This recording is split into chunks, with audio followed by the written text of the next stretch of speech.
recording button. I'll put a recording button so that we can save it for future. So today's the session will be on a philosophy of Ayurveda. What we'll do in these 8 hours, in the morning, I'm going to give you a little introduction of Ayurveda and primarily your body types. Many of you may know by now what is your body type, called Vata, Pitta, and Kapha. Then we will do a little practice. We'll do practice what is called Ayurvedic Yoga Therapy.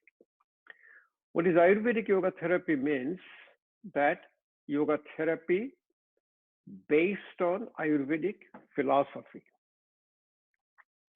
Now let me explain to you what we are talking about as Ayurvedic Yoga Therapy. You guys hear me pretty well, pretty good? Okay. Now, all of you are, or most of you are, after this training, going to be a yoga teacher.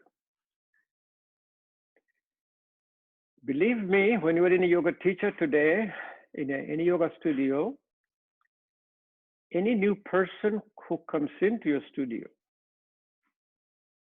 it is guaranteed 75 to 80% will come to you for an underlying chronic medical condition. Why? Because the word is already out. Yoga helps in diabetes, yoga helps in hypertension, yoga helps in lifestyle-related disorders. Yoga even may help in this present COVID-19, because one of the best outcome of yoga is called a chitta vritti nirodha, controlling chattering of your mind. And in COVID-19, what we're seeing, the biggest impact on our life is we call it a panic, fear, and anxiety. And second is the COVID virus is affecting first in our lung. So a practice of pranayama to improve lung function. And improving lung function helps. There is a worldwide survey going on now to show that people who are practicing a daily practice of yoga, how many of them got affected by COVID-19, coronavirus. So when you will be a yoga teacher in any setup, doesn't matter which setup you're in, you are in a even simple YMCA or yoga studio. I go there all the time. And believe me, every person, or may not be every other person, is there for an underlying medical condition. A yoga practice is called a holistic. Holistic means whole, that you are going to take care of the person's whole physical, mental, spiritual wellness, their body, mind, and spirit. In contrast to our Western medicine, which is called a reductionist. Reductionist means you do a procedure, you do a technique, you do a something for a disease. But in a practice of yoga, you do a practice which includes your whole body, mind, and spirit. Also, when you learn how to do a simple neck relaxation, we'll show you, will practice a neck relaxation called a Brahma Mudra. When you're able to relax your neck, you will feel that it also relaxes your back muscles. It relaxes your hips joints, knee joint, And all the chronic pain comes from the tightness. It's in the back pain. Back pain is primarily from your tightness of your back muscles. So able to relax your neck or able to relax your shoulder. We'll do some practice with shoulder relaxation. We'll do a prayer pose to the back, hand relaxations. We'll do a little practice session, you will see. And all this relaxation. And for you to know something about Ayurveda is very important. Because Ayurveda, I think probably many of you by now, at least all of you have heard the name, hopefully. And we see in our Ayurvedic yoga therapy practice, most of the people comes from your yoga background, primarily from the yoga teachers.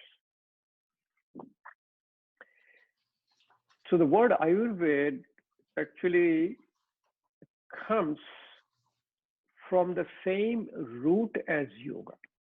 The root is called Veda. In West, we talk about like Ayurveda is a sister science of yoga. Yoga is a sister science of Ayurveda. But in a condition of yoga therapy, yoga is a therapy. Yoga therapy is Ayurveda. Ayurveda is yoga therapy. Now, you as a teacher, you need to understand few concepts. You need to be able to answer a few questions. Like primarily the first question a person will come and ask you as a teacher, what is yoga? Define the yoga. And people really initially gets, this is asana practice, pranayama practice, this is this kind of yoga, that kind of yoga. No, yoga, the word yoga comes from the original word called yoga, that means union. It's a union of your body, mind, and spirit. But the whole yoga concept is, it's a philosophy. And the philosophy is called the Yoga Sutra of Patanjali. It's a blue book. Everybody should have it by now. How many of you have that book, Yoga Sutra of Patanjali? Most of you have it. Oh yeah, that's great. I have that book. I don't know how many times I read, but I don't understand anything what is written down in that book. I'm kidding, huh? 196 small aphorism called sutras. But what interesting is, out of 196, 193 describing how to control your mind. There's very little sutras about how to control your physical body. One sutra about physical body is called Sthiram Sukham Asanam. Sthiram means stillness. Stillness, happiness, and then asana. And the practice is called Patanjali Ashtanga Yoga, 8 limbs of yoga. Where the name Patanjali came from, the yoga practice traditionally used to be your oral tradition. From a teacher to the student, and teacher is telling the student, and that's where all the small aphorisms came. Patanjali is a person who wrote the whole your philosophy and the practice. And the practice has a Sanskrit name, 8 limbs. You as a teacher, you should be memorized all the 8 limbs. Yam, Niyam, Asan, Pranayam, Pratyahar, Dharan, Dhyan, Samadhi. Yam is a social restraint. There are 5 yamas. You should remember all of them by heart as a yoga teacher. Same as a niyama is your personal control, for social or personal restraint, social restraint, personal restraint. Asana is not in a pose. Asana is called a It's alignment. It's an external and internal alignment. External alignment means it aligns your bones, joints, your whole body. And internal alignments means during the asana practice, there is a better function of the organs. There's a better blood supply. There's a better venous drainage. There's a better, nerve supply. And the asana also in stages is a very relaxation response. So a lot of people be asking you, I'm exercising. Why do I need to do yoga? Exercise is a muscle contraction. It's called a sympathetic. It raises your heart rate, raises your blood pressure, raises respiratory rate. But your yoga practice is totally opposite. It's called relaxation response. It's activation of parasympathetic tone. It is called calm and digest. Excuse me. Sorry. Excuse me. It's called calm and digest. It's very, very important distinction between exercise and asana practice. Pranayama, prana is a life force. Pranayama is a life force. It's a subtle energy. It keeps us awake, alert, alive. And yama means control. Control and restraint of your life force, the prana. That's your pranayama practice. Fifth one called pratyahara. Pratya means reject, and ahar means intake. What does the intake? Your intake is through your five senses. You hear, you see, you smell, you taste, and you touch. When you're able to control your five senses, you develop a sense called the pratyahara. Very, very important yoga practice. Let's see if you guys can see me better. Okay. Very important yoga practice, pratyahara. Dharan is a focus, focusing your mind. Dhyan is a meditation. Meditation is not separate from yoga. Meditation is the seventh limb of yoga. So the term we use called yoga and meditation. Actually, meditation is yoga. And finally, they're called the samadhi. That is the union of your body, mind, and spirit. Very, very important concept. So you have to know, remember all this stuff. Next, the term is called a yoga therapy. What does yoga therapy mean? Yoga therapy means adaptation of this yoga practice based on your client's or patient's clinical condition. That meaning somebody comes to you with a physical ailment, back pain, knee pain, hip pain. You are going to do a relaxing asana practice to start with. Somebody comes with a respiratory problem, comes with asthma, COPD, pulmonary problem. You will do a little bit of a relaxation practice of your upper part of the body, which is controlling your muscles of respiration. Then you will be able to do a pranayama practice, primarily as a therapeutic pranayama. Or somebody comes with a neuropsychiatric disorder, somebody comes with anxiety, or comes with multiple sclerosis, Parkinson's disease. And you will see, I teach a very large class. I used to be teaching in the American theater. I teach one in called a Sattvic space yoga. And now I'm doing it through Facebook Live. So if you guys are in Facebook, you can come and join me. I do Saturday morning at 9:30. You can go to my Facebook page and you'll be able to see. In fact, the next Saturday, on May 30th, my practice will be called Ayurvedic Yoga Therapy. So a defining yoga therapy is that adaptation of the yoga practice based on your clients or patient's clinical condition. And where that Ayurveda fits in, the Ayurveda describes our body type. Our body type is described as a energy, as a function. We call it a energy medicine. And we'll go over with that, maybe how to diagnose even called Vata, Pitta, and Kapha. Then you'll be diagnosis yourself, called self-diagnosis. Then we can go do a little practice. And so the whole day, the way we set it up now, is that in the morning, we'll do a little presentation. I will show you a few slides and go over with it. Then I will move into another station, which I have. This is my desktop. This is my formal presentation with my PowerPoint slides.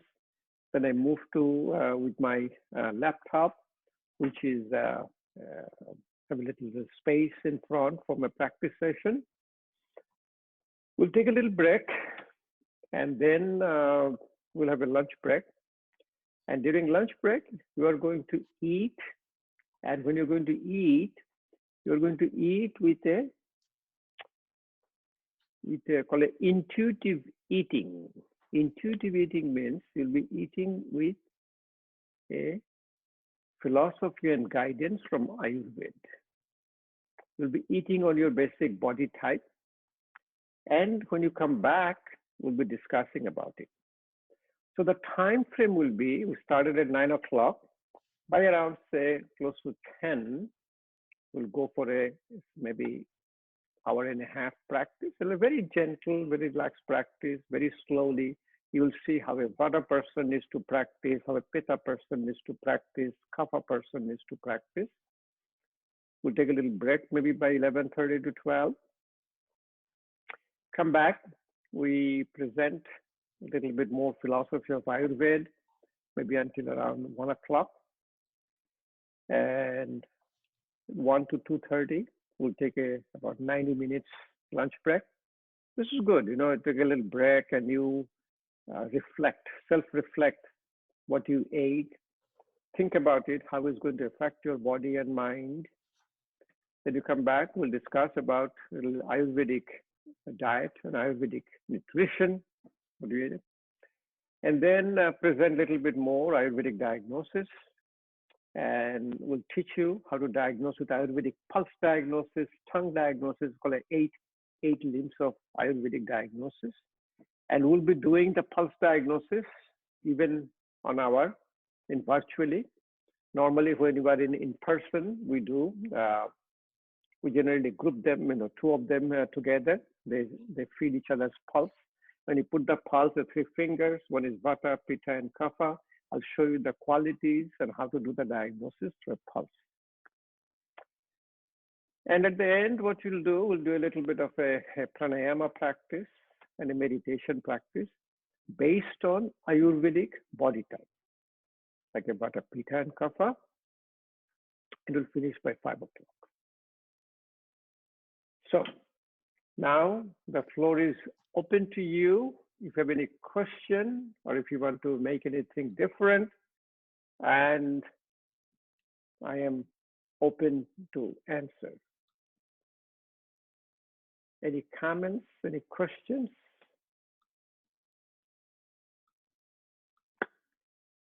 If not, we should progress. Do you have all of you here now? I have a big list. Guys, how many? Look at 18 of you. Huh? I see all the names here. Okay, let me go and start sharing. Let's see, yoga for body type. Let's go to the philosophy of Ayurveda. And the way to do it is, you guys are so expert in this. Okay, share screen. I'll be sharing my slides. It's a share. Okay, then let me go for a full screen. Okay, now either you tell me, raise your hand that you can see my slide. All of you can see, so I don't have to pin myself. I don't have to put a spotlight myself. This is all you're going to take a look at it. First, as I said, many of you may know me, may not know me. I've been here for a long time in this area. I've been over 45 years here. I've been a practicing vascular surgeon. I was in the faculty in Eastern Virginia Medical School. And around 2001, I had an emergency open heart surgery. Following that, my physician didn't let me go back to work because they felt it was due to stress related. And at the time, I found a yoga and Ayurvedic practitioner who helped me. In fact, he's from Newport News, from your area. He's no longer with us. His name was Vijay Stalling. He passed away a few years back. But he literally, me coming in contact with him, literally transformed my life. And slowly, I started sharing my practice because I got a little better with this, sharing my practice. And then started teaching. Remember one thing, as a yoga practitioner, when you teach, there is nothing that you are teaching. In teaching is you're sharing your own practice. I teach a physician called yoga therapy in Western medicine. I wrote a book. It's called Yoga Therapy, Ayurveda and Western Medicine, A Healthy Convergence. I have a DVD. All of them are available in Amazon. So when I started sharing my practice, it becomes a little teaching. And then you can see all the here. I carry too many hats. And let's move along, huh? This is a very interesting picture. I saw it a long time back. It was in a Chicago, Surgical Science Museum, Chicago. And they were showing that they were doing surgery in 4,000 years back. And this is the Shushruth is the one who wrote the Ayurvedic book. I'm not going to go over with everything in this, all the slides. I'm going to show you, a few of the slides, maybe skip some of the slides, but I give you all of them for you to keep it as a future reference. Future reference means, when you will be teaching, when you will be presenting, you will have all this thing as handy for you. So Ayurveda is a traditional system of healing. It comes from India, and it is almost a 5,000 years old, continuously practicing medicine. And when you look at the word, Ayu means your longevity, and Veda means a knowledge. It's a knowledge which gives us our longevity. We call it a science of life, an art of self-healing. And also it's called a spiritual practice. Remember one thing, the spirituality, the word spirituality has nothing to do with a faith tradition. Spirituality, the word spirit, comes from a Latin word called spiratus. Spiratus means your breath. Spiratus means your breathing from your lung. Spirituality basically means a belief in a power above me and surrendering. That means you believe in a power of yoga, believe in a power of Ayurveda, and you continuously practicing. We use a term called Ayurveda, it's called operating manual for a physical body. That I did always say, you buy a car, it comes with your manual. So when you bring your body in this world, it comes with a manual, which is called the Ayurvedic philosophy. And I'll show it to you how it affects your day-to-day life. Because the basic concept of Ayurveda is a balance between you and the environment you are living in. It is called a microcosm and a macrocosm. In the language of Sanskrit, where the Ayurveda is written, is called the Pindo and a Brahmando. Pindo is your body and the balance. The imbalance creates all the disease. Remember the disease when you spell D-I-S space E-A-S-E. In a computer language, you can think about our physical body is the hardware, mind is a software, and spirit is the programmer. So whole yoga and Ayurveda, primarily, it affects on your mind. So mind is a software. When your software gets better, when the bugs in the software are removed, it fixes your hardware. Like as simple as I said all the time, you have a mobile phone, you have an iPhone, you get a software updates, they'll send it to you like a iOS 13.1.2, and yoga and Ayurveda practice is fixing the bugs in your software, bugs in your mind. When mind quiets down, physical body quiets down. And when the mind quiets down, you will see your physical body becomes like a fluid. You'll be able to turn. So people say, I'm practicing. You're not practicing. What you're practicing let go. When you practice let go, so everything will come to you. And Ayurveda says the disease is a failure of Ayurvedic practice. There are three great books in Ayurveda, which we all learn.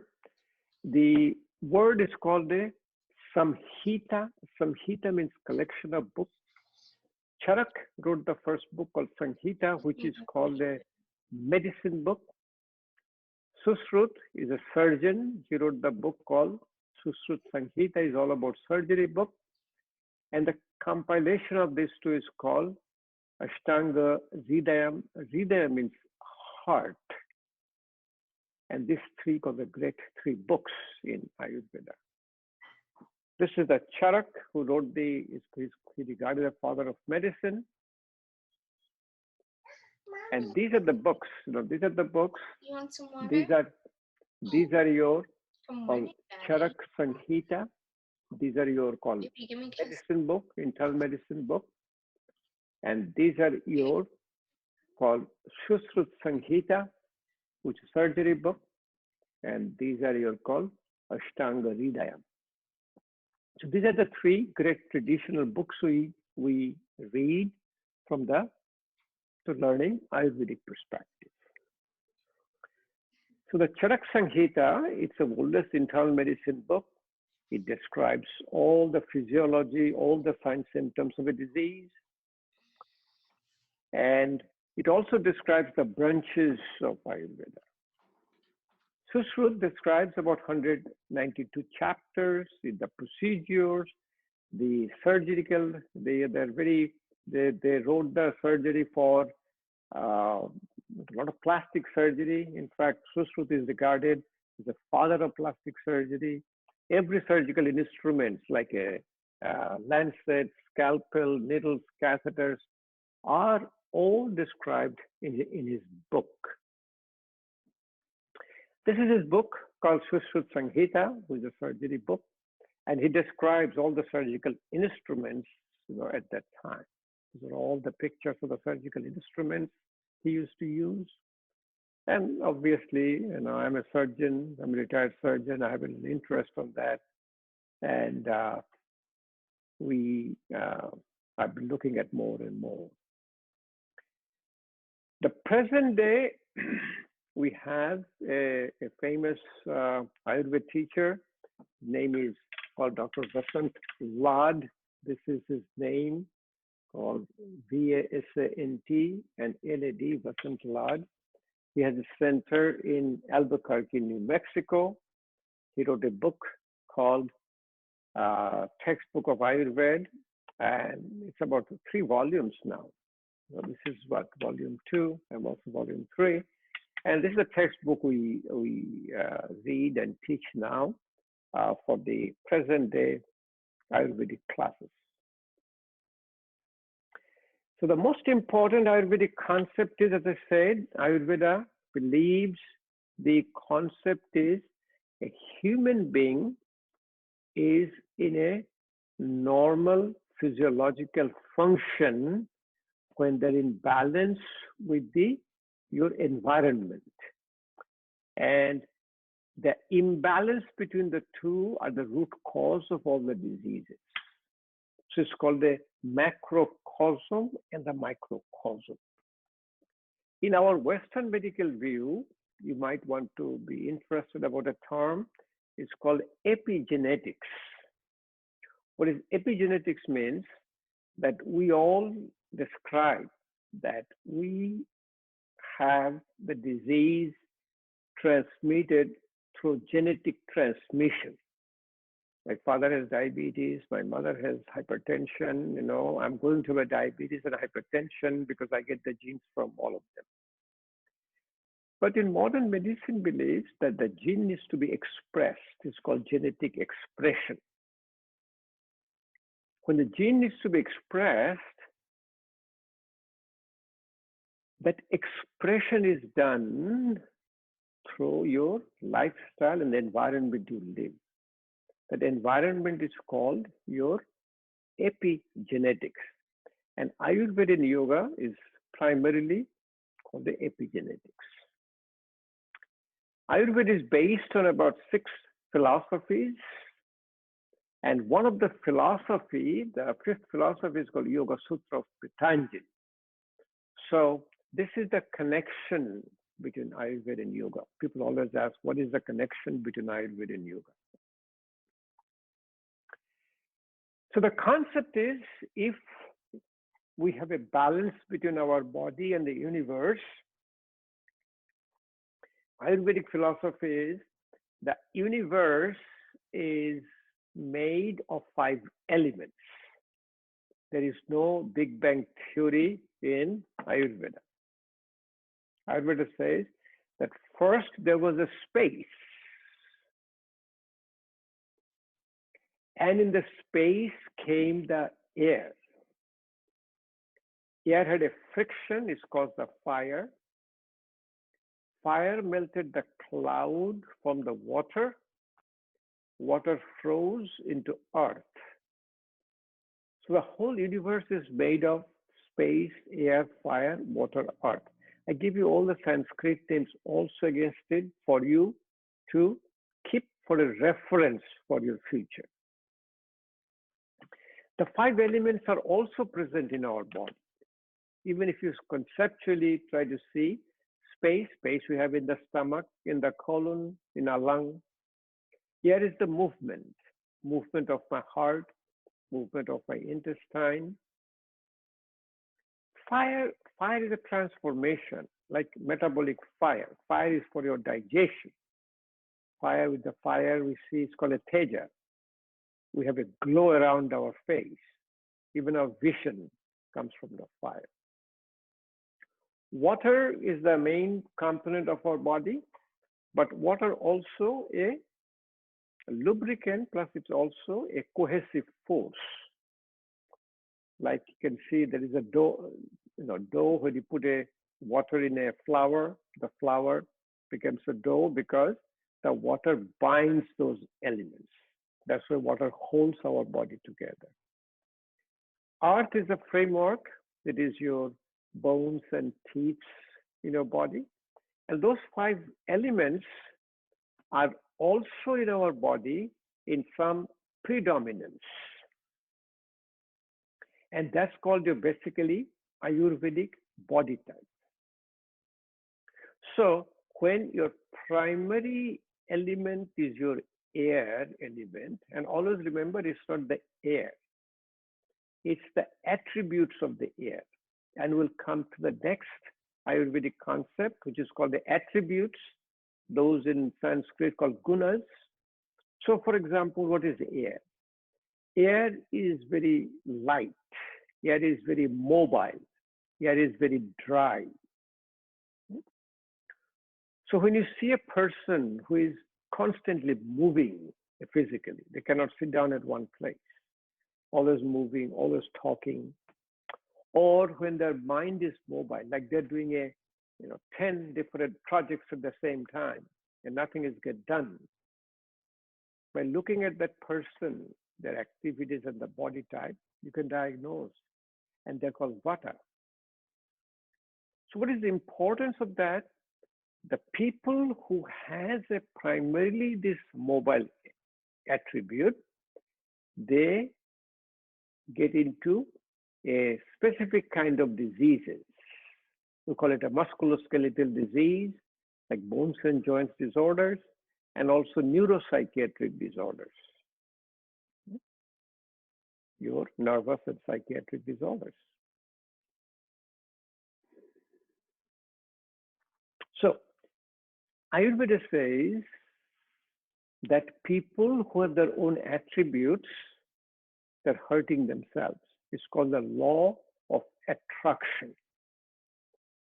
And the balance between body and the environment is called the law of opposite. That means a person who is mobile in their physical movement, mobile in thought process, they need to have a grounding yoga practice. They need to learn how to be able to sit down grounding. They're able to learn how to quiet down their mind.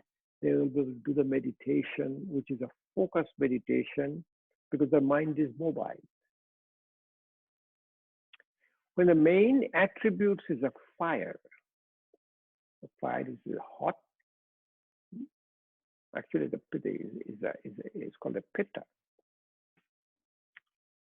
People like vata, their main your mental imbalance will be your anxiety, fear, because the mind is very mobile.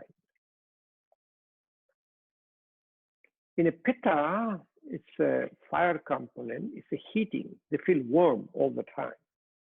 The heat is there, one of the components. Pitta is very controlling, very guiding. They believe that they're in the total control of themselves, total control of the whole world. They don't listen to anybody. They only listen to themselves. They listen to their own self. Pitta gets a disease called like inflammatory diseases, disease of your liver, disease of your heart. So Pitta needs a practice which is a cooling, calming practice. So you all do called a sun salutation. Instead of a sun salutation, Pitta will do a moon salutation, Chandra Namaskar. Moon salutation is very cooling, very calming. Kapha is the primary component, is the water and the earth, and water component primary is called a grounding. So they're grounded, they move around. This have basically their mind is a very dull mind, and mind is not even active at all. So what you need to do, you need to do the active practice. They need to get up, they need to move around. You don't want vata to get up and move around, because you need to do opposite, grounding practice. But for kapha, you want to do it opposite. You want the kapha to get up, move around, do the mobile practice. Now, if I give you a few examples, you'll be able to diagnose, you will be able to diagnose everybody in your house. what is the body type, then you will know what kind of practice you need to do to balance the doshas. Suppose you send somebody email and you get the email back right away. They're Vata, because they looked at the email and the mind is mobile. They cannot wait any longer. They give a reply. You send an email, that person reads every word in the email. They analyze every word in the email, then sends a nasty email back. The Pitta. Why? When who are you to tell me? You know, I'm the king. I'm the Lord. You know, I rule the whole world. Who are you to tell me? It's a very important concept. And for Kapha, what happens? You send one email, send two emails, send three emails, no response. Maybe by the fourth email, they just wake up. But the interesting thing about kapha is an imbalance of the kapha creates attachment. By the time you send the fourth email, they wake up. Now they will start asking you a question. Why did you send me this? What can I do for you? They won't let you go. So the imbalance of vata, it will be causing anxiety and fear. Imbalance of pitta will cause your anger. They get very angry with the imbalance. And imbalance of kapha creates your attachment. I just saw a beautiful advertisement. It was a British Airways advertisement. And it was showing that a flight got cancelled. And then the statement was what type of person you are. The first one, the person is moving around, asking everybody, hey, when is my flight? Where should I go? What can I need to do? And that's a vata, because they're mobile. Second person, he or she goes to the counter. He says, when is my next flight? What time you want me to come? What is my seat number? The pitta. Third person sitting in a chair, waving at you, says, okay, call me before half an hour of next flight. But all the people survive in this world because everybody has all the three doshas in different combination. So when you look at the person, a vata person, it says, looks like a ectomorphic. They're very thin, and you will see they are even, we call it a haddev, we call it digestive fire. It's called agni. The food also doesn't get properly digested because of their mobile nature of their mind and body. Food doesn't become part of your body. They always remain very slim and trim. They're 90 pounds with the boots on and eating throughout the whole day. And this is the thing we are not really looking at from our Western medical standpoint. In Western medicine, you're always looking at every human being is same. Somebody is gaining weight, somebody is not, and we're trying to justify. These are your body types. In a pitta, it's called a mesomorphic. They're very robust. They're medium built. And I'll show you some pictures, and then you will be able to show to yourself, see what kind of body type you have. That will conform with your pulse diagnosis and will teach you how to do pulse diagnosis. Kapha is called endomorphic, having a very rounded body. You know, the kapha is they're not obese, they're not fat. Their whole body looks like rounded. Like if you see a little baby, you know, like a body type, like when you're very young, we call it kapha type of a body type. Very nice rounded body, that's a kapha. Middle age is pitta. And our senior age, we don't talk about older age anymore. We don't get old anymore, huh? We get senior, we get mature, So it's a very important concept. So here it is. If you look at a body type, look at your, this is called ectomorphic body type, the Vata. So look at your own body, look at the body of the family members, your friends, families. By looking at them, you'll be able to make a diagnosis.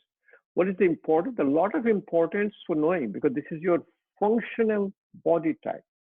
This is your energy body type. What is an energy? Like after you eat a food, the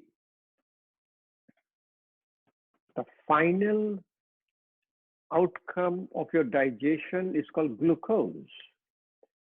It's called aerobic glycolysis. You might know from a high school chemistry. Glucose combines with oxygen, it forms carbon dioxide, water, and they call it energy. It's called ATP, called adenosine triphosphate, energy. That energy in Ayurveda is different type, different kind. One energy is called your catabolic, breaking down. That's a Vata. Another is metabolic. It's a building your body. Look at how good, nice, beautiful body it is. It's a Pitta. And there's got anabolic. Anabolic, that means body is building, body is rounded. This is the body, is called a Kapha type of body. One thing is that all of you can do, if you have any questions, you can ask me in that, how do you do it? In the chat. Where is it? This chat is here somewhere.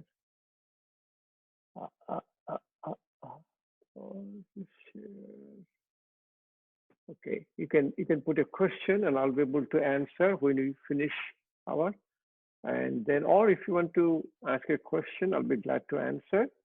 But when you put them side by side, you can see. This is Vata, the Pitta, and Kapha.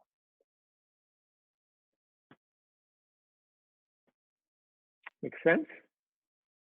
And these people will have a different kind of practices. And we'll do the practice and we'll explain to you during the practice. We'll sit down in front of your laptop. I'll go back and put my, maybe my slides, or maybe I'll talk to all of you that what are the practices, what are the functional differences? Where does the Vata reside? Where the Pitta resides, the Kapha resides, and based on that, we'll be doing our practices. Another picture, just to show it to you. I just want you to get this impression sort of imprinted in your mind and brain. So looking at somebody, you'll have it. So what is importance is this? Importance is this, is that when a person is coming to your studio, when the person is coming with the ailment for a therapy to you, you will be able to look at the person and immediately get an idea what is going on. Vata people gets primarily most of the diseases. In Ayurveda says 80 types of disease belongs to Vata. 40 types of disease belongs to Pitta, and about 20 types of disease belongs to your Kapha. So what is importance is that, like you are a yoga teacher or yoga therapy practitioner, you cannot figure it out what is going on with this person. So your best practice will be a Vata specifying practice. If you can control and put a grounding practices, that will be good enough for that person. And we'll go a little bit more and you'll understand. Looking at the eyes, you can make a diagnosis. The Vata will be nice, smaller eyes. Kapha will be nice, beautiful, bigger eyes. And even if you see the noses, you can make a diagnosis. Vata, since it is a mobile, it's a little crooked. If you see the Vata nose, you'll see the nose, little bit of a bend here. If you look at a profile, there will be bend. Pitta primarily is a very sharp nose. We call it a Aryan type of body fixture, very sharp nose. And also because of the fire component, you might see some redness around the nose and the cheeks. The classic Pitta presentation. And Kapha, on the other hand, you'll see there will be broad white nose, thick white nose, and a lot of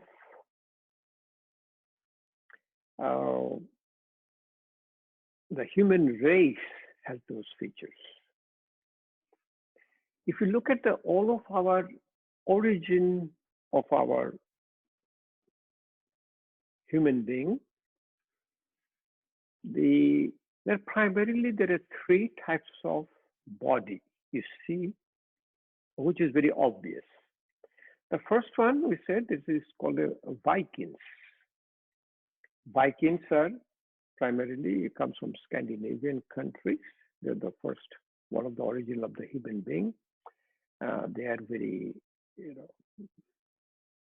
very. The skin is white, very sharp nose. They call it some like Aryan features, very distinct features called Vikings. Second, what the people from the African continent, the original term was called a Negroid, but the term is changing now. But you could see they have a very, their hairs are different, the nose is different, facial structure is different. And the third one you see mostly in your Asian countries called the Mongoloid feature. They will have a little bit of a flat face, short eyes. And the rest of the people all over the world are mixture of all these three. So you will see when you make a diagnosis, when it's a pulse diagnosis, we'll say, V3, P2, K1. Like you have a Vata 3, Pitta 2, and Kapha 1. And we'll be primarily doing the balance of your Vata. Or we may say P3, K2, V1, like you have a, 3 parts Pitta, 2 parts Kapha, 1 part Vata, but primarily we'll be trying to balance your Pitta. So we'll show you how to make this diagnosis and how to make the balances based on your pulse diagnosis. There is a quiz you can take. There is a lot of quiz, online quizzes, but I just want to give you a little bit of, be careful, because when you go to your online, the Google is good, online is good, but there is so many information and misinformation. So go to your website and start doing all this stuff. So we have one is called the Ayurvedic Institute. Ayurvedic Institute is the one from Dr. Vasant Lad, who wrote the textbook of Ayurveda. It's in Albuquerque, New Mexico. Excellent website. That information is good. One is from Deepak Chopra called chopra.com. I see them all the time. Their information is very up to date and very complete. We have a nice Ayurvedic center here in a yoga center called the Kripalu. Kripalu, if you don't know, if you really are going to be a yoga teacher, you need to visit one of your time. Kripalu is up in the upstate New York, very close to Massachusetts border. In fact, it's in Massachusetts. I've been there so many times. It is about 2 hours west of Boston, about an hour east of Albany. One of the largest, actually not the one, the largest yoga center in this country. It sometimes houses 500, 600 people, have 10 different courses going on at the same time. Kripalu has a nice Ayurvedic school, Kripalu School of Ayurveda.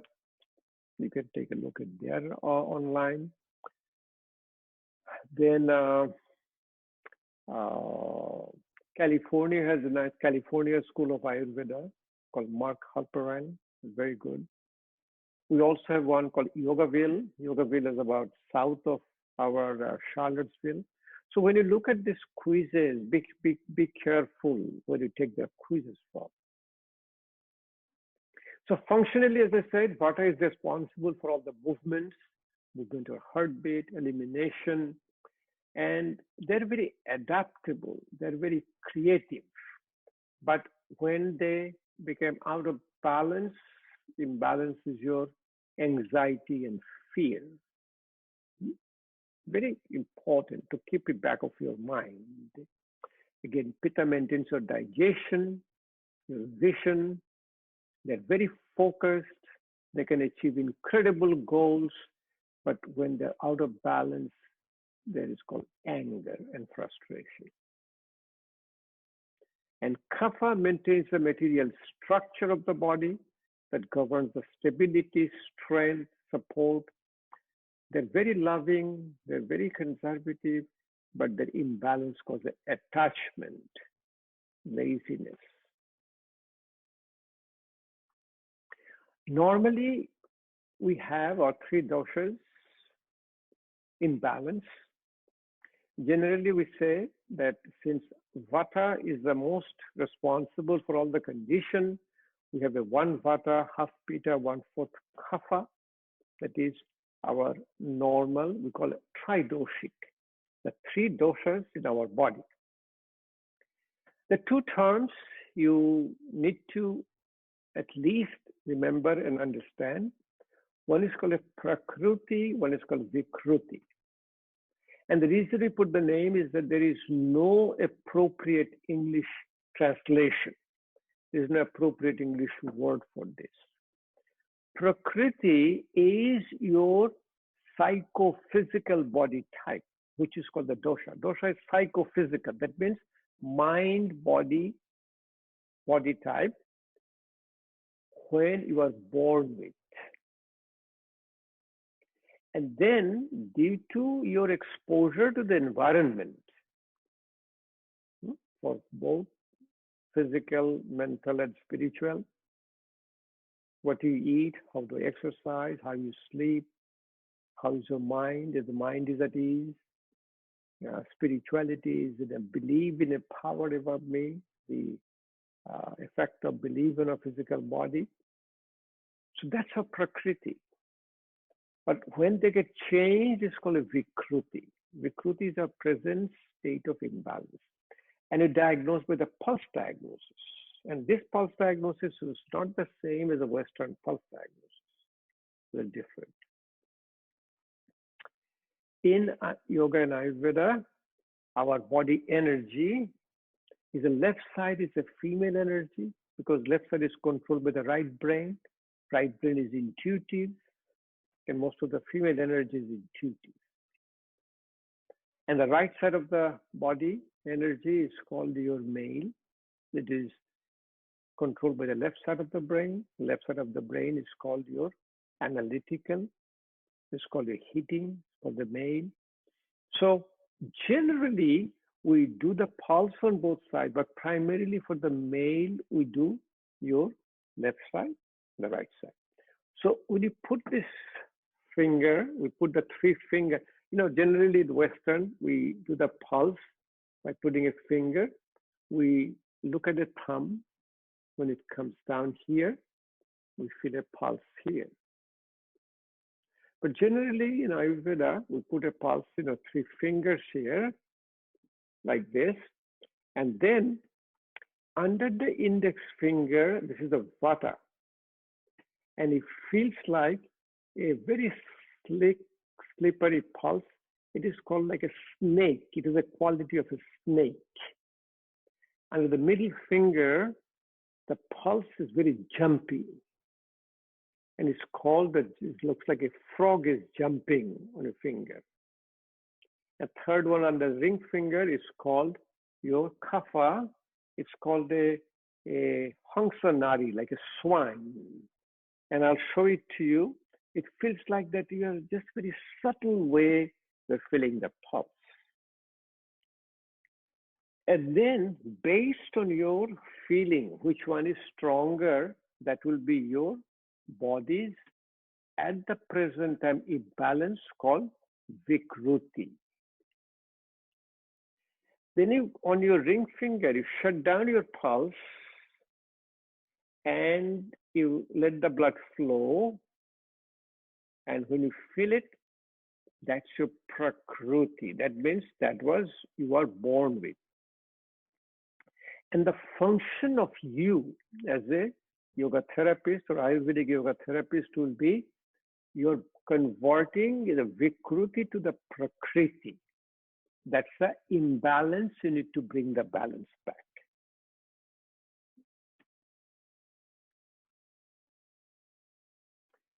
So there are the combinations.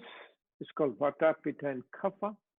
Then you can have a Vata, Pitta, Vata, Kapha, Pitta, Kapha.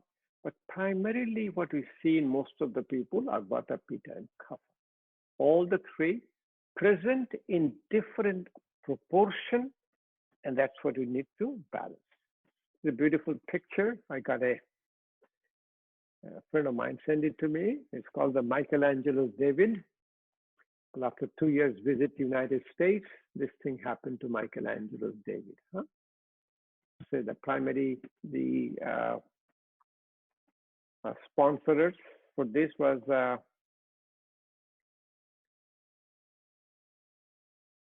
Kentucky Fried Chicken, McDonald's, Starbucks coffee, you can name it. So if you look at from the Ayurvedic perspective, this is your Prakriti, this is the Vikriti. So your treatment will be converting this Vikriti to the Prakriti. Another very interesting way to find it out, this is generally done first thing in the morning, and you will notice it, that the taste of the food, and generally in West, we say that taste is four taste: bitter, salty, sour, sweet. In Ayurveda, there is a sixth taste. It's called astringent: bitter, pungent, salty, sour, sweet. Astringent is a sensation. It's like a puckering. You put something in your mouth, feels like it is contracting. Like if you put a strawberry, put a tannin. The substance, Indian substance, is called amla. When you put amla, you feel, or you put that, suddenly you feel there is a contraction in your mouth. It's called astringent. And there's a lot of different therapeutic properties. Bitter, very simple taste. Pungent is a heat, like the chili powder.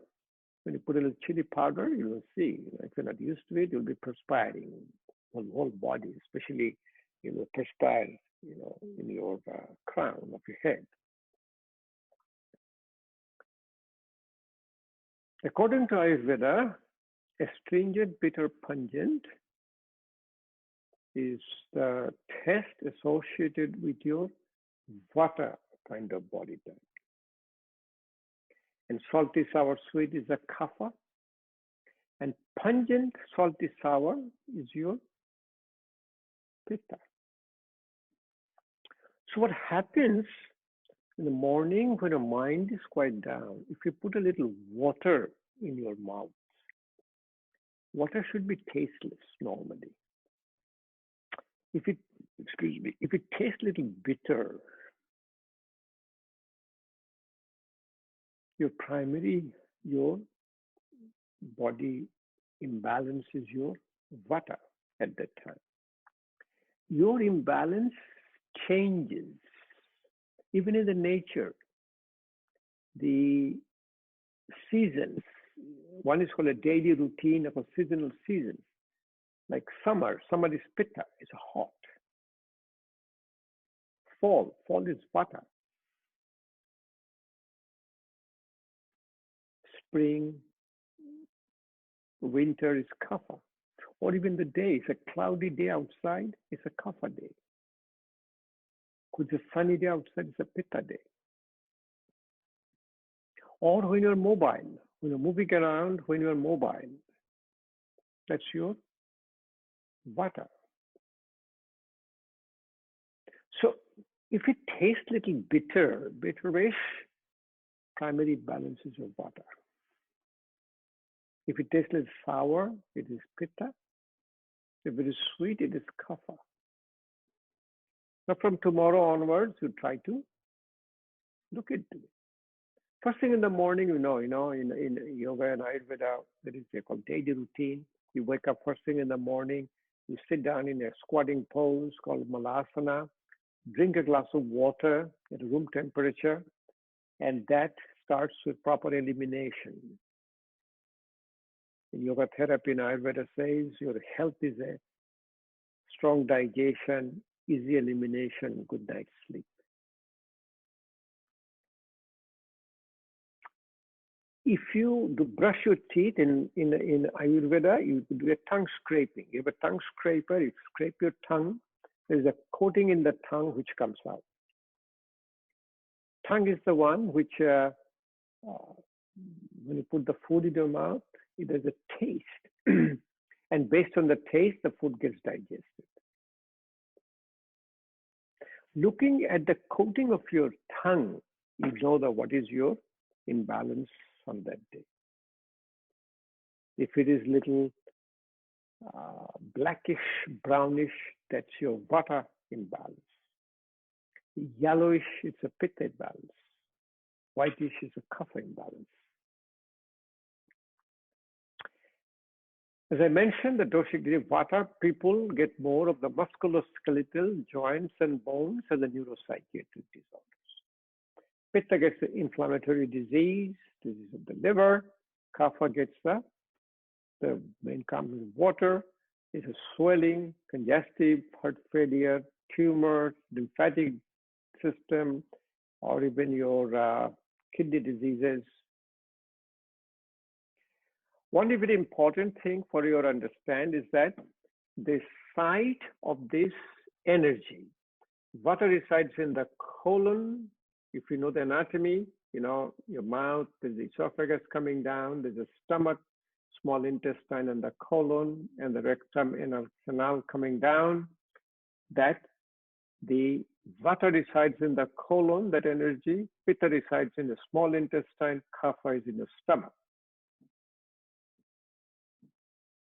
And if you, let's see, no, I don't have that slide, okay. So what it is, when you'll be doing the practice, any asana below your belly button, grounding asana, are balancing your vata. Any asana which is centered around your belly button, like say camel pose, ustrasana, or maybe you could do the bridge pose laying down, you're all centered around here, or you do a boat pose. Those belongs to your pitta. And any uplifting asanas, any strength, any powerful asanas are balancing your kapha. Below belly button, at the belly button, above the belly button, asanas. Same as the pranayama, you will see that normally we have a active inhalation, passive exhalation. Lung is like a balloon. It has a 4.5 liter capacity. We call it vital capacity. We only breathe 0.5 cc, called half a liter. So learn how to breathe out first. In the vata, since they have mobility, they have a shorter inhalation and a longer broken exhalation, like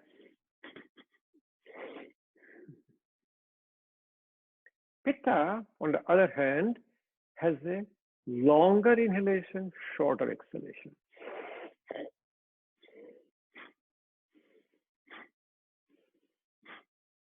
Kapha has a congested breathing, They're always full of secretions, congestions. And so for the pranayama practice, what we do, exhalation longer than inhalation.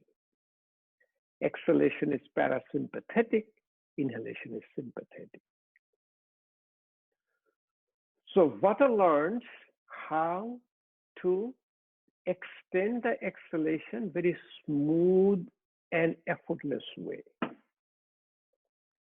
And that is called your effortless ease. That when you're doing a pranayama practice, you'll be able to talk, you'll be able to breathe. Same way for asana practice. Remember, the whole practice is completely effortless. Like when you're doing asana practice as a therapeutic asana practice, you'll be able to talk, you'll be able to breathe, you'll be able to be completely effortless. When you progress in your asana practice, you'll see for this asana practice, when you do it, that you will look for your pain. And just remember, these are individual practice. Even if you're doing in a class, in a group class, you always listen to your body's signal. You don't adjust anybody. Adjustment, it comes from within you, called alignment. So it's very, very important concept that you, so second thing also that called Annomaya Kosha to Manomaya Kosha, or Pranomaya Kosha. So any imbalance you create in the physical body shows up in your breath. If you create an imbalance in the physical body, you'll be able to see your breath becomes with the effort. So effortless breathing, no pain, you will progress. Pitta will learn how to extend the exhalation. Exhalation longer than inhalation. And Kapha will do some your rapid, forceful breathing, like a Bastrika, bellows, Kapalbhati Pranayama, breath of fire, and we'll show you all of them. Now, let me get out of this first. Okay, next we'll talk about the gunas, the attributes. Let's hold on to it. Will the attributes, how to make a diagnosis. Let's stop sharing here. And let me go over here. Okay. Put it here. Okay. We are back. And we're in a speaker gallery view. Let me say I got maybe one question. What is that? From Jackie to everyone. Can you have a different dosha fit your body versus your mind? For example, my mind is always moving, but I am not a thin body type like a Vata, but my husband is very grounded but extremely thin. Very simple answer to that is that these are the imbalances you have. And by the time, Jackie, is a beautiful question. By the time you found this thing out, now you know what to do. Okay? And we'll show it to you what to do. As a, for example, you know, how classic it is to stay in a house, husband and wife, one is Vata, one is Pitta. So guess what is going to happen? So your thermistor, huh? So what the Vata going to do? Vata is a little cold. I will show you that called the attributes. Vata is a little cold. Vata is going to turn up the heat in the house. Then Pitta is hot. Pitta is going to turn it down. It's a very common phenomenon. Then what happened when you were discussing something and said, you know, this is not you. This is your Vata. This is your Pitta. This is your body and mind. Remember one thing, the question you asked, my mind is mobile, but body is grounded. What does it mean? Remember, you have a combination of all the three. we'll talk about a little bit. Just one thing. Oh, in my class, very simple is that everybody is different, as you notice, from their psychophysical body type, and everybody's need is different. So you do your stretch break on your own. You do your comfort break. We don't say anymore bathroom break. It's a comfort break, huh? Comfort break. You do it on your own. It's a very informal class. Another thing I always say that sitting kills, moving heals. The more you sit down, it's very harmful for you. So are you all able to do a little practice in front of your computer or cell phone which you have? How about take about 10 minutes break, and I will show it to you what the stretch looks like. Then I will go back, maybe 10 or 15 minutes break. I will go back to my other station, which is my practice session. Let's come back, 10, 15 minutes, and we'll do maybe an hour of practice. And again, as I said, sitting kills. So we'll take another little break. Huh? But we like to do the break. But in the meantime, again, be my guest. Take your own break based on your, because if you're Vata, you are going to go to the restroom more often than the person who is Kapha. And the Pitta, when listening to me, he or she is saying, I don't know what he's talking about, you know. I know all these things, you know. Why do you have to listen to him? So, you know the people in your life, I'm sure. If you don't know, I'll give you their email address and phone number. You can connect with them. Okay, now take a little break, and I will come back. I'll go to mine. I'm going to end the session here, and I'll go back and restarting the session again here. Okay.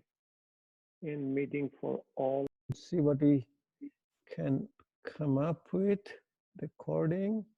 And you guys are all seeing me in a gallery view.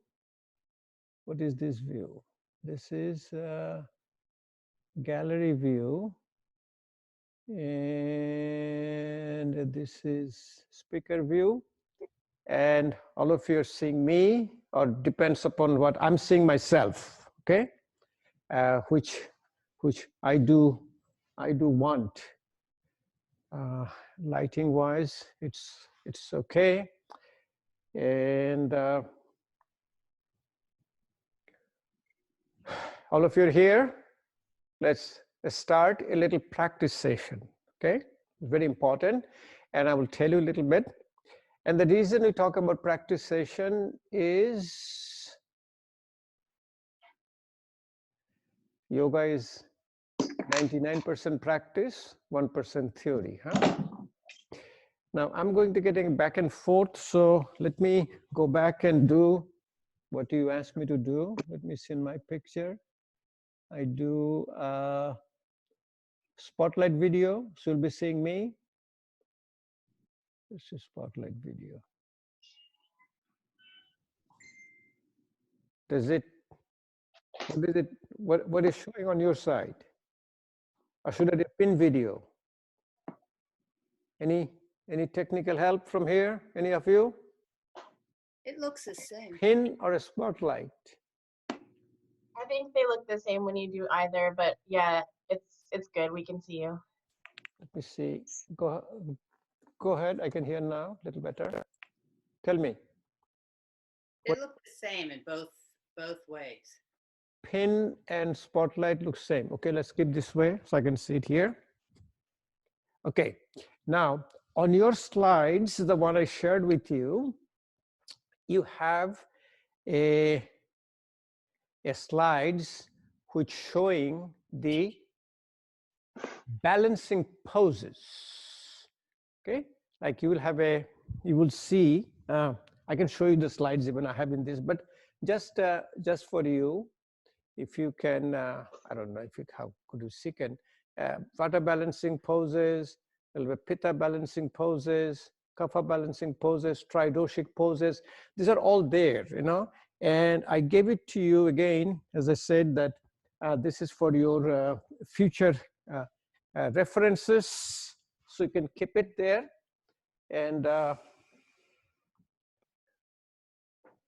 let's talk about Ayurvedic Yoga Therapy. Okay. So what we said on the attributes of your Vata. Vata attribute was your mobile. They have attributes of air. They're mobile. They're very dry. They're very very cold. So they need to be grounded, and they need to quiet down their mind. They will do the asana practice below your belly button.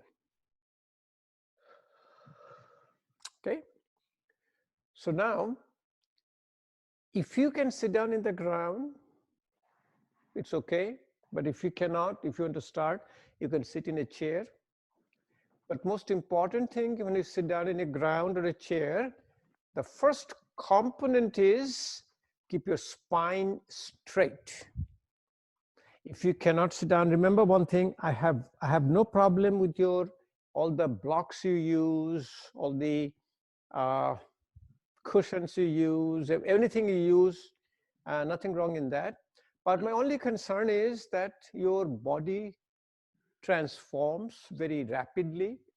Now you know where you are and the practice where you are now. So if you're using a block, I'll say use a 6-inch block today to put support. Then slowly put a 4-inch block, 2-inch block, and let go. The phenomena is called neuroplasticity. Neuroplasticity basically means a habit forming. That I'm sitting like this, it's not that I am trying to sit. My brain has enough information from me before, so brain is allowing me to sit. And even if you're putting a, say, underneath where you're sitting, you know, a cushion is fine, the bolster, everything is fine. But for me, the way when I started doing it, I started putting on a folded blanket, and slowly I could take out one layer at a time. And now I'm very comfortable sitting like, because you know why? There's a relaxation response. Yoga practitioner, asana has 3 stages. First stage is called the beginning. At the beginning, all the muscle contracts, all the thing tightens up to put you in a posture. Say, for example, here I am, I'm sitting down. Let me see if I can go back a little bit. I don't know, it's looking a little bit different in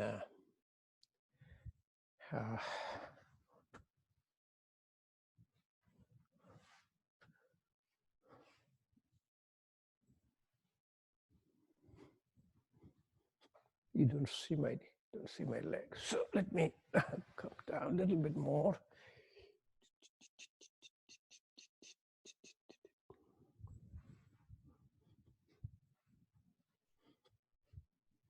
Okay. Now, when you're able to sit down, so this is called your easy pose. So if you want to do it, again, if you want to practice with me, put your feet underneath your knees, you keep your spine straight, and your mind also quiets down. Very important. Spine straight, mind quiets down.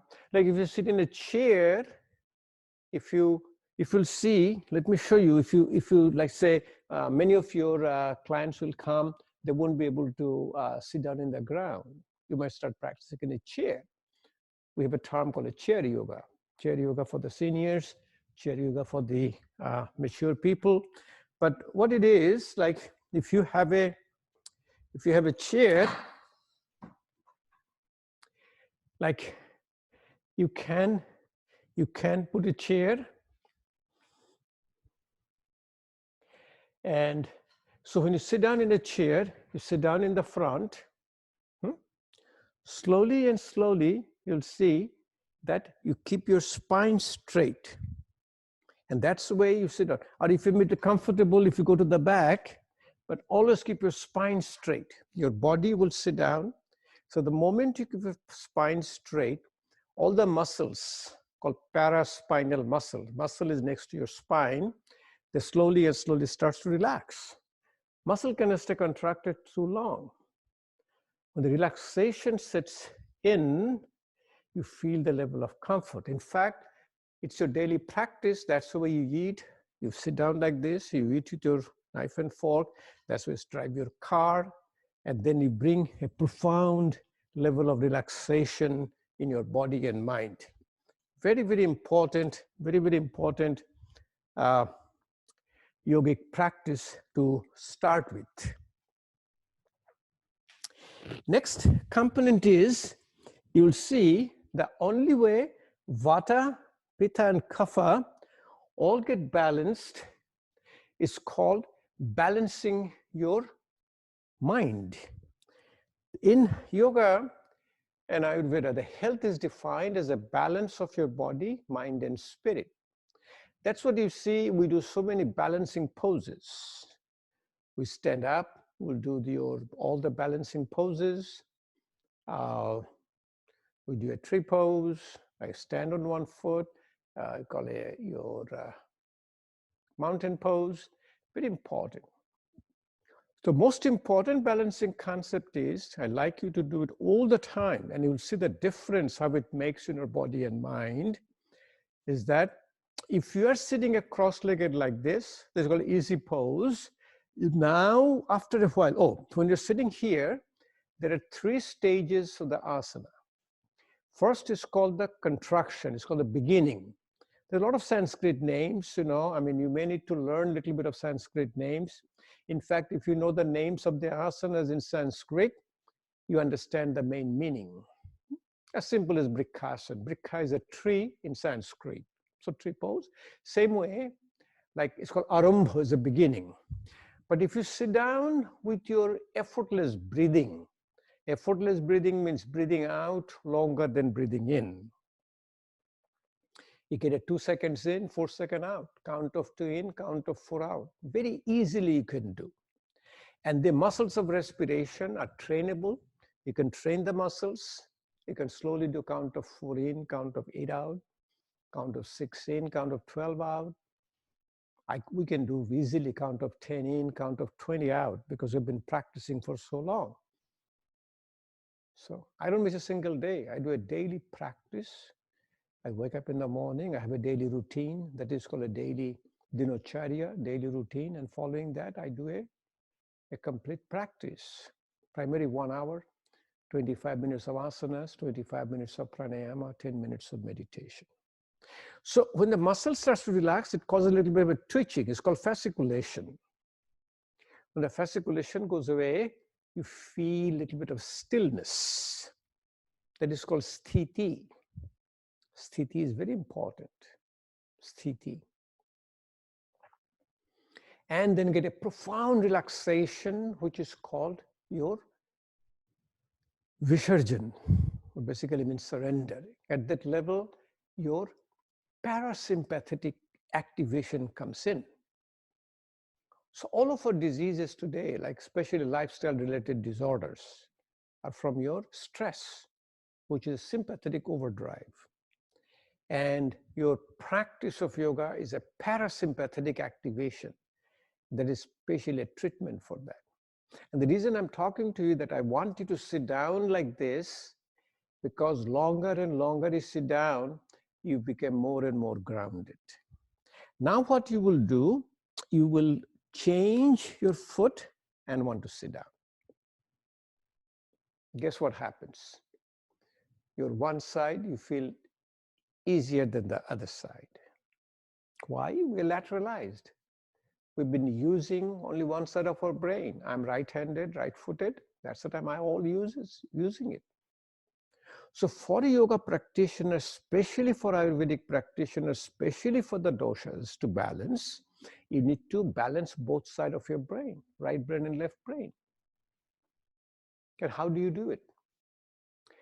consciously use your non-dominant hand and foot. So what does it mean?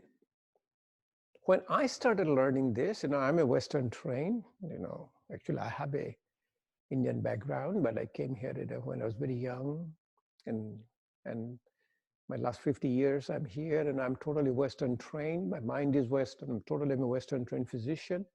So when I got into this practice, I started brushing my teeth with my left hand. Because I'm used to brushing my teeth with my right hand. Is very comfortable. Left hand, the first of the brush is all over. It never comes even close to my mouth. Slowly and slowly the practice, I'll be able to brush. I brush it all the time with the left hand now, with the left hand. But guess what? When I'm brushing my left hand, my right hand is doing like this. Why? Because my brain has an imprinted memory that I use my right side. And that is a cause of all the imbalances we have. Like the question Jackie just said, it looks like my mind is more mobile, vata, my body is grounded like kapha, because of the imbalances we have in both sides of the brain. So when you sit like this, when you feel uncomfortable in one side, or if you feel a pain like this, you back off.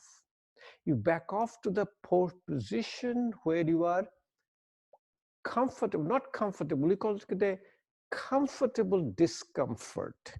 Means you have a little bit of discomfort, but if you sit down here in time, especially if you do a effortless breathing, slowly and slowly this thing is going to happen. And I'm showing this thing more and more, instead of you going to all different asanas, is the concept. Once you bring up the concept, see, all of you have your individual practice. You have been practicing.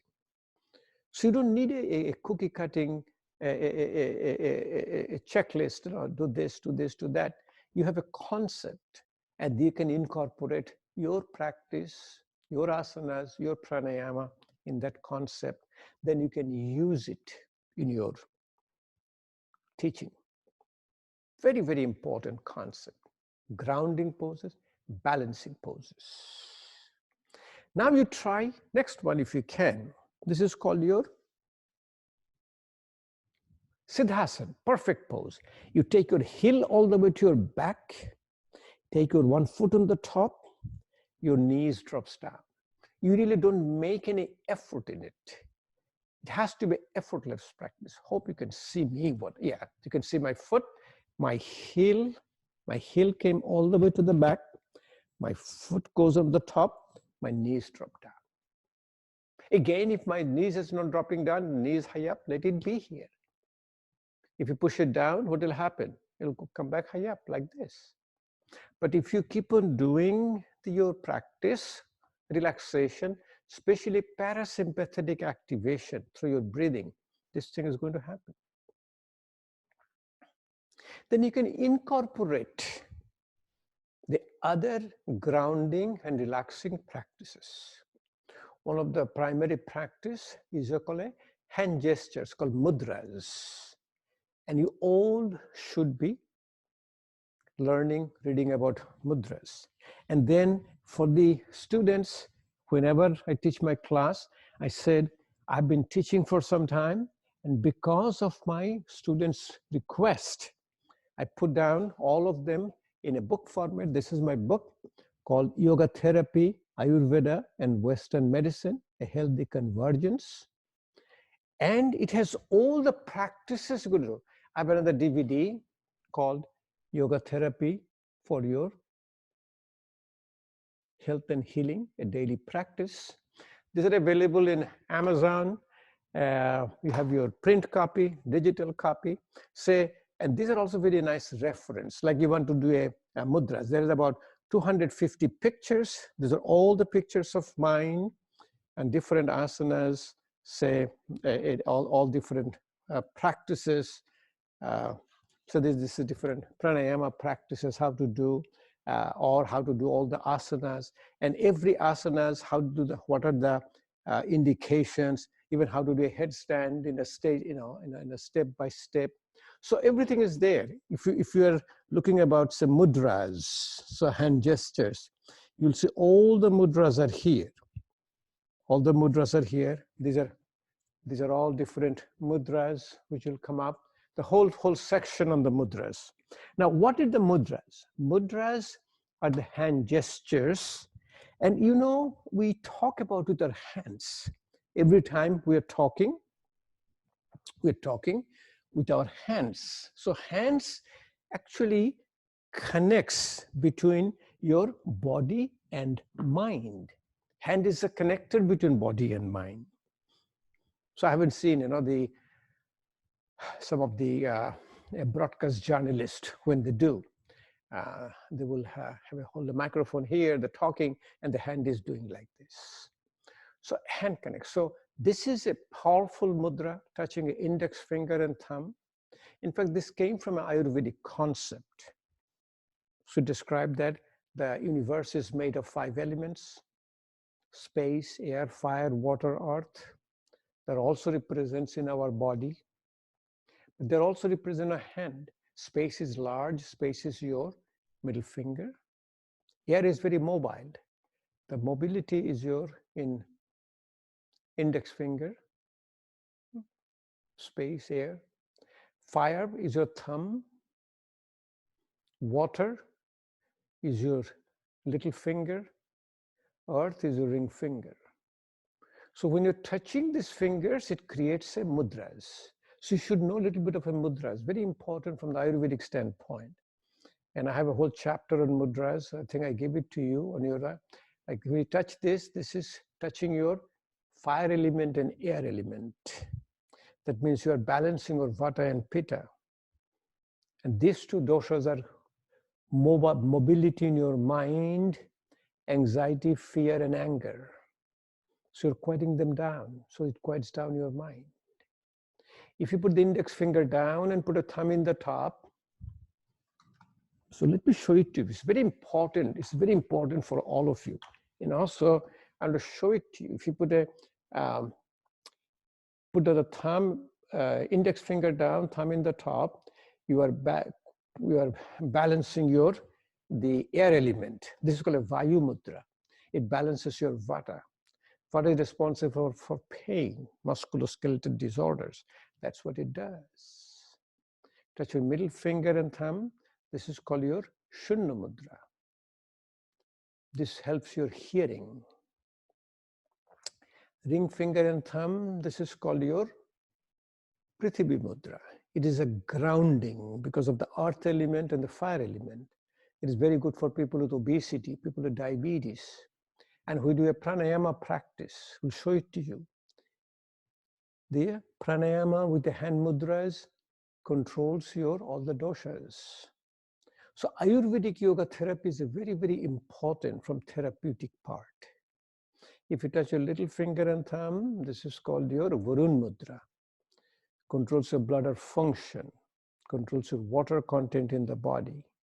If you touch your ring finger, little finger and thumb, this is called a Shakti Mudra, strength, also called Prana Mudra. Prana Mudra, prana is your life force. Touch your middle finger, ring finger and thumb, called Apana Mudra. There's a downward cleansing mudra it's also called Pachan Mudra. It removes all the excess in your body.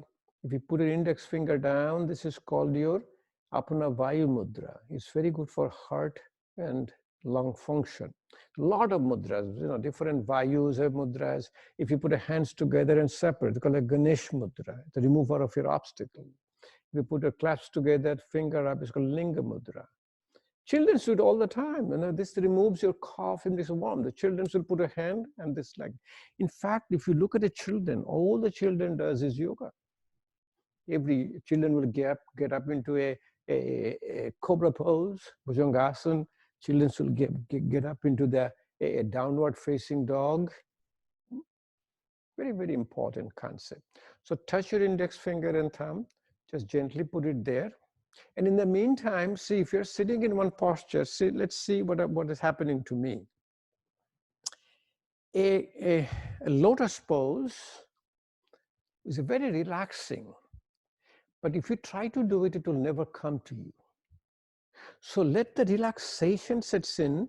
So now I'm putting my one foot in the top. This is called half lotus, or also called your swastika Ardha Padmasana, swastika asana. Okay, so I'm feeling pain. So what I'm going to do, I'm going to back off. I'm going to find a place where I have my comfortable discomfort. Even having pain, I can put it down fair, but I start from somewhere. If you don't start, if you say, I have a pain, I have arthritis in my knee, yeah, I do. I have arthritis in my knee. You know, I make a fun all the time. I said, I'm 39 and holding, but I've been practicing over 50 years, but that doesn't mean anything. Mentally, I'm very, very young. Physically too, my body, I can do. You name an asana, I can do it. You name a pranayama, I can do it because it comes from daily practice. I'm comfortable sitting like this. Toes, you know, like if you want to practice one, when you separate your toes, your feet gets relaxed. So what we do, I have my fingers, I slowly take my fingers and put in between my toes. Initially it's very hard, you know, initially it doesn't go in, very tight. But now I'm relaxed, it just goes in and out. Market is full of it. Yoga toes, yoga socks, yoga shoes. So, you know, this is my 24/7 practice. I'm sitting in front of television, sitting in a chair. I do this. So when you see that yoga toes, yoga socks, yoga shoes, and primary of them is the separation of the toes. It's like going to get a pedicure done, they put this spacer in between. What I say always is 99 cents, but they put a name, it's called yoga toes, it becomes $99, you know. Yoga sells. So this portion, the same as this touching your finger. Then if you can bring your breathing. And after breathing, remember pranayama comes pratyahara. Pratyahara is a controlling of your 5 senses. And you will see slowly and slowly when you enter into a meditation, meditation will come to you. There's a 7th limb.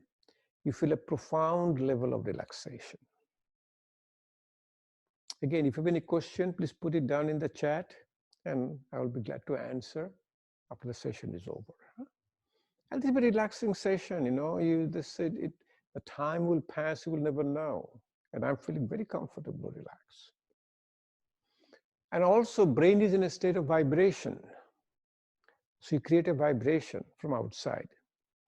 In yogas gave us a vibration one is called an Om. When you do Om vibration, Om has the same frequency as the frequency of your brain. And Om quiets down your brain. This vibration is called your bumblebee breathing, Bhramri Pranayam, bumblebee breathing. Bumblebee breathing quiets down your mind. So Vata needs to do them. Vata needs to do the Om chanting. Vata needs to do your bumblebee breathing. And we'll show it to you. So I'm giving you the concept for you to keep in your mind. And this may be, as I said, is recorded. Maybe I'll be able to upload in maybe YouTube. You'll be guys able to see it and keep it for your future use. Now let's concentrate on your breathing. As I said, lung is like a balloon. It has a 4.5 liter capacity. We only breathe 500 cc, 0.5 liter. So breathe out first, make some space. So when I tell you to breathe in, I'm breathing in without emptying my lung. That air is sitting in the top of that residual air and it's not doing anything for me. That is called a dead space. So I need to breathe out first. Any yoga practice, first thing you do, breathe out.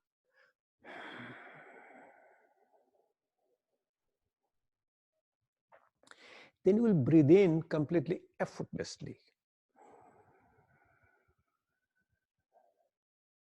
Then you will breathe out longer than breathing in.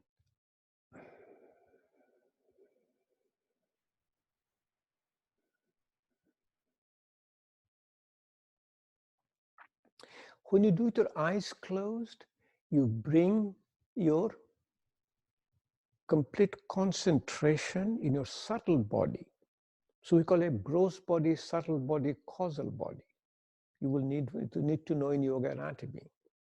Gross body related to our physical body, subtle body related to our mind.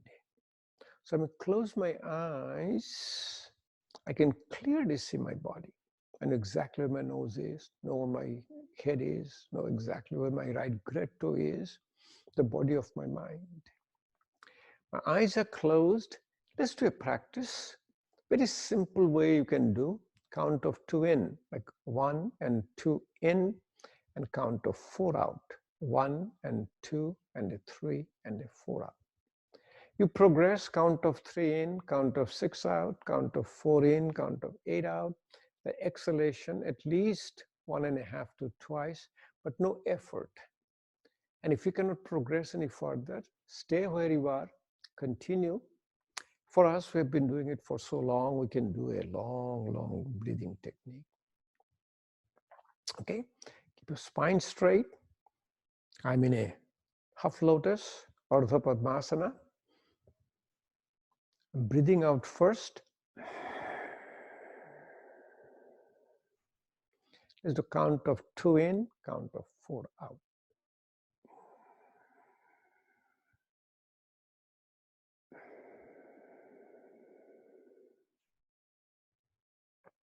Very simple.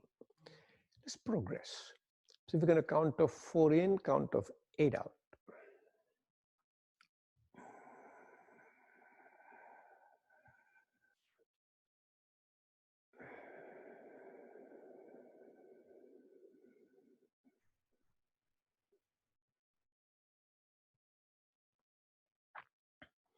Still feels very nice and easy for me. If it is not comfortable, you can stay here and do it. For me, let's go to count of 6 in, count of 12 out.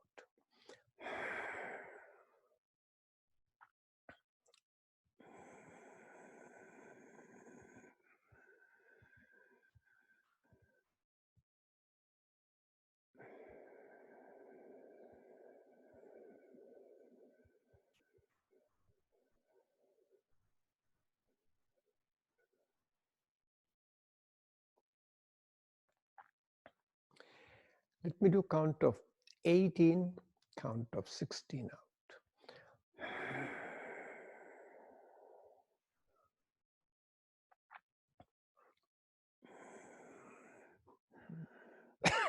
Sorry.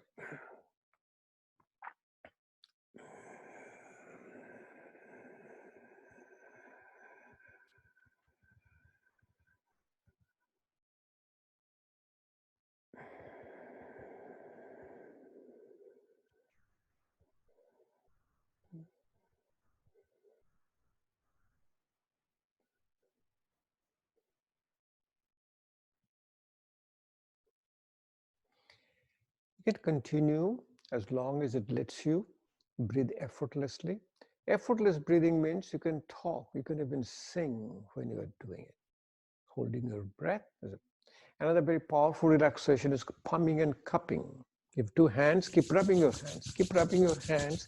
If you're wearing glasses, you remove your glasses, then take both the hands, then you take a cup, put a cup over your eyes, let the eye take all the heat from your hand, then massage your forehead, massage your eyes, massage your earlobe here. This is very nice. This earlobe, tragus, auricle behind, these are all supplied by a branch called auricular branch of vagus nerve. And vagus nerve is called parasympathetic activator.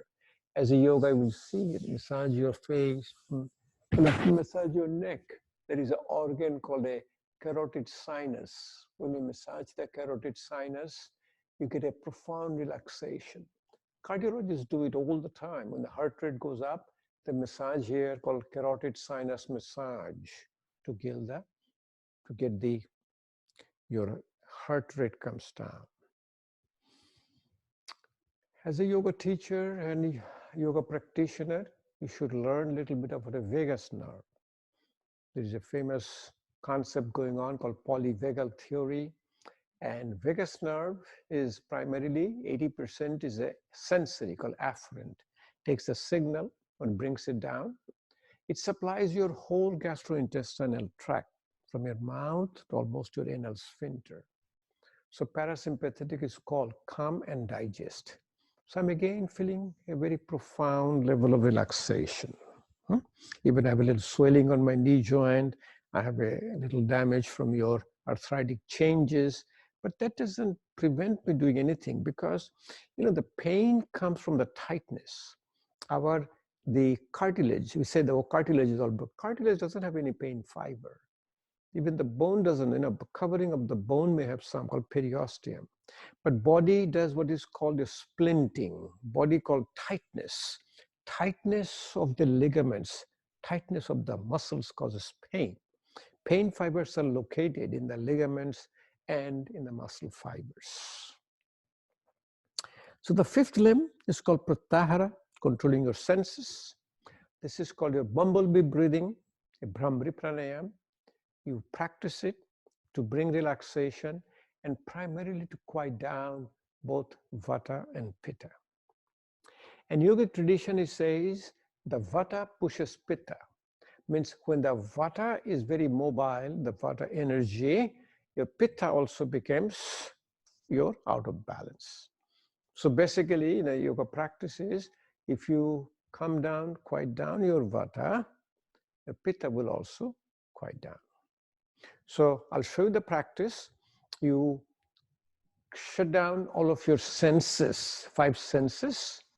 Then you create a vibration of a bumblebee. So I put my index finger on my forehead. I use my 3 fingers to close my eyes. I use my thumb to close my ear. Then I close my mouth. For all practical purposes, I'm shutting down my vision, my hearing, my smell, and my taste.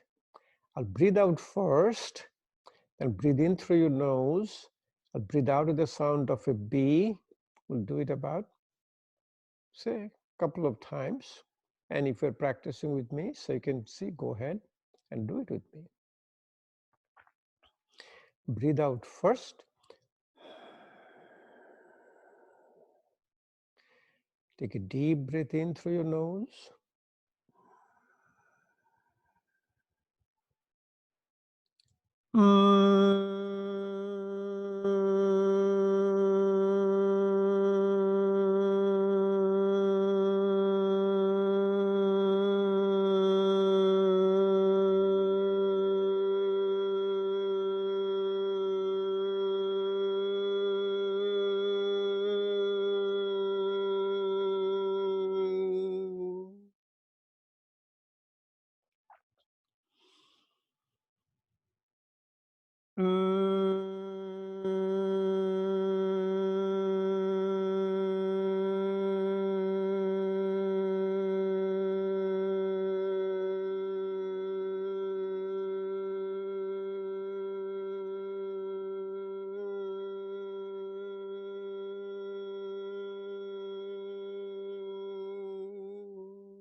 Again, practice this pumming and cupping. It's a very wonderful practice.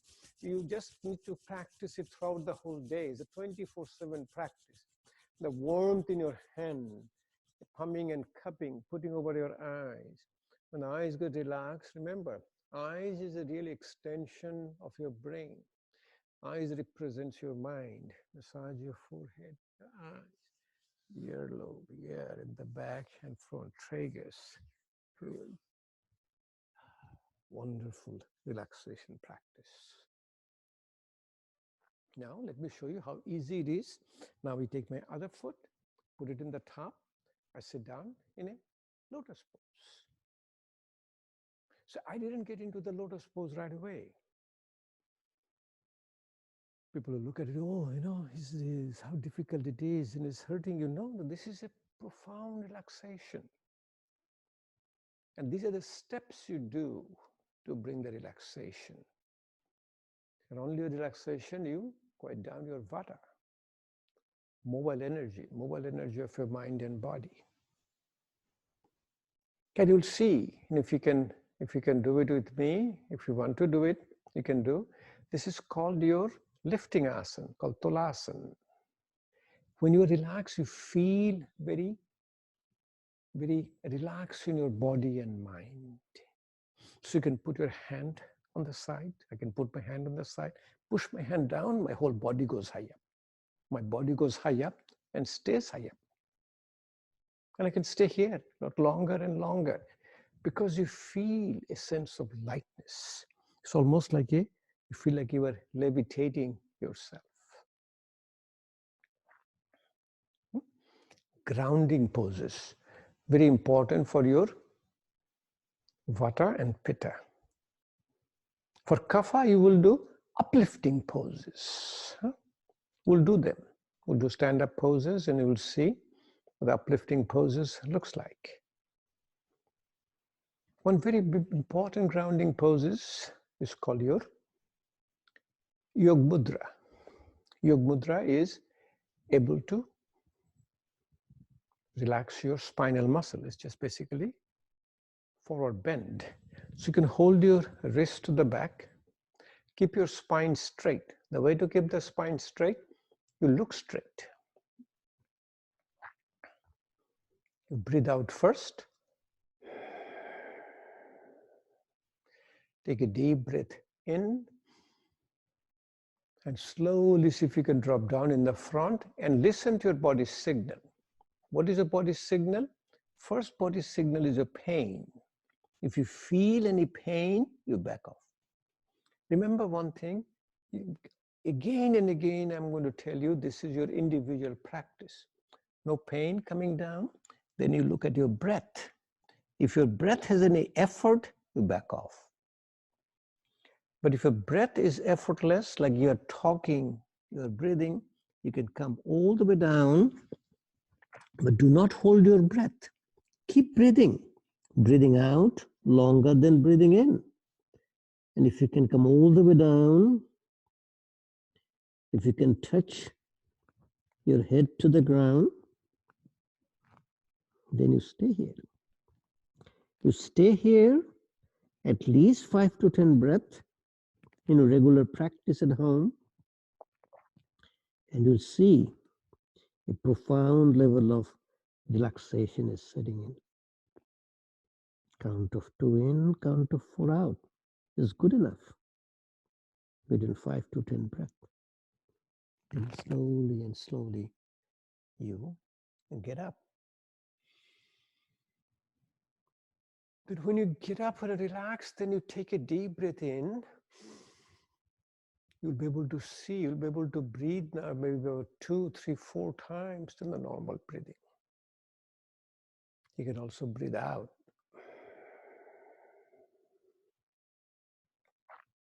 Wonderful practice. You can relax upper part of the body. If you look at a baby, if you look at a baby's hand, you relax your hand. If you say baby, you know how the baby closes their hand. Baby will take the hand, baby will put the thumb inside and close. We generally close like this. No, baby will put the thumb inside and close. The Sanskrit name is called a Balo Mushti Mudra.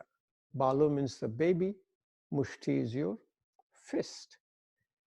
So by the time you do it, your hand gets relaxed. Why? The babies are very relaxed. So if you get a pain in your hand, if you get arthritis in your hand, Vata causes the pain, Vata causes arthritis. Or you can do the breathing. If you're doing, just put your hand in the front, breathe out first, take a deep breath in. When you breathe out, do your yogic fist. This is called yogic fist. It's also called Adhi Mudra. It opens the upper part of your lung. Breathe in, and many a time when I practice it every single day, I do it with my eyes closed. Breathe in, breathe out. Breathe in, breathe out. Wrist gets relaxed with extension. Breathe in, breathe out.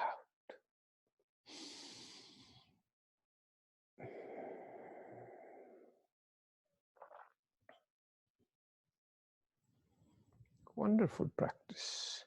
And more you do with your eyes closed, and more you do with your breathing, you develop the profound level of relaxation. Shoulder is a ball and socket joint. Shoulder get relaxed with a circular movement. So if you put your hand in the shoulder and slowly bring your elbows together, remember, if you feel the pain, if it is hurting you, what you do, you back off. But if you can be doing here, very nice. Breathe out first. Take a deep breath in and slowly rotate your shoulder for proper relaxation. The breathing, breathe in here and breathe out. Then do the eyes closed and you'll see how the relaxation will come in.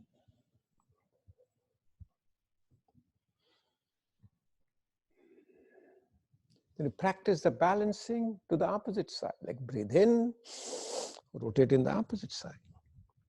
Very, very important yogic concept, balancing both sides of your brain. Breathe in, breathe out.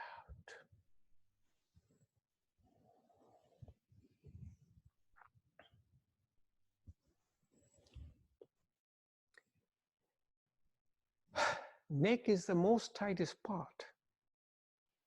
You like to relax your neck. Neck is relaxed. There is a yoga asana. It's called Brahma Mudra. Brahma is the name of the Supreme Being, and Mudra is a gesture. 4 postures. Practice with the breathing. Practice with the eyes closed. You'll see how relaxed you get. So again, the hand gets relaxed with a called yogic fist or a baby fist. Put a thumb inside and close. A lot of other mudras, like if you touch index finger and thumb, put it your thumb down. This is called a chin mudra. It opens lower part of the lung. If you close the other fingers, this is called your chinmay mudra. It opens the middle part of the lung. And if you put your thumb inside and close, it puts a profound relaxation. I really want you to even practice your asana practice with this mudra. I have so many yoga teachers, they come and say now, I said, I've been practicing it now, and without knowing, my hand goes like this when I'm doing my asana practice or pranayama practice. So, since the vibration we created through a bumblebee breathing is so powerful, quieting down your mind, let's do the vibration and with your inhalation. So the way you do it with the four positions of your neck, like the slowly, I take a slowly deep breath in and put my neck in the back. I'm looking for what? Pain and effortless breathing. And in breathing out, I create the bumblebee sound like this.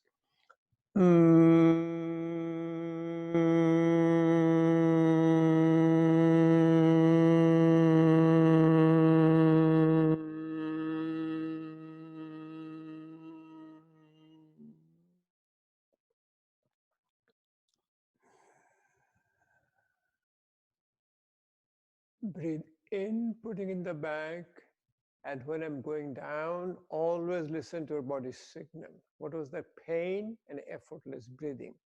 With pain, you back off a little bit.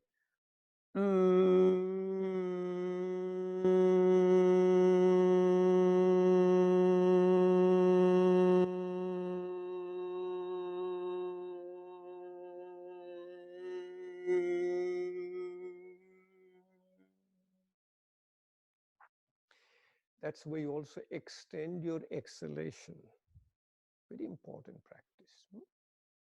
Next is putting a neck, turning your neck to the side. So in the middle, you breathe out first. Take a deep breath in. Drop your neck on one side with a bumblebee sound.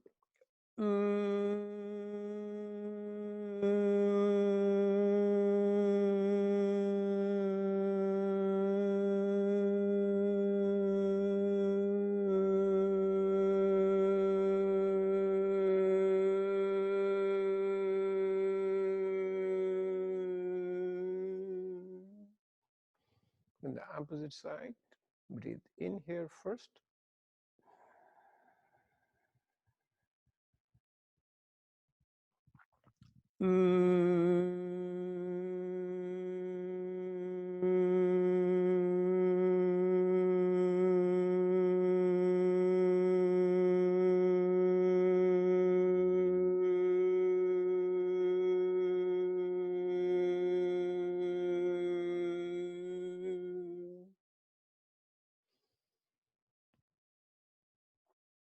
Look all the way to the back without turning your shoulder.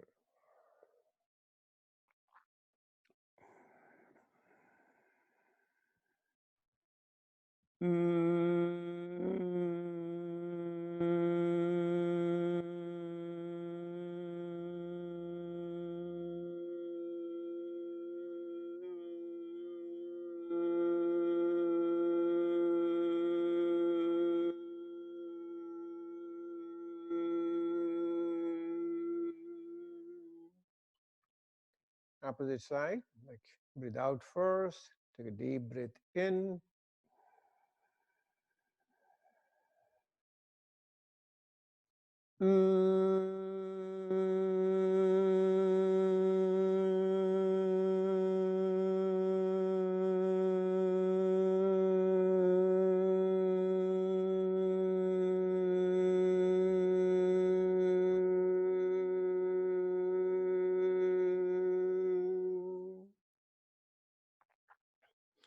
Finally, rotate your neck slowly, first to the left, to the back and right, then to the opposite side, to the right and back to the left. Drop your head down slowly, breathe out first, take a deep breath in.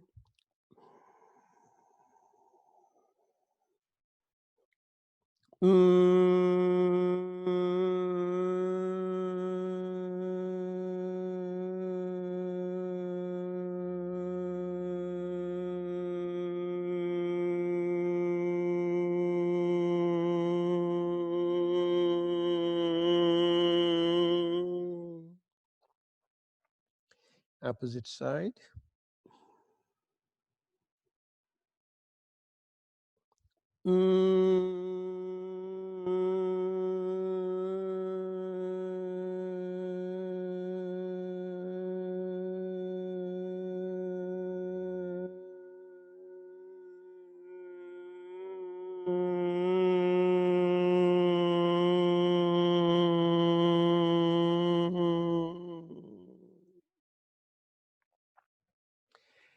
And by this time with the practice, if you analyze in your mind, you'll be noticing that you're really balancing all the three doshas. It becomes a tridoshic practice. Wonderful practice. And you keep back of your mind. One very powerful practice is called the prayer pose to the back, called Paschim Namaskar. So generally we put our hands in the front like a prayer pose, but you will see how easily we can do a prayer pose to the back, which literally relaxes and opens up our whole upper part of your body. So again, you sit down comfortably with your spine straight. Take your hands to the back. Slowly put your hands together. And then you bring it up in a prayer pose. If you can stay here, it's okay. Remember, you listen to your body's signal. Slowly bring it up. Put it in your prayer pose to the back. And if you can do a prayer pose, slowly you can bring it up. It will take a few weeks, maybe a few months, and slowly it will come up. And then you have your eyes closed. In fact, what I do, I do about all combination at the same time. I'll do this, and then do a neck rotation with a bumblebee breathing like this.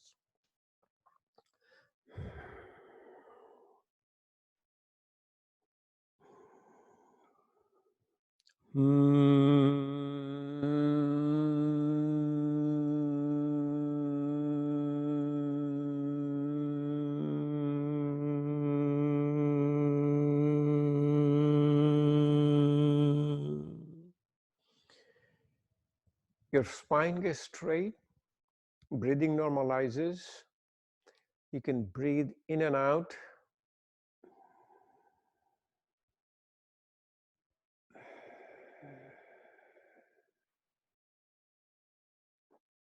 It's a beautiful experience.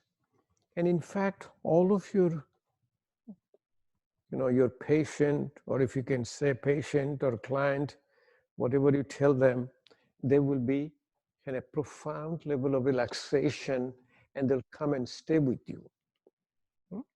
If you start doing a regular yoga practice, like they come to you, you said, okay, let's go ahead and start doing a sun salutation. These people have a disease, underlying disease. These people are not comfortable even sitting down, standing up. You said, okay, thank you, bye-bye. You'll never see their face. So look at that. You relax your hand, you relax your wrist, relax your shoulder, your head and neck, your whole upper part of the body. Then you did all the lower part of the body, the middle part with the forward bend, seated forward bend. Then see if you can do a little bit in your lower part of the body. Relax your lower part of the body, and the whole body get relaxed. When your whole body get relaxed, then you will see all the asanas will come to you. Instead of you are chasing after asana, it says, oh, I want to do that, Ardha Matsyendrasana, I want to do a peacock pose, Moirasana, I want to do a shoulder stand, I want a headstand. These will all come to you. Why? It came to us, came to me, came to you. Look at the transformation. Yoga is called an art of transformation. So if you try to do your feet, you put your feet in the front, keep your knees straight, then always keep your spine straight. So what you do, put your hands on the side. This is called a Dandasana. Then relax your toes, you separate your toes. Breathe in and just the toes. Breathe in, breathe out. More and more you separate your toes, more and more relaxation you get in your body, mind, and also in the lower part of the body. Breathe in, breathe out.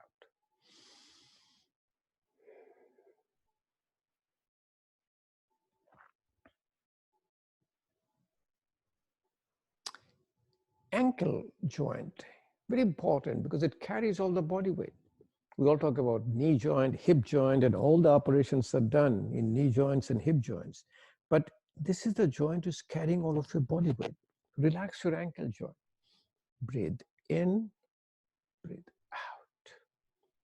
Breathe in, breathe out.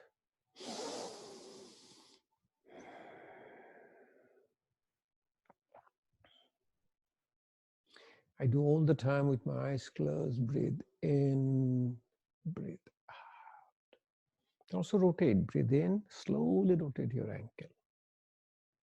Breathe in. These are the, have very subtle yoga practices, but when you do them the opposite side, it brings a profound level of relaxation, profound level of therapeutic outcome, and the people will keep on doing it. These are called sustainable practice. You don't want to create an unsustainable practice. Seated forward bend is a very powerful relaxation. So the way you do it, take your hands, slowly put it down, drop it in the front. Wherever you are, if you can touch it here, it's great. If you come here, it's good. But wherever your hand, if you can hold onto your toes, great. We've been doing it so long, we can even clasp our hand like this. That's okay. Put your hand, or maybe put your hand in here, but keep your spine straight. Keep looking straight. Breathe out first. Take a deep breath in and slowly drop your body down. And listen to your body's signal. What you're listening? Pain. Get a pain, you back off. Remember, do not practice yoga asana after taking a pain medication, because pain sensation is your protection that lets you get into the asana very easily. If you lose the pain sensation, do not take to Motrin, to Tylenol or 2 Advil to do yogasana. If you have a body ache and you have to do it, just do it short of pain. And then listen to your breath. When your head comes all the way down, you stay here. Continue your breathing. Breathing out longer than breathing in. And see how long you can stay here. 5 to 10 breaths is very good. Then when you get up, relax. Use a hand to guide yourself to get a proper relaxation.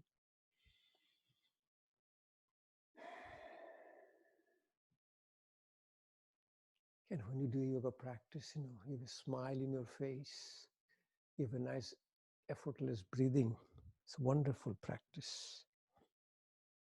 And yoga says that you can relax your knees and hips at the same time. You can take your one foot, put it in the top, use your one hand, separate your toes. Nothing bothers you, nothing have any effect in your body and mind. Hold on to your knee, bring it up slowly close to you. Breathe out first, take a deep breath in and slowly let the baby go down. It'll go all the way down to the ground. I don't have to do anything. If it is here, let it be here. If you push it down, this thing will happen. If you keep your eyes closed to the breathing, this thing is going to happen. Knee, according to yoga, is a site of fear. And hip is a site of emotion. What does it mean? Remember, if you first time you're giving a public presentation, your knee shakes.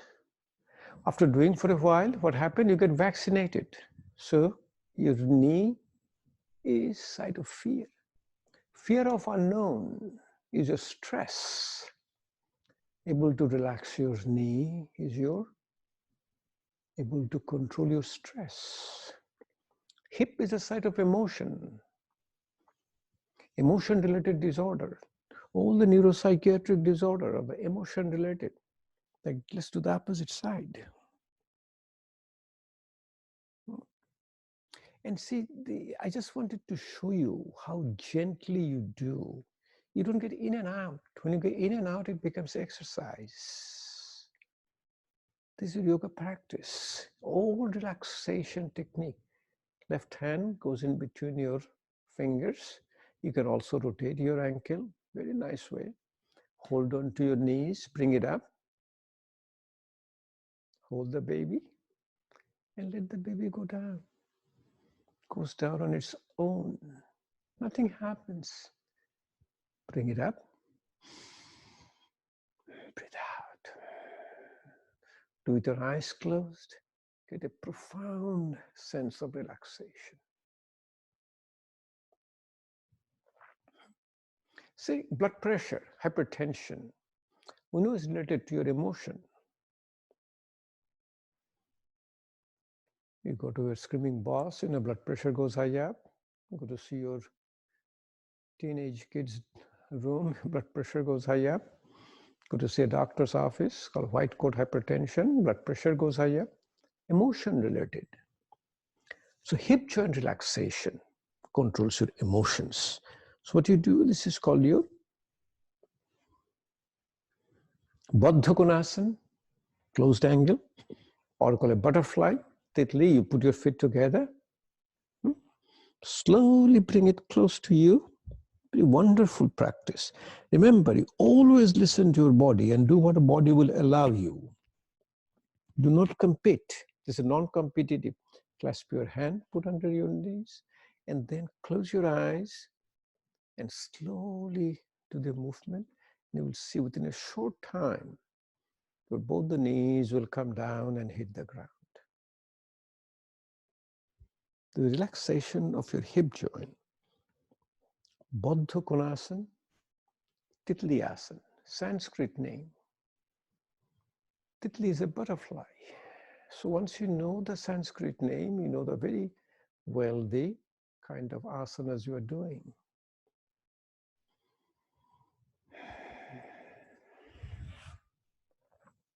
A wonderful asana is called a squatting pose. If you're able to sit in a squatting pose, your whole body gets relaxed. So the way to do it, you can sit down with your feet grounded, and look at this. This is the way you relax. This is, we can sit down, relaxes your ankle, relaxes your knee, relaxes your hip, so back. Then if you can put your hands together and you separate your fingers, hand get relaxed. If you extend your wrist gets relaxed. You can put your hand inside and slowly put your hand here. Keep your spine straight to the breathing out longer than breathing in.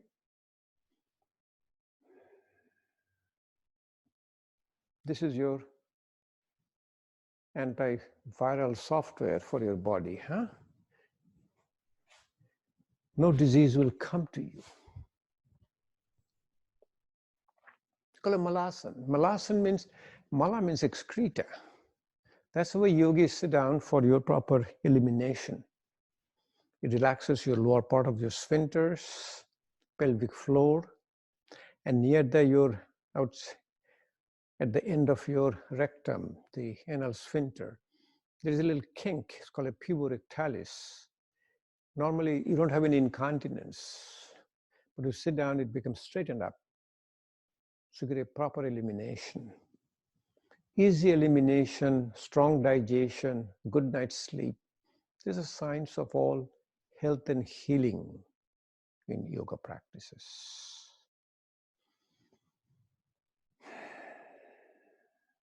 And the concept is always breathe through your nose. Do not breathe through your mouth. If you breathe through your mouth, you have no idea where the air has gone.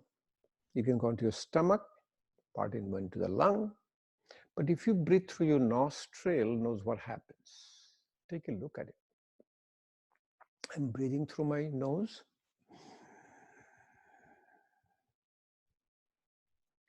Nose, first of all, it filters all the air coming in through your nose. Nose is also like your personal air conditioner.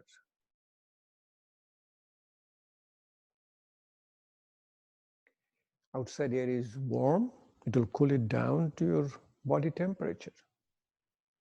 Outside air is cool, it will raise the temperature up even to a body temperature. Air goes on the side of your nose. It's called a turbinate, and it directs the air towards your lung, called larynx. And during the process also, it secretes a substance from the mucosa of the sinuses called nitric oxide. Nitric oxide is also called a vasodilator. It opens up your blood vessels. Nitric oxide is also helps in the lining of your blood vessels called endothelium. It secretes a substance called cyclic GMP, acetylcholine, which is basically a mediator of your called parasympathetic tone. So calm and digest. So you always say the word. Take a deep breath in and relax. If you look at a very nice picture, it's a breathtaking. Breath is the connector between your body and mind. We'll do a little pranayama practice, a meditation practice at the end today when you finish. The reason we're practicing like this is that we practice what we preach. What is the preaching? People will ask you, when do you practice? You try to practice in an empty stomach. When you have a full stomach, you don't want to do a practice. So morning, when you do our normal morning rituals, we get up between 4 to 6. It is called Brahma Muhurta. Then we drink a glass of water. It's called a Ushapan. We have a proper elimination. We brush our teeth. Then you also massage our gum. It's a yogic way. You scrape your tongue. Then you do jalneti, neti party. Wash your nose. Yoga says, you wash your face, wash your hair, wash your eyes. Why not nostril? This is the air your life force is going. Prana is going, keeping you awake, alert, and alive. So we have practice jalneti or neti part every day. Then in the empty stomach, we do the practice, 1 hour of practice, 25 minutes asanas, 25 minutes pranayama, 10 minutes of meditation. When you have a full stomach, like if you have had a full lunch, like to wait about 2, 3, or sometimes 4 hours before you do the practice. People ask me, when if you do it in the afternoon, try to do it at least 3, 4 hours after a big meal. Would you have a small meal? It doesn't matter. Some in the morning, a lot of people ask me, I have to have a little bit of very light breakfast before I can do practice. I said, fine. I have to have my medications. I take some medications. I have to take it. It's okay. Take them. I have to have a cup of coffee before I practice. Let them have it, the cup of coffee before practice. You know why? What will happen? When they're closing their eyes and trying to concentrate, what they will see the cup of coffee in front of their eyes, very much distracting. So let's do a couple of other asana poses, sitting down. And we can do, you name the asana, we can do it. You can do asanas after asanas after asanas, but once you get a concept, you can incorporate all of your own practices with you. And one day a person says, I have to breathe through my mouth. I cannot do all the breathing through my nose. What should I do? So he said, you can breathe in through your nose, breathe out through your mouth.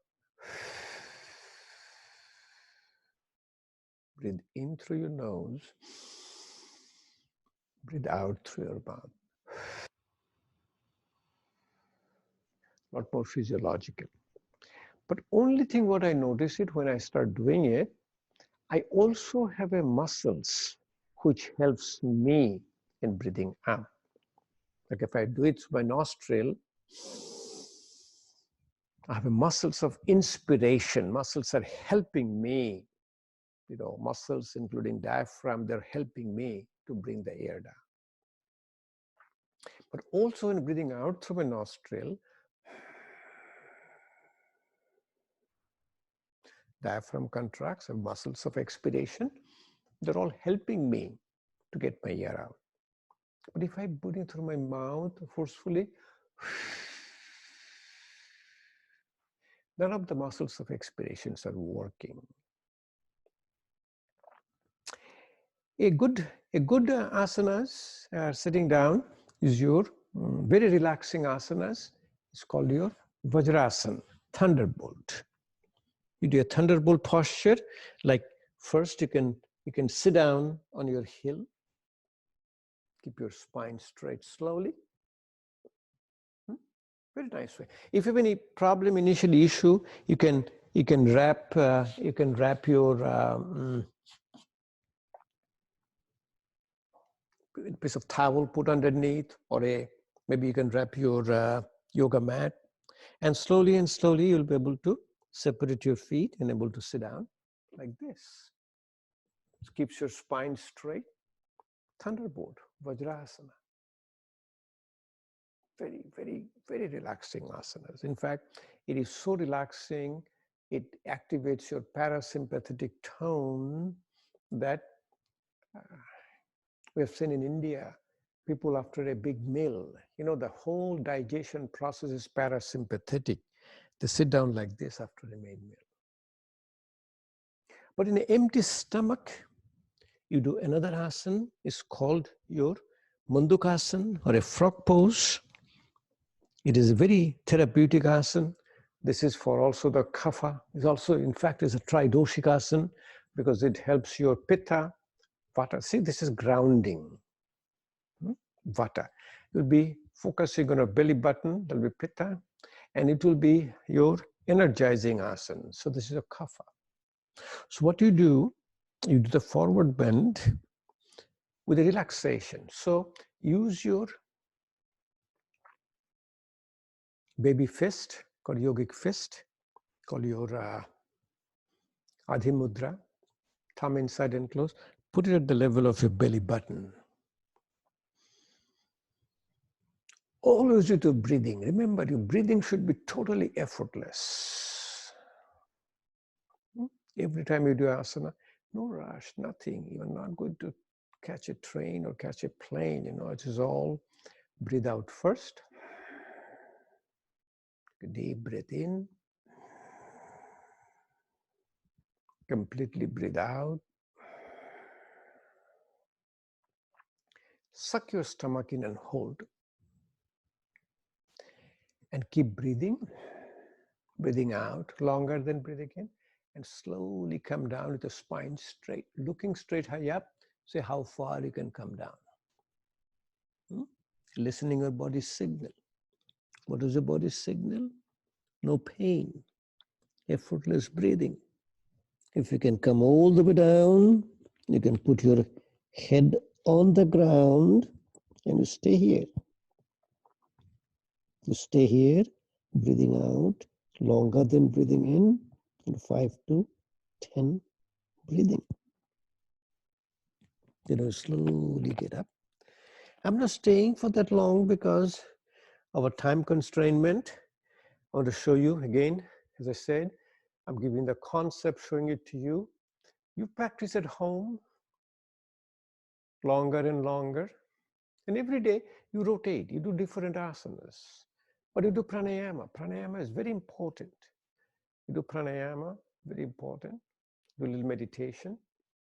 Then you will see the total transformation in your body and mind. And you will be a different and different teacher. You're not going to be, you don't want to be a cookie cutter teacher. You need to have your own individuality. And individuality comes from when you have the concept. Or you can do it with a hand, like you put your one hand here, put the other hand here, in a nice way. At a belly button.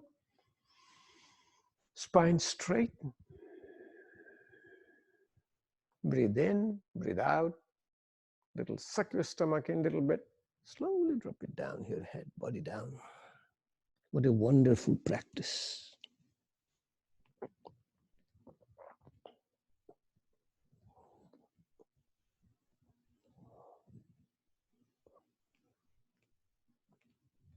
And slowly come back high up.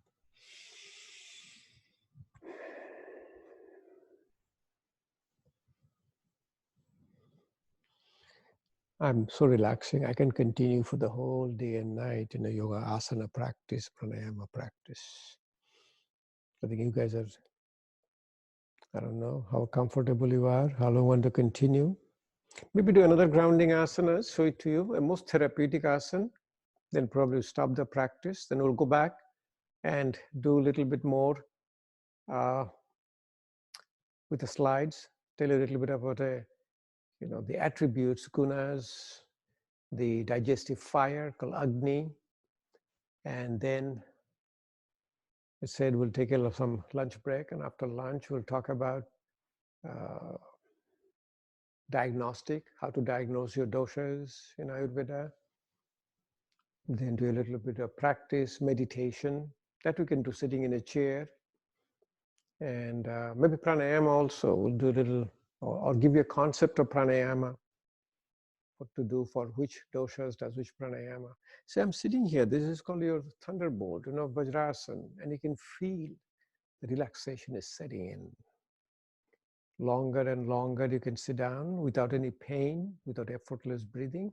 That's the outcome of your yoga practice. Okay, so let's do one more asana before we finish. Very powerful asana and also balancing asana. Gomukhasana, cow face. The way you do the Gomukhasana, you bend one of your knees and then put another knee, again, no rush, putting it slowly in. Another knee on the top of the other one. Gomukhasana. Go means cow, mukh means face. It's called it. Actually, when you look at, when the yogis looked at this, that looked like a face of a cow. That's what they call it, a Gomukhasana. In fact, this is so relaxing asana. What happens if you keep on practicing this, you will sit down like this without knowing. I'm talking to you because I want you to sit down in this asana if you can. No pain, effortless breathing. What is effortless breathing? What I'm doing now. Talking. I can even singing. I'm smiling. That's what it is. Huh? What you do, see, this is the way you relax. You relax, your ankle is relaxed, your knee is relaxed, your hip is relaxed, lower part is relaxed, then relax the upper part of the body. Right side, you raise your right hand high up, put your left hand to the back, drop it down and touch and hook. Huh? So take it, let me show it to you so we'll be able to see it better and how to do it. Then you will see the difference, what happens to you, because it's a properly a very important relaxation technique. So here I am. My right knee is in the top. My right hand goes high up. Left hand comes here. What I can do, I can hold into my elbow and put my hand in the middle. Prepare myself. Then take my hand, drop it down, touch it, hook it, and essentially I can handshake each other.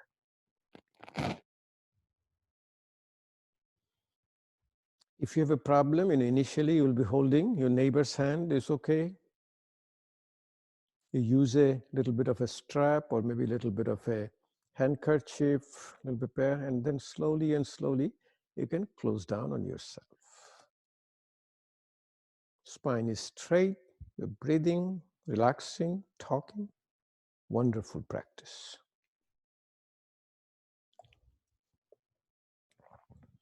Slowly we're down. Do the same thing, now the opposite. Now what I'm doing, I'm putting my left knee on the top of my right knee. Before it was my right knee on the top of my left knee. My left knee is in the top, my left hand goes high up. I bring my right hand here. Again, I can hold my elbows. I can stabilize my right hand. Bring it down my left hand. I touch it. I hook it. I essentially handshake each other. I can tell you, for you guys, that one side was easier than the other side. Why? Because we're lateralized. Remember, I'm a right-handed, right-footed. Always my left brain is working, or I'm a left-handed, left-footed, my right brain is working. Here my spine is straight, I'm breathing, I'm talking. It's a wonderful phenomenon. So another very important concept is that when you are practicing in a relaxation technique, you really don't need a savasana. You don't need a counter pose. Why? Because your every pose is savasana. Every pose is a corpse pose. You are totally relaxed in every pose. We can do all the poses laying down, standing up, still will be all relaxed. So, it's about 12:05. So let's go ahead and take another 10 minutes break. Come back around 12:15. And I will go back to my, again, my formal on my desktop. And I will, let's see, we have some questions here from you. Let's try to answer the questions before we finish our. How do you work towards thunderbolt if it hurts your knees to sit on your heel. Very simple. Remember the pain? You don't want the pain. So what you need to do when you are trying to sit down, knee hurts, you put a, let me show it to you, okay?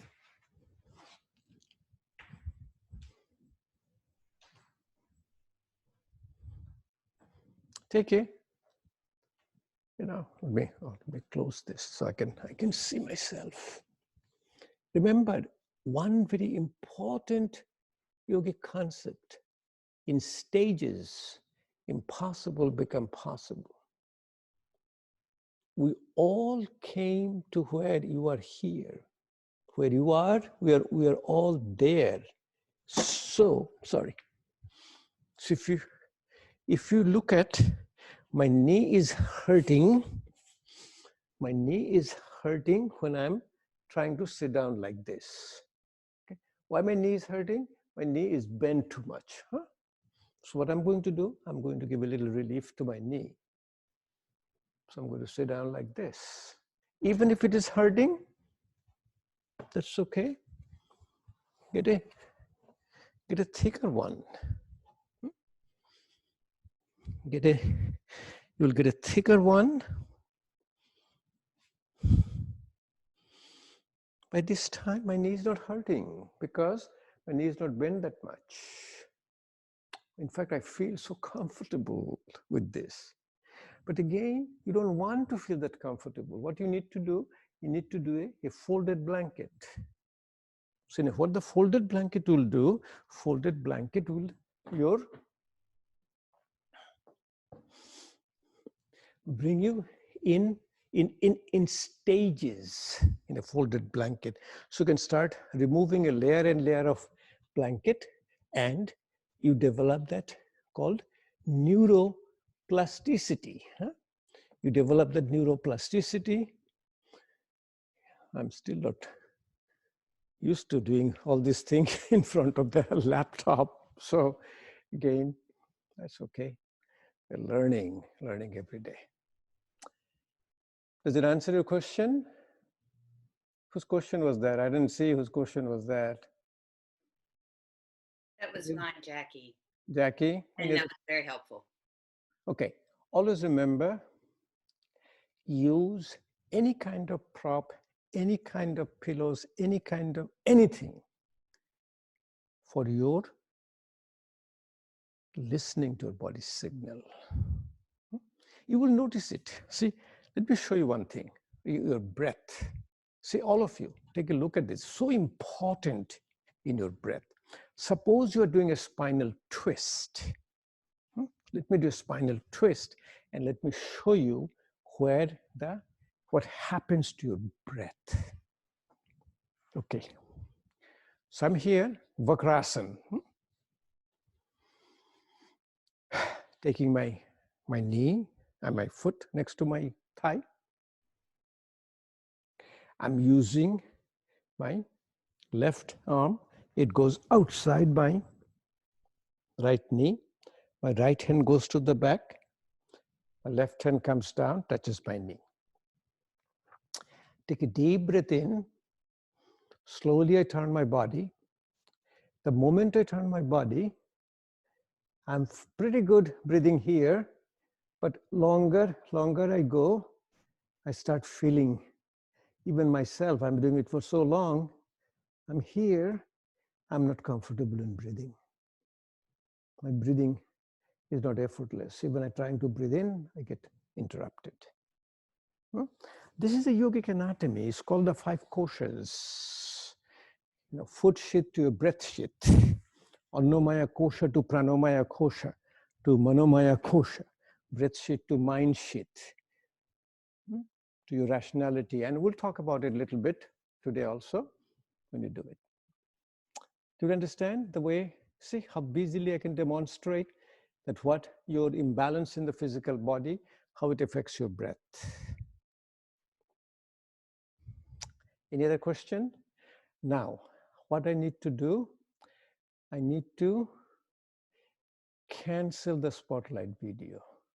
Okay. then I go to the gallery view. Here I am. No more questions, nothing to share. Any other question about what we practice? Concept for you to take home, huh? Okay, take a little break. Let me get out from here, and then let me go to the other.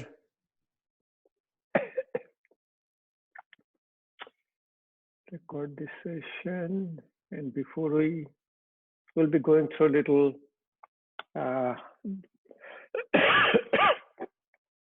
diagnosis now, the pulse diagnosis. But before, who wants to be the first volunteer to let us know what did you eat? How did you eat? Why did you eat? When do you eat? We'll come to that. When do you eat also? Okay. Who's the first share? Okay. Okay. Yeah, I ate because it seemed like it was time to eat. Can you get the volume up a little bit? Yeah, can you hear me now? Yeah, better. I pretty much ate because it was time to eat, not necessarily because I was hungry. And because of what you said, I probably ate differently than what I would have done had I just gone down and ate. But I had like sauteed zucchini, potato, and scrambled eggs.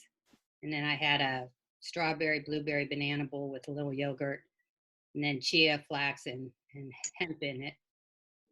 And then a couple, my mom made me some Ritz crackers with peanut butter. Okay. Now, first,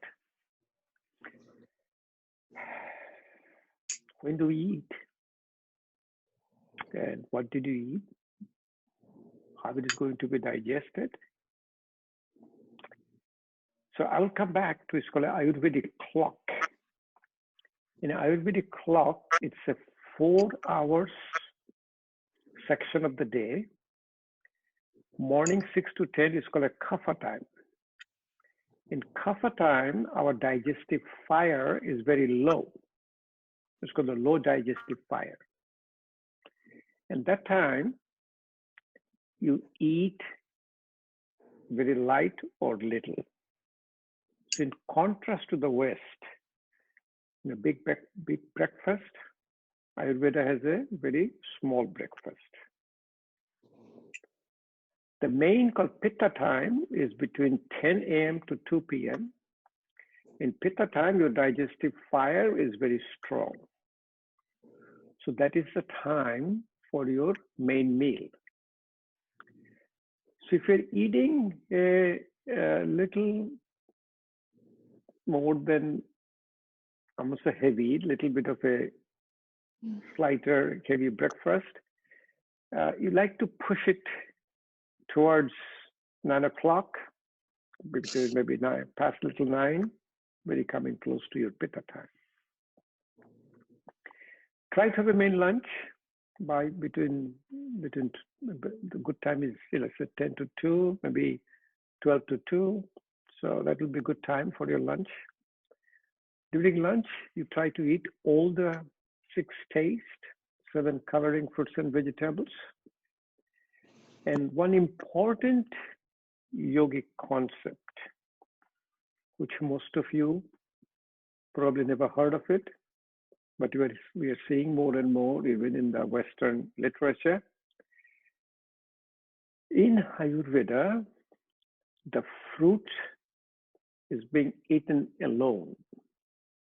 The fruit is not eaten with any regular food. And the sort of, there is some science behind it, and the scientists started looking into it. And the number one science is that the fruit has some enzyme. And one enzyme is called intestinal glycoprotein. That enzyme prevents absorption of trace elements, even absorption of some medications. So you will see a lot of medications today like your statin, beta blockers, and a very common used medication, they have a black box labeling saying that don't take it with a fruit juice. Don't take it with the grapefruit juice. Don't take it with orange juice. It is coming. So Ayurveda says that you also eat all the seven coloring, we're talking about coloring of your rainbow. We call it a rainbow diet. Not only green. I said, I'm only eat green, green and green. Eat all the violet, indigo, blue, green, yellow, orange, red. So all the seven coloring fruits and vegetables, and use it as a snack in the afternoon, separately. And fruit also has an enzyme called cytochrome P450. It interferes with the metabolism of a lot of medication or substance in the liver. So you will see that if you're taking, say, blood thinner, if you're taking a Coumadin or a blood thinner, instruction will come that don't take it with a spinach. There's a lot of actually whole list of stuff called incompatible food with the fruits. So it's best to use all the coloring fruits in the afternoon. Dinner is very light. Dinner is about, because again, the afternoon, 2 to 6, again, 4 hours block is a Vata time. Vata time, your digestive fire is very irregular, and you really don't want to put any too heavy food there. And the evening, 6 to 10, again, is a Kapha time. So that is a dinner time. And you don't want to have a big meal for dinner. Dinner is about Ayurveda, about half the size of your lunch. And preferably 2 or 3 hours before going to bed. Before going to bed, it helps you for starting the digestive process. Before going to bed, an Ayurvedic suggestion is that you drink a glass of water or drink a glass of warm milk. Warm milk is what recommended in Ayurveda. And you put a little bit of a turmeric. Turmeric is very common spice used in Ayurveda. It has a anti-inflammatory, anti-carcinogenic effect. And also recommends a little bit of nutmeg. Nutmeg has it's called monoamine oxidase inhibitor. It gives you a little bit of a good sleep. A lot of people ask me, said, if I drink a glass of water before going to bed, I have to get up middle of the night, and it's bothersome. Again, the brain phenomena is called neuroplasticity, the habit forming. So you drink enough, find enough that you don't have to get up at night. Keep drinking it for a while, 2-3 weeks, same amount. Then slowly increase the amount. And you will see that slowly and slowly, you will be able to adopt to a whole glass. At the night time, between 10 p.m. to 2 a.m. is still called a pitta time. Your digestive fire is strong. And the Ayurvedic concept is, at the time, your body gets a self-cleaning, like a self-cleaning oven. All the things you put in your body wants to get rid of them. And again, at night, 2 to 6 a.m. is a Vata time, and you wake up early in the morning between 4 to 6 a.m. and continue your daily routine. I have, if you go to YouTube or if you go to my Facebook site, everything is recorded in Facebook, and also all of them are uploaded in YouTube. If you go to my YouTube channel, just put down my name, Dilip Sarkar Yoga. The whole YouTube channel will show up. One of them about 2-3 weeks back, it's called a daily routine. And daily routine, you'll see how a yogic and Ayurvedic lifestyle is maintained. Now, coming back to your lunch. Okay. You ate What is the first thing you put in your mouth during lunch? What was the first one? It was the zucchini. Zucchini. Tell me, what was the taste of the zucchini when you put it in your mouth? I'd say kind of soft and mild and maybe sweet. So when you put a food in the mouth, sorry, what is happening here?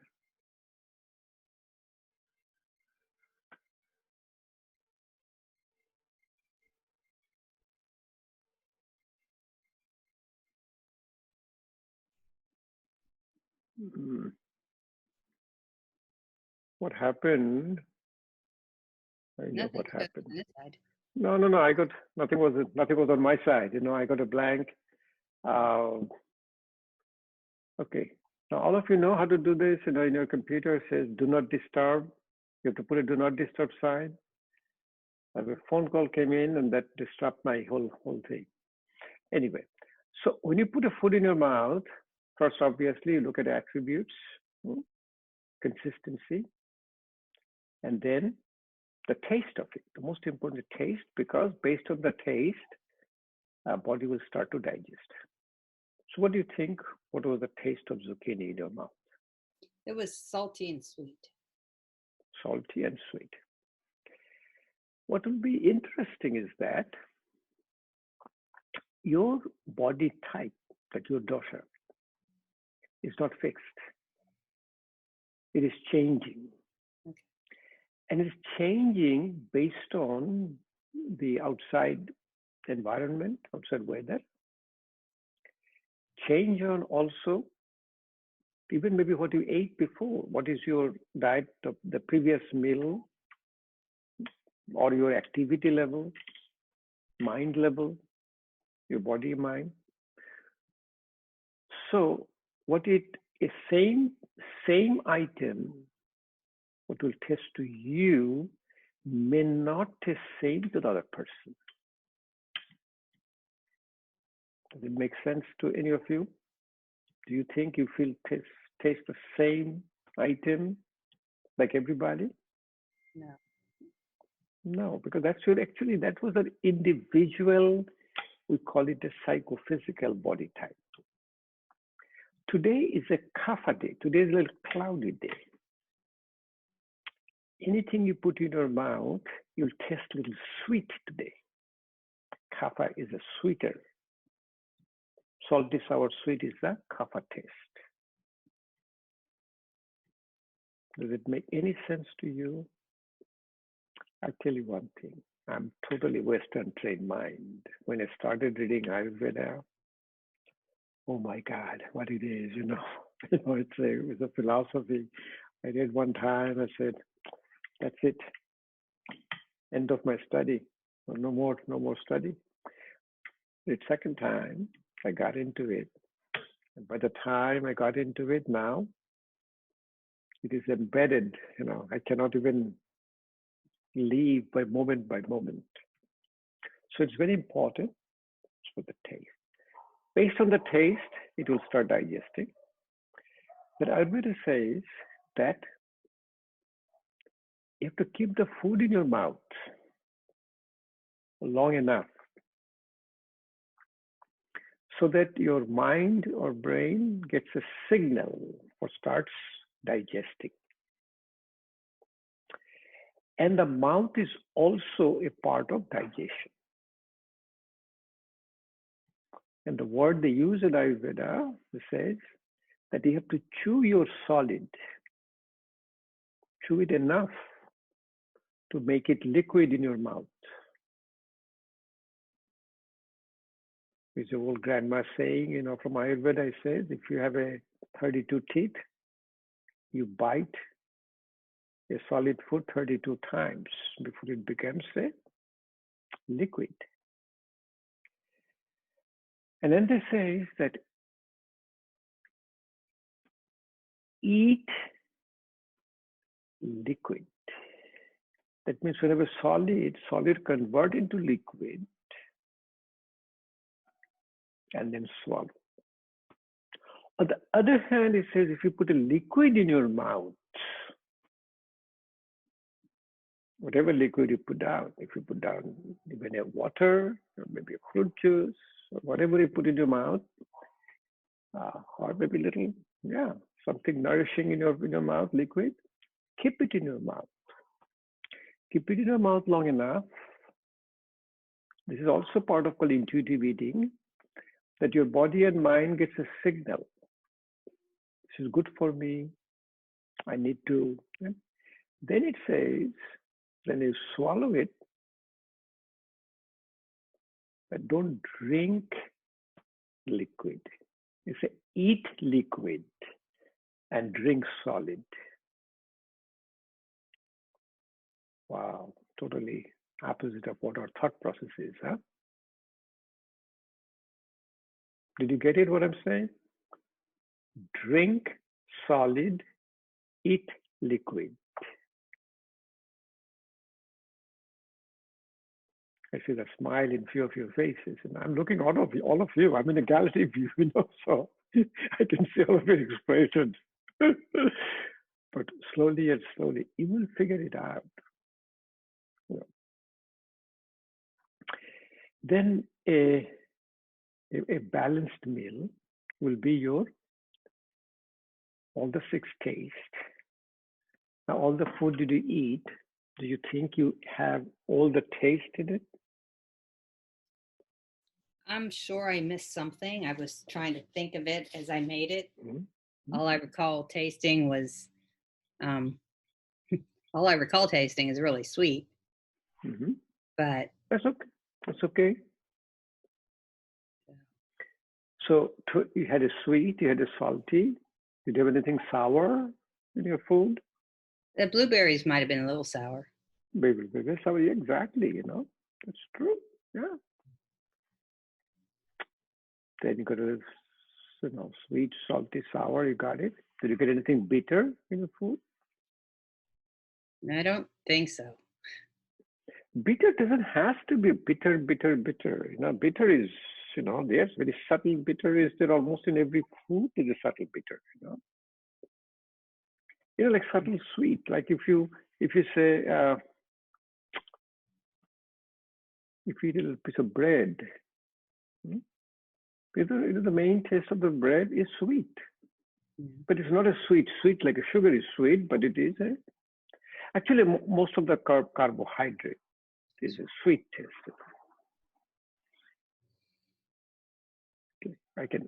I love this Ayurvedic digestion. I can keep on talking for the whole day, So you guys have to stop me.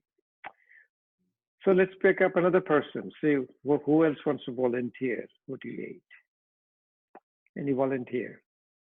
Oh, I'll go. All right, go for it. What did you eat? I had split green peas. Green And peas. what made me want to go is because it tasted sweet, and I wasn't expecting the Taste peas. what? It Taste tasted sweet. sweet. Okay. And I wasn't expecting that because I kind of put a lot of salt in it and pepper.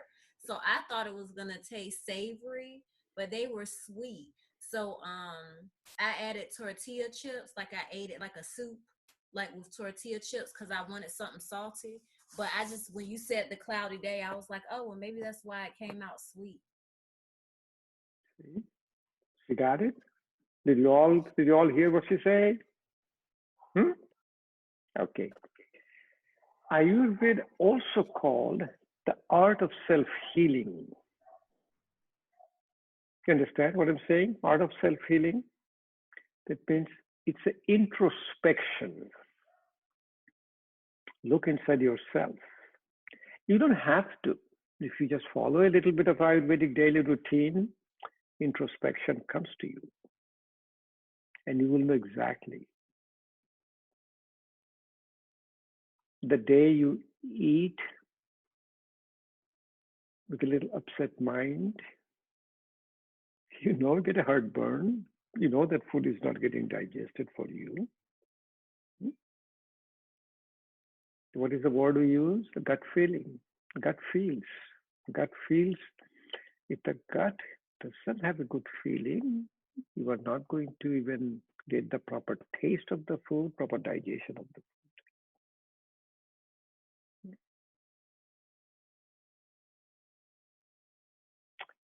We really, me and my wife, we just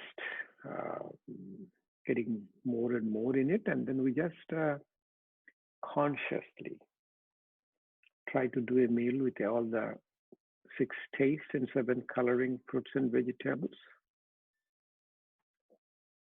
Actually, very interesting. A lot of people ask me,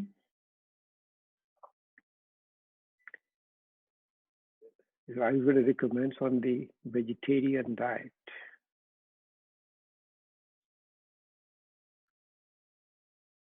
Actually, the meat, say meat, fish, any of this non-vegetarian meal, what it is, those foods are called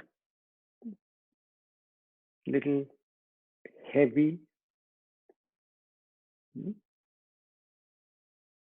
what will be the heavy food is your kapha. So non-vegetarian foods are kapha. So a person who has an extreme imbalance of vata, they may need a heavy kapha food like a meat, fish.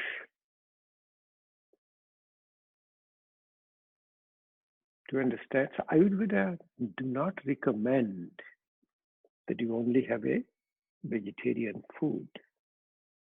Ayurveda recommends that your diet is totally intuitive diet based on its effect in your body and mind.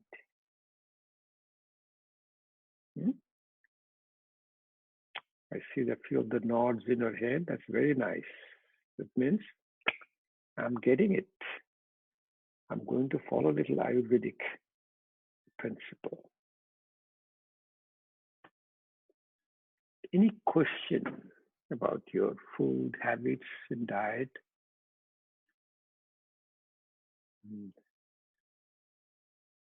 What are if you need to read a book, I can give you a lot of suggestion of a book, but these days people tells me, oh, I'm reading from my mobile phone, from my laptop, we're in all mobile social medias, So nothing wrong, I mean, they have many a time very good updated stuff. One of the good updated stuff is you read in Wikipedia. Wikipedia is okay. A lot of people complain about Wikipedia because who put that information? When we were raised, when we were very young, we had a big book. Many of you know by now because it's already it's gone. Encyclopedia Britannica. There are volumes and volumes of the 300 volumes of Encyclopedia Britannica. To stop even printing that. Okay. Any other question? I have a question. It's Sure. Jackie again. You mentioned a book. I'm really trying to get into this self-healing, intuitive thinking of what do I need in that book. What would be a good book to get started, to learn? I go on the internet and I get so lost. Yeah, the internet will get lost, and the books also. There is no books which has, the most important concept today is called integrative medicine. Integrative medicine is called your science of Western medicine with a wisdom of your yoga and Ayurveda, or wisdom of traditional system of healing. Every traditional system of healing. If you go even to the, say, Native American healing, you'll find the wonderful healing techniques they have. You go to South America, Mayan healing.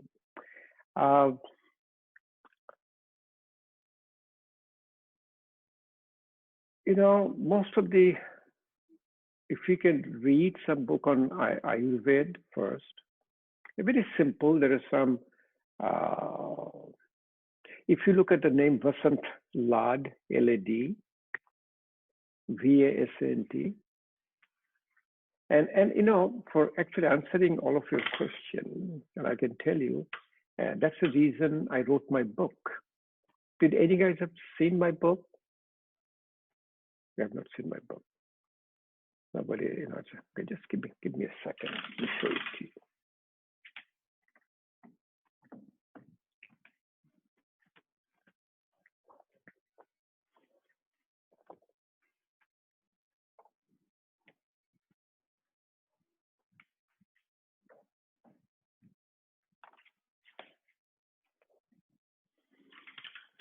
Okay, this is the book called Yoga Therapy, Ayurveda, and Western Medicine, a Healthy Convergence.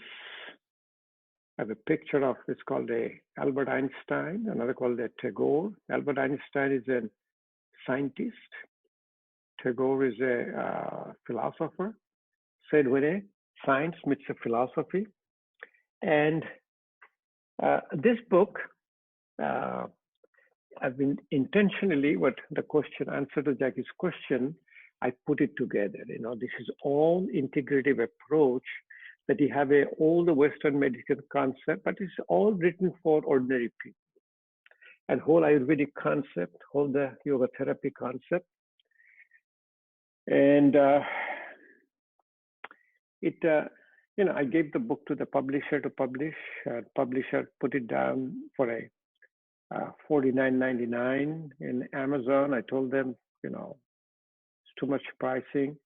So he gives it to me, and whenever I had a class, I could give it to all the students. And every student, you know, bought this book in every class. I gave them $29.99. So that's where probably I don't need any money. I don't need any profit. I give it for the community help. So if you get this book, Jackie, and if you want to read it, it'll be okay. If you read any Ayurveda book, so this is all about Ayurveda. If you read a yoga book, it's all about your yoga book. There is a couple of books that said yoga therapy and integrative medicine. One is called Larry Payne. He wrote a book. One of my friend, Timothy McCall, he wrote a book called Yoga as a Medicine. All of them, you know, if you, as I said, when you go to internet, you obviously get lost. But if you can at least get a hold of my book, or I don't know when the good days are coming, when you can be able to give it to you one-to-one. If you have interest, I have some books. Actually, the publisher doesn't want to give that price to anybody. So what he does, he gives it to me. And me as an author, I can pass it to you. I can do that. If you need any, you can shoot me an email. I can do that. Maybe mail it to you. If you can mail any address, there will be some mailing cost, but still will be a lot less than for the prices. Let's go ahead and start a little bit of sharing a few slides. And let's see how it is going to work again. Okay, I'm going to get the slides, going to share it. Okay, and we got into the attributes, we got into the diet, got to yoga. Okay.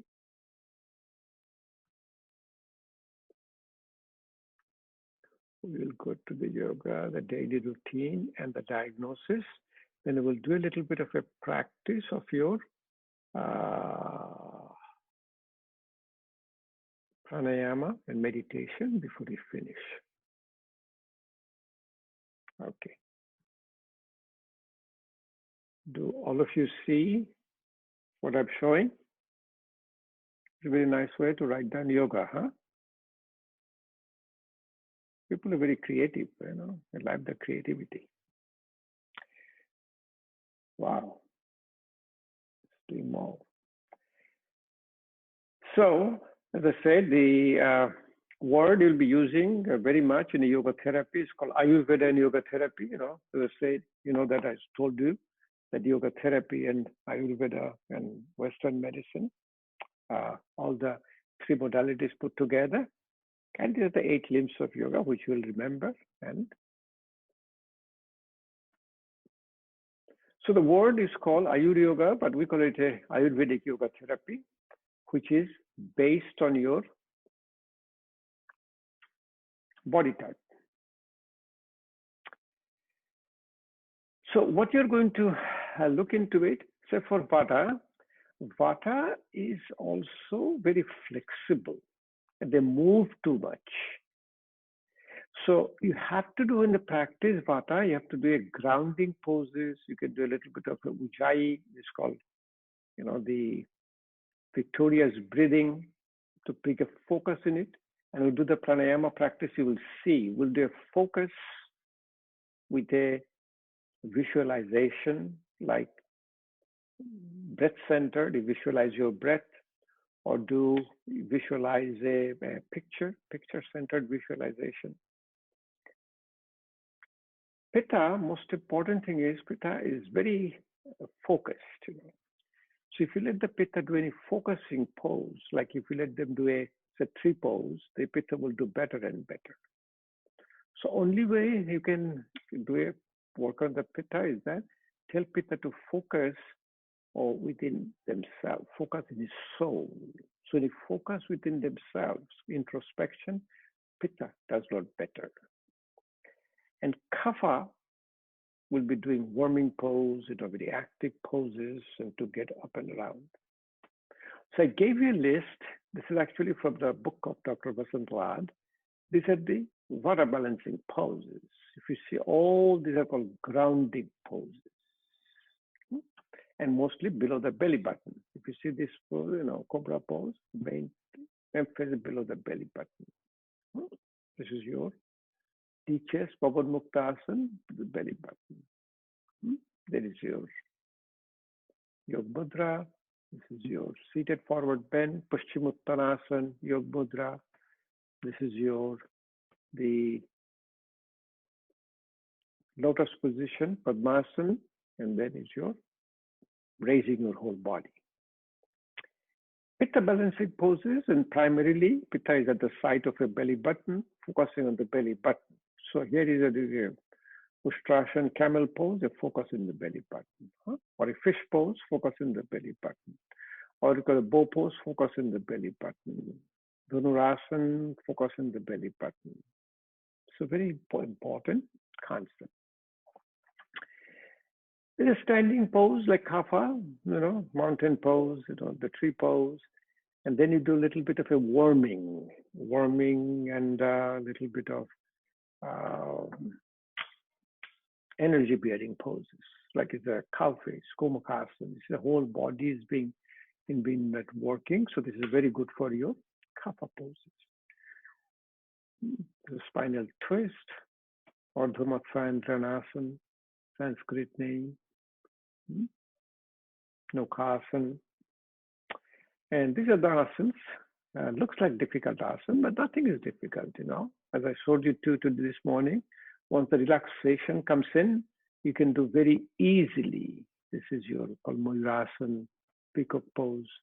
We do a lot more advanced, we do a lotus pose, then do a Mayurasana. It's called Mayuri Asana. Then we do lotus for the peacock pose with one hand. It's called Pongu Mayurasana. Lame. The Pongu means lame. The peacock lost one of his hand, and that's why you can do a one-handed peacock pose. Savasana is a tridoshic. This is applicable for all the doshas. This is called child's pose, Balasana. But you have all of them in your list, and keep it there. And see, the most powerful asana, tridoshic asana, is your lotus pose, Padmasana. Lotus pose, very nice.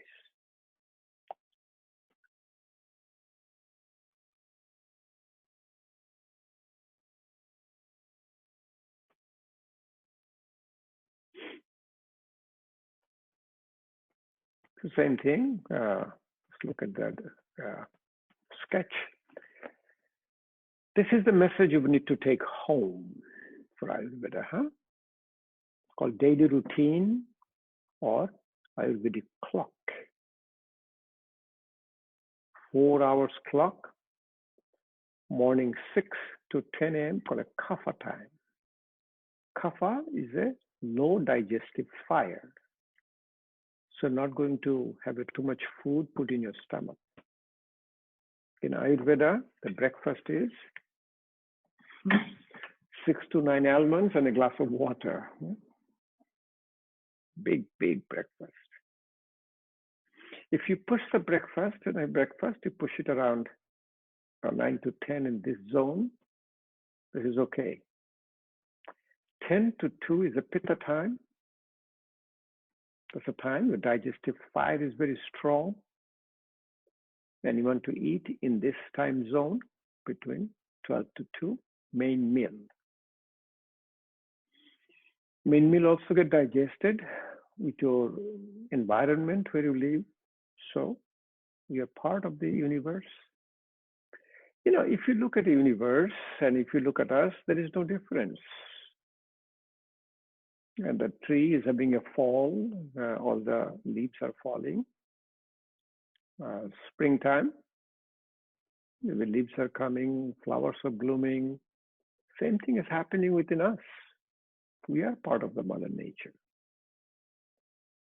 I don't know if you have seen the picture of before COVID and after COVID, picture of the world from the satellites.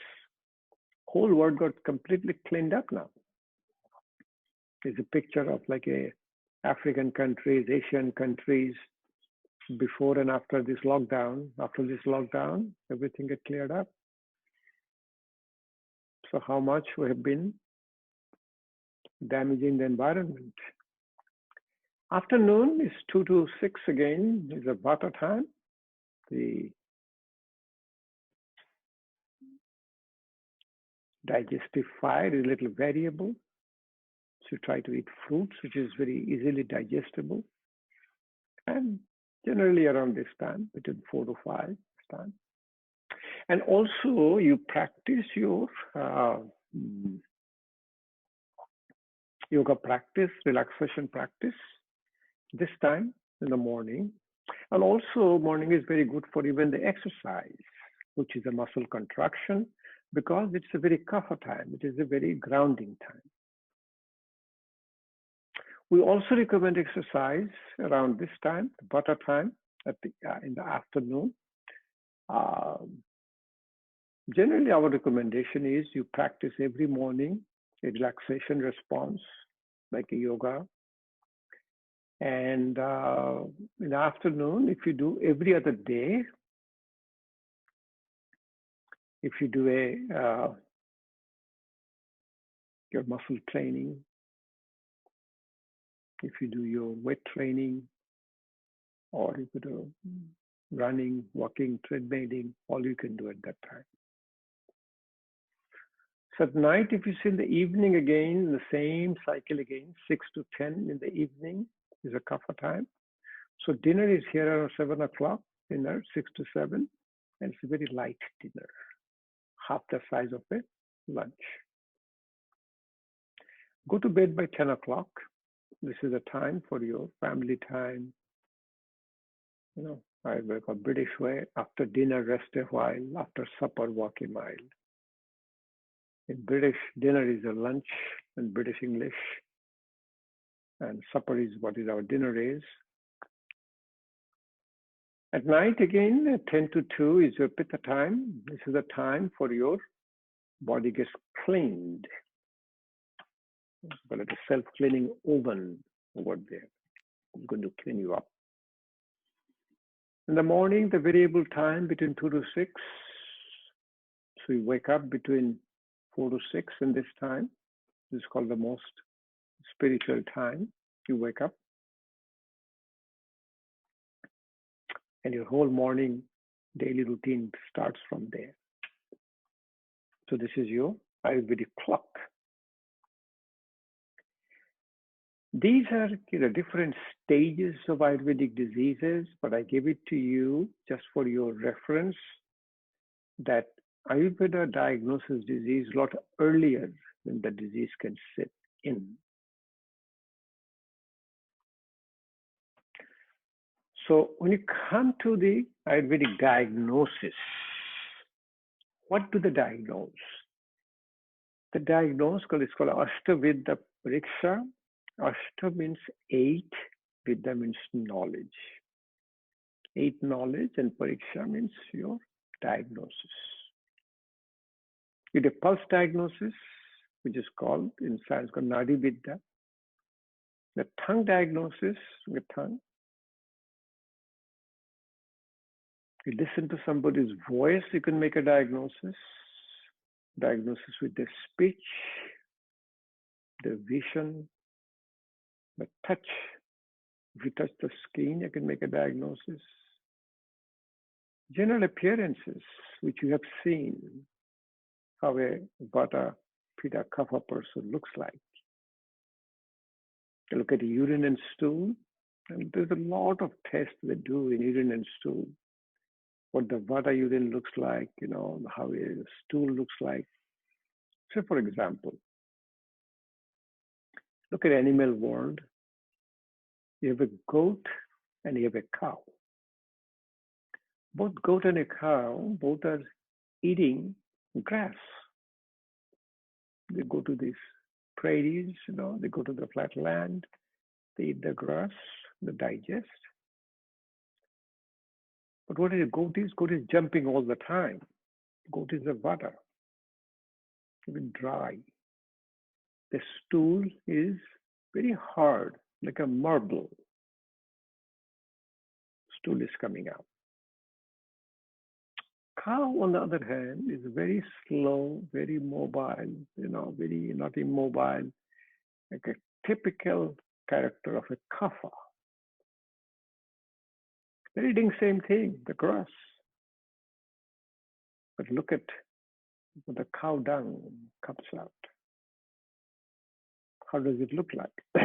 That is a kapha stool, a Vata stool. So by knowing a person, it's an art of self-healing. A person can look at even the stool, the consistency of a stool, and know their body type. If you're traveling, you get a very high Vata because you're mobile. First thing happens when you're traveling, you get constipation. Your bowel doesn't get cleaned up properly. Why? Because the Vata is dry and there's constipation.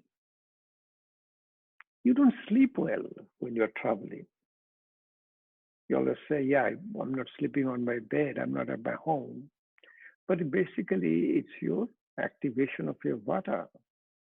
Vata is mobile, mind is mobile, body is mobile. Doesn't let you sleep. Even in a yoga class, you will see. You put them on a sabasana or the yoga nidra. You'll see the Vata person. Vata person will have their eyes, you can see their eyes are blinking all the time. Their eyes, they can never keep the eyes closed. And the Kapha person gets into a sabasana and says, oh, wow, look at that, the Kapha person is gone right away. So to bring the balance between them, So, all of you, let's see. If you have a sleeve, roll up your sleeves, sit down. If you can sit down with your spine straight. Since you don't have any tool, you have to do on your own. If somebody at your home, you can bring it close to you, your home, you can do it then, or you do it first, do it on your own. So you have your right wrist and left wrist.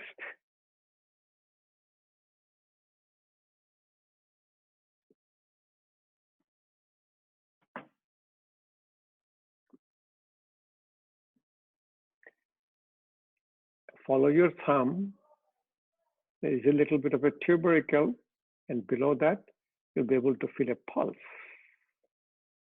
So the right hand, I'm using my right hand, use the 3 fingers, like the index, middle, and ring finger, and put it gently over here.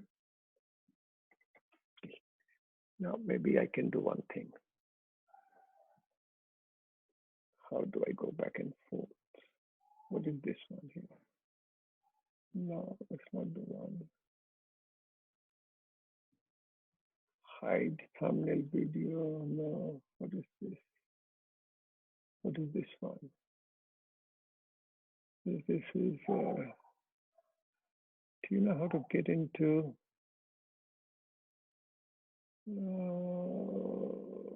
How to get into this? Mute the stop video. Rename fights. No idea. Okay, that's okay.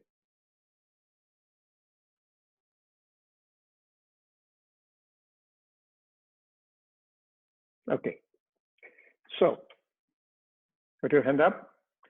If you use your right hand, see if you put it here, see if you can feel a pulse.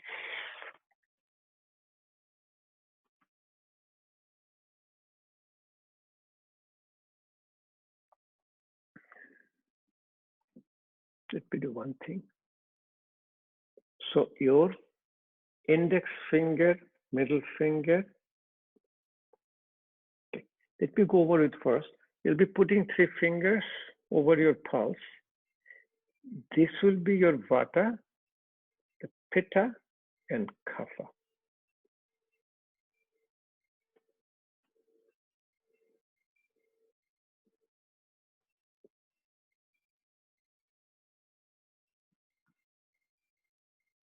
Does it matter how far, like where on your wrist, like in the picture, there's those 2 little wrinkles? Is it? Can you give me just 1 minute? Somebody might have an emergency. They're calling me multiple times. Yes, I'm coming to you shortly.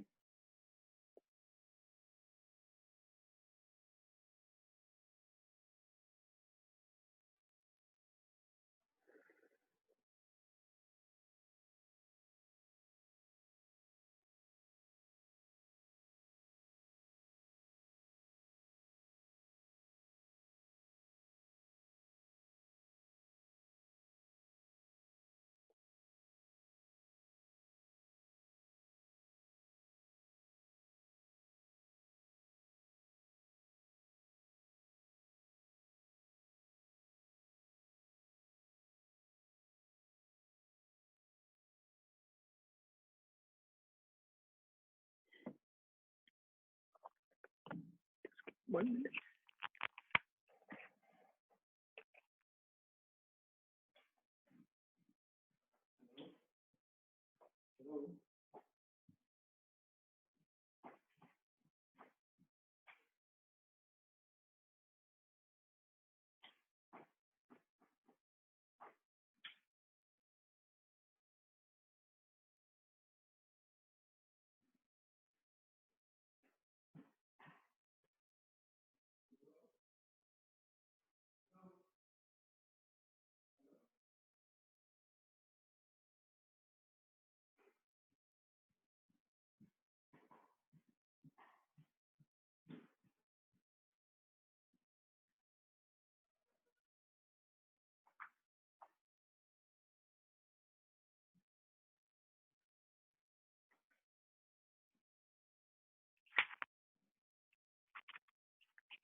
Sorry. Thank you. Let me see if you can.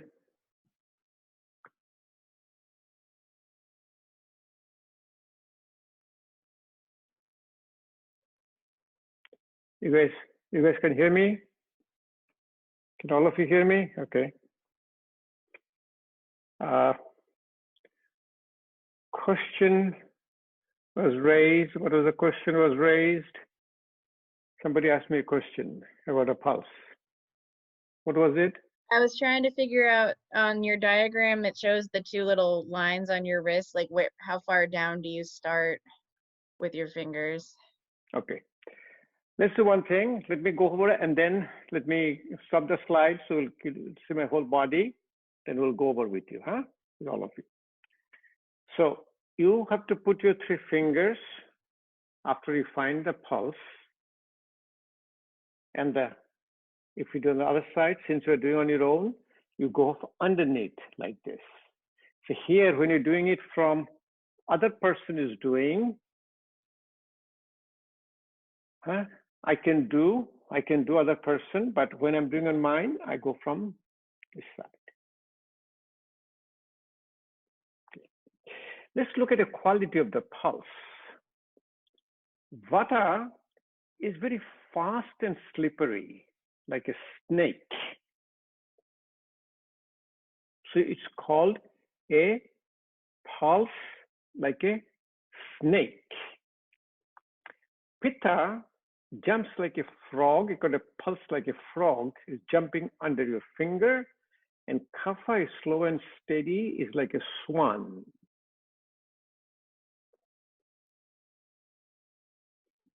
So if you look at it, the Vata will be like a snake, like a snake under your finger. Pitta will be a frog under your finger. And Kapha will be a swan under your finger. Okay. Then also it picks up a lot of organ pulses. Okay, let's stop here and stop sharing and go here.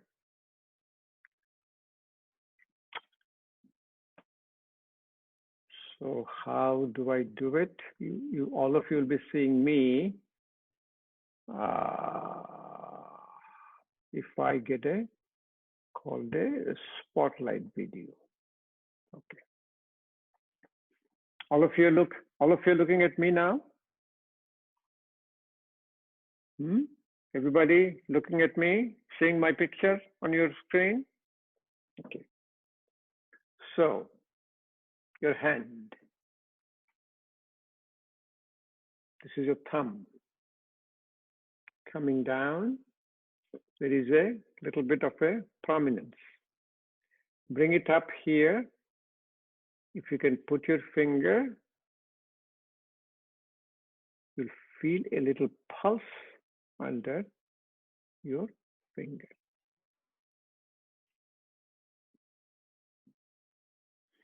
First, that will take some time to figure it out. Let's say, if I can show you, yeah. Can you go down, put your finger, you'll feel something pulsating. Underneath it's a pulsating. Same thing will be happening in the other fingers too, other hands too.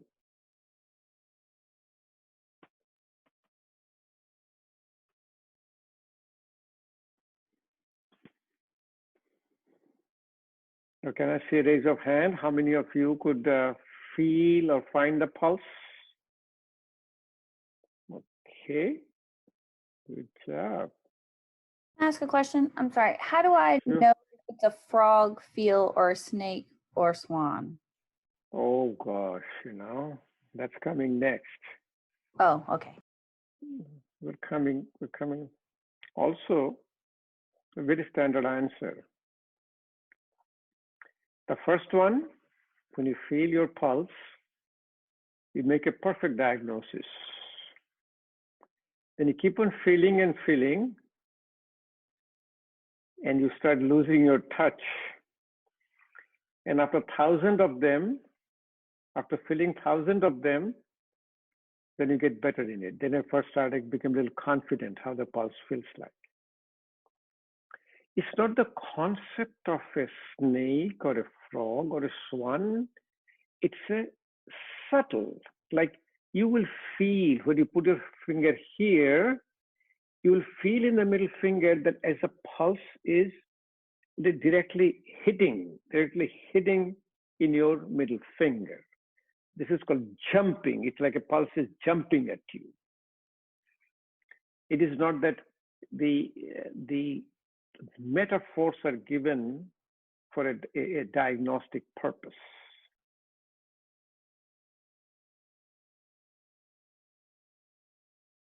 Does it answer your question? Or we're still in a dark? This pulse diagnosis is a whole life practice. Some Ayurvedic practitioner practices whole life, they say, still I cannot make a diagnosis with a pulse. But very important concept, very important concept. So if all of you have found the pulse, and really be honest, and raise your hand if you could not find the pulse. Many of the people who not will be able to find the pulse.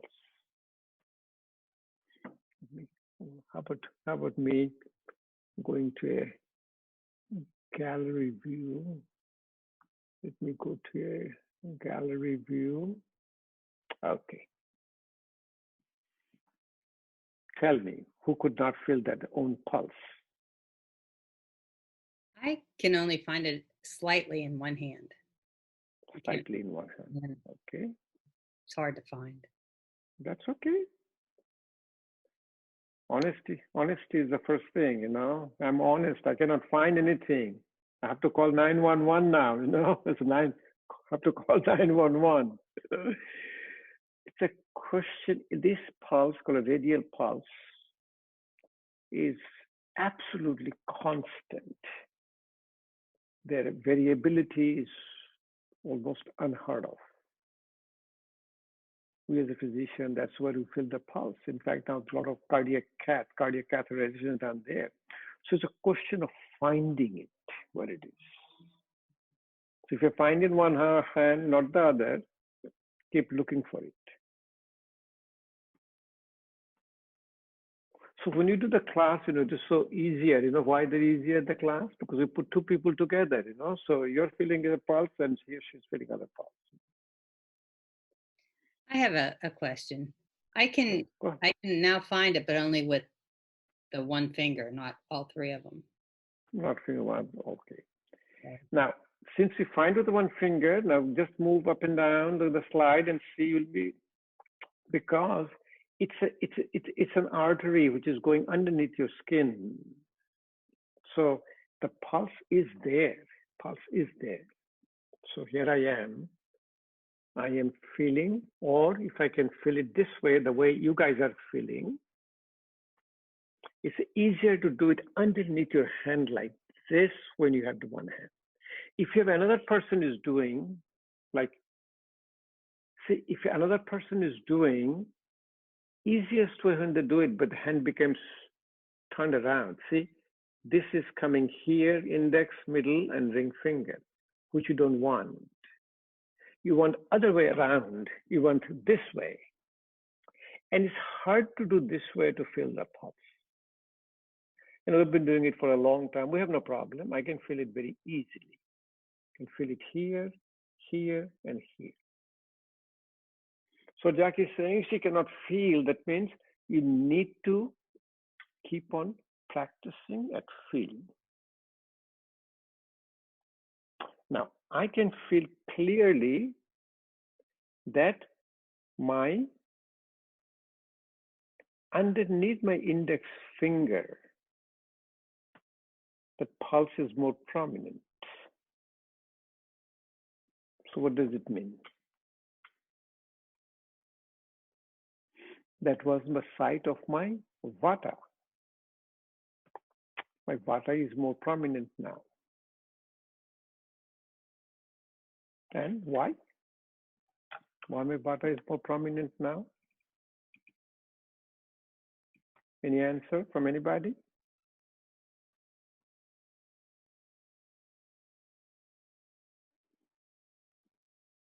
No answer from nobody? Because I'm doing all the talking. I'm doing all the moving, you know.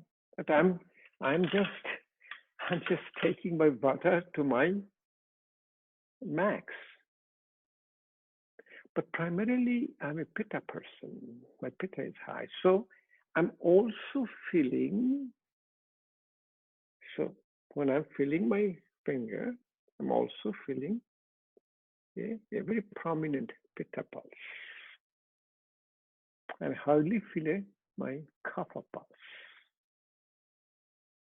So whose question was that? How do I know whether it's a snake or it's a frog or a swan?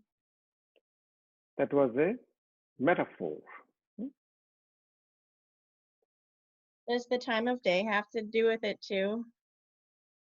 They have to do perfect.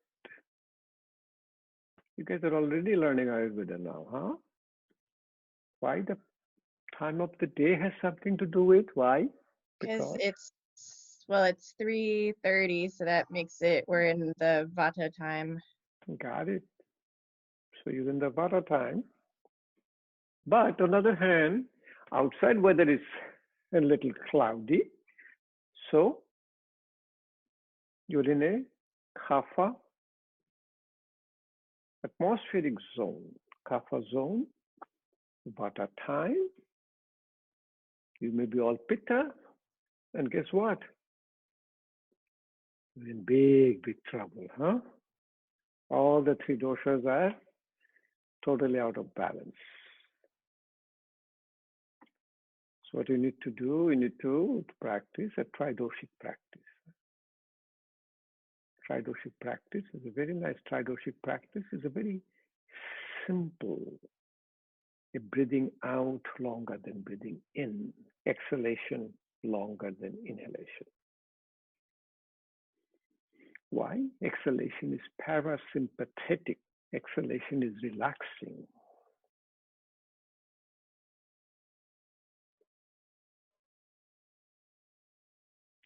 So if you do a pulse at this time, even if you're not talking, think about this way. Even you're not talking, you're listening to a person throughout the whole day. That is increasing your mental vata. Why? The mind is constantly trying to listen to what I'm saying or trying to see, what my slides were.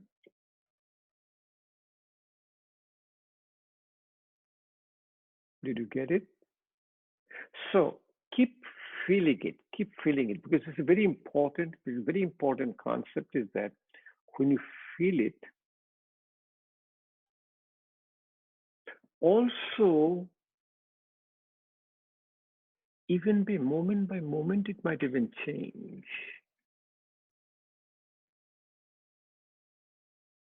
My one is still very strong vata, and then it's a pitta. I've hardly any much kapha at all. So if you can figure it out, what is your pulse at the present time, then if you can quantitate, that will be your present level of pulse. And if I tell you something, it will just totally blow up your mind. Ayurvedic practitioner looks at the 7 level of pulse. They will keep pressure down, deeper down. They'll go 7 different levels to find the quality of pulse. Final one, what they will do, if you can, let me see if I can show it to you more closely. I want to be in a gallery view so I can show it to you well. So here is my hand. So index finger, middle finger, ring finger. Here it'll do, I will press on my ring finger. I shut down the pulse. Then I let it go. Let it go. I feel that underneath my middle finger, my pulse is more prominent. So my prakriti, what I was born with, is more of a pitta vata type.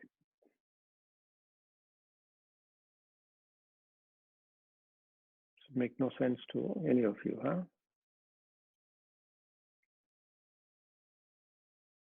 But my present condition of my dosha is vata pitta. Because vata is more prominent, pitta is less prominent. So what practice I will need, what food I will need, what balancing practice I will need is all vata specifying practice. Now, let me see the show of hands. How many of you can at least found the pulse?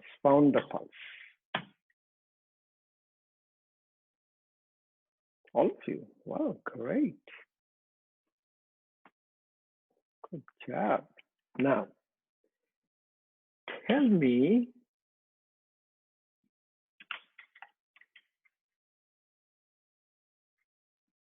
how many of you can feel a little bit that quality of that pulse. So normally as a Western, I put my hand here, I'm a Western physician. What I'm doing a rate. How many? Rhythm, volume, rate, rhythm, volume. But here is more of a subtle quality of a pulse, which you need to feel. And that basically, remember, it comes from your energy. What is that energy? Catabolic energy. And energy is nothing but energy is a vibration. The pulse is creating a vibration to a point that vibration will feel like. Somebody asked me one time, how do I know how a snake feels like? I have never touched a snake, you know. I said, I know, I've never touched a snake either, you know. I'm scared of snakes. But it's a metaphor. Metaphorically, if we can visualize, you know, this is a snake.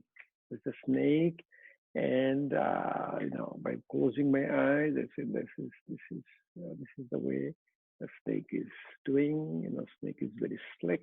Snake is very subtle, and that's what I'm feeling underneath my finger. In fact, when you do this pulse diagnosis, you put the person in front of you and let them relax. Even when you are doing it, you'll be very surprised to see. Will be even support their hand. Like I said, yeah, put your hand. You know, support your hand. Let's get completely relaxed.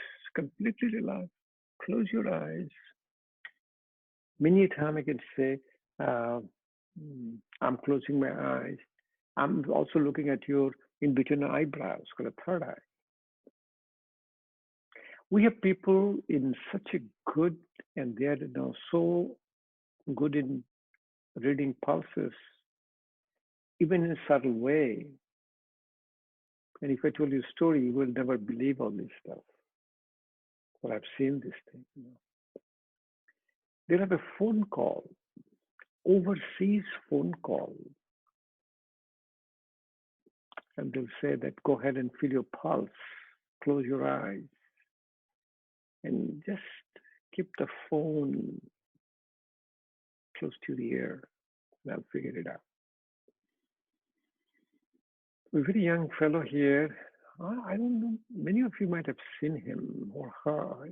His name is Patrick Coyle. You know, Patrick, he goes by the name, a big name,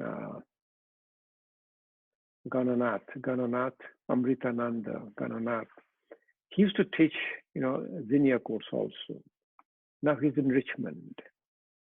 He has a temple in Richmond. He's actually self-proclaimed, call it a Swami.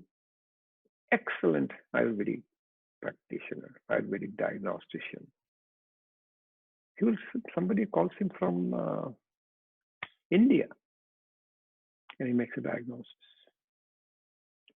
And after looking at him, I started believing in past life. You know what past life I'm talking about? I have seen him growing up. He was in Norfolk. His father was a attorney here. You know, he's maybe his early 40s or mid 40s now. Maybe I know him almost over 20 years. I've seen him growing up. Did nothing, know nothing about Ayurvedic yoga. And everything came to him, to the point he recites Ayurveda book, totally, completely memorized. He makes a pulse diagnosis. Just touching a pulse and makes a pulse diagnosis. Amazing person. He lives in Richmond now. So, all of you felt the pulse. Any of you want to share that you felt the quality of that pulse?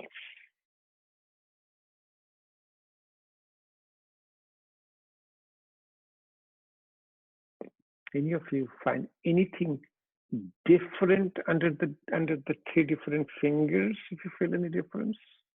I feel like every time I do it, it changes between Vata and Pitta. I'm not getting much Kapha. But it does, more Pitta than anything, because it feels jumpy. I feel what I would think of as a frog more than a snake. Beautiful. I mean, you really don't have to make a diagnosis. You don't have to do anything now.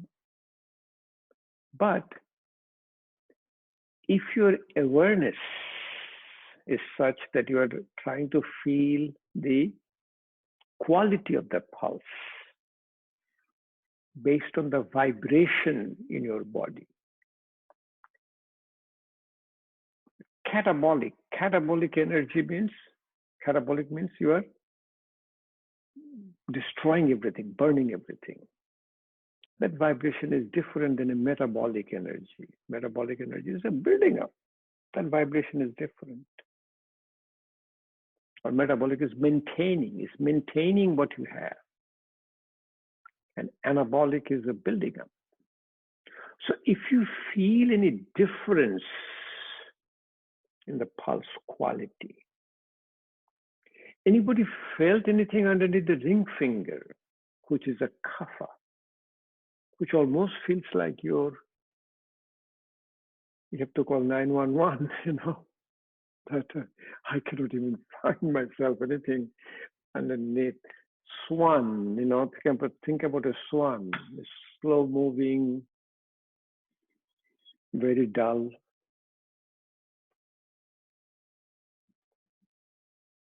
Now, what you'll be doing now, you develop an interest, and you will be feeling pulse. Every person, every mobile person who's next to you, and every person that ran away from you, you know, he said, no, you don't have to feel my pulse, you know. If you're married, you'll be doing your husband, you'll be doing your wives, your children, but it's okay. That's where we get that practice. That's where we make a diagnosis. Anybody could able to shut down the pulse. If you put your three fingers, use your ring finger, use the one towards your heart finger, called a proximal finger. Press it enough, shut it down. Shut it down and let loose. See if there is a difference in quality of the pulse.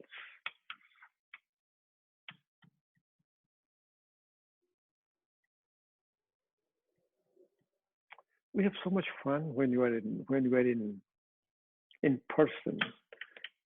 You guys, you know, in person, and you end up finding each other's pulse, finding each other quality.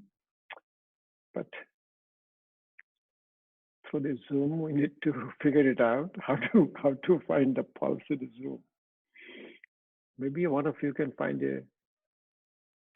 some kind of recording device, put your recording device and it'll tell, hey, I find this quality of this pulse. Actually, there is a recording device now.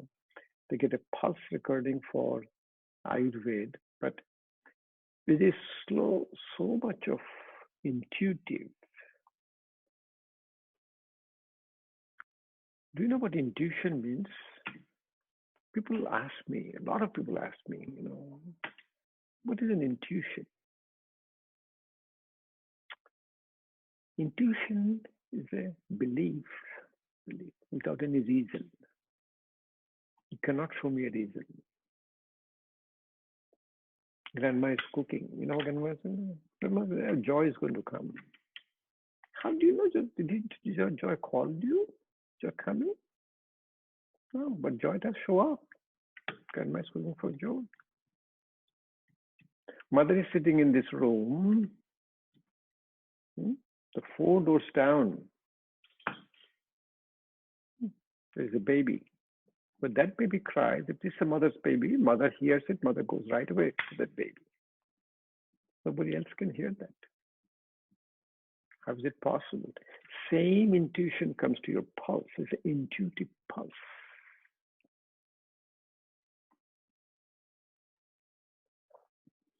Okay. Whole night, you're going to lose your sleep now. If you're really paying attention, you're going to lose your sleep to make a pulse diagnosis.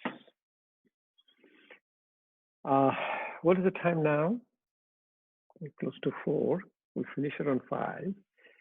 So maybe just to show you a couple of slides and then take a little break again, if it is okay with you.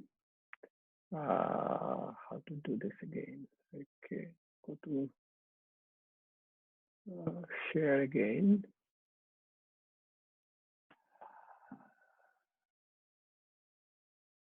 No, I have to get my slides first. Okay, let me get exit full screen. My slides here.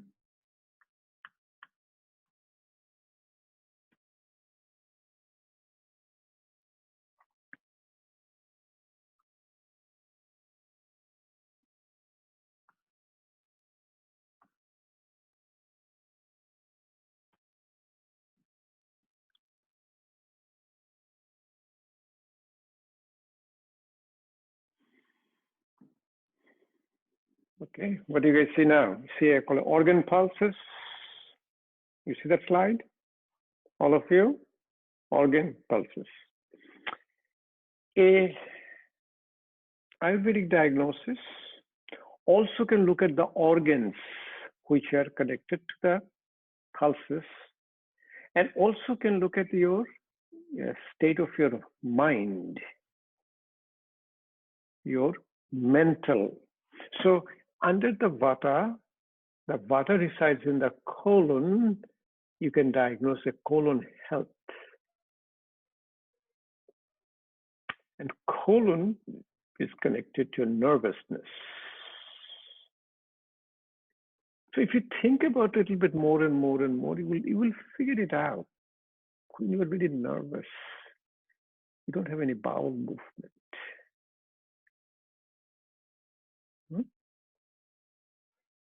In the deeper level, in the same vata level, there is you can see the health, lung health.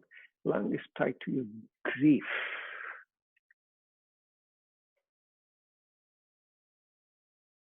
Pitta will be connected at a superficial level to your gallbladder, which will be your envy or hate. Deeper level, the liver is anger. So you have that slide with you. Give it to you. No need for me going, every organ, every pulse, because it's too much for you now. But once you get into it, you'll be feeling and seeing the difference of that. In a tongue, you'll see that person, tongue, laying here, head here, feet here, right to the right, left to the left, liver to the right, spleen to the left. And then you will see This is the thing you will see on a tongue diagnosis. In our Western culture, it is not a good custom to stick out your tongue and look at it in public. So we teach the Ayurvedic student, I said, go ahead and buy a magnifying mirror, maybe 5 times, 10 times magnified mirror. At your home and privately, hold your tongue, maybe with a little gauze, anything, whatever, say a piece of cloth, pull it out and take a look at it in a magnified mirror. You'll definitely see. See that when a person is laying down, if you look at my mouse here, the cursor, if there is something in this is the colon, the anatomy of the colon. Something, say, suppose if ulcerative colitis, inflammation of colon, you'll have a son. Or if you have some kidney problem, these are the site of the kidneys. You'll see a little bit of a coating in the tongue.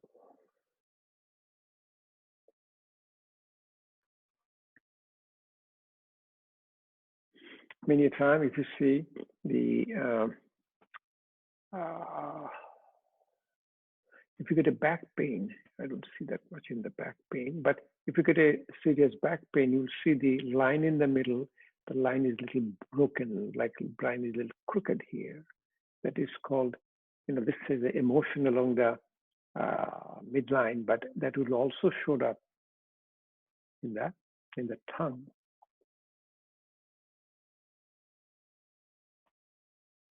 So keep it for your future references. I give another slide. It's called Ayurvedic diagnosis. All the pulses, the tongue, in the heart, there is also lips, also in the eyes, even in the nail. The nail is very dry, brittle, and vata. All are there. So I give it to you. There is one term. This is called panchakarma. I will finish with this term. Pancha means 5. Karma means your action. The 5 actions they do in Ayurveda when person is completely out of imbalance, like they have a serious chronic diseases, they'll be doing a panchakarma therapy. Many people goes to India. We have a very panchakarma centers here. In fact, we have one in Hampton Roads in Portsmouth. This place called the Sattic Space. SATTVIC, Sattic Space, Yoga and Healing Studio. I don't know if any of you have heard the name, but you heard the name, very good.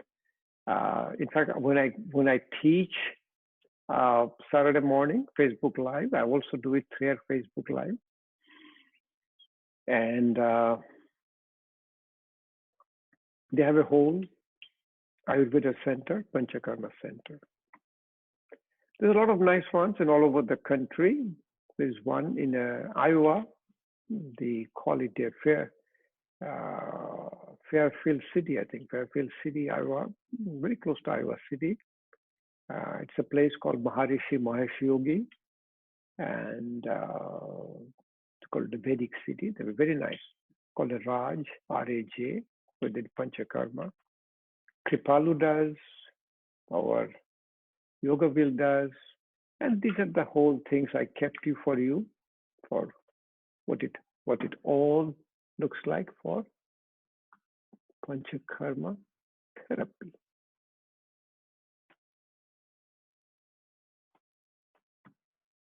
Okay. Now, so 4 o'clock.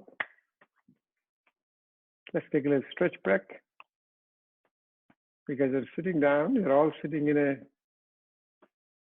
keep your spine straight. Every time you sit down with the spine straight, huh? Sit down, stand up. That's a very nice way to do it. Very nice stretch break. Okay. How do you pause all this thing? If I get out, let's see. Okay.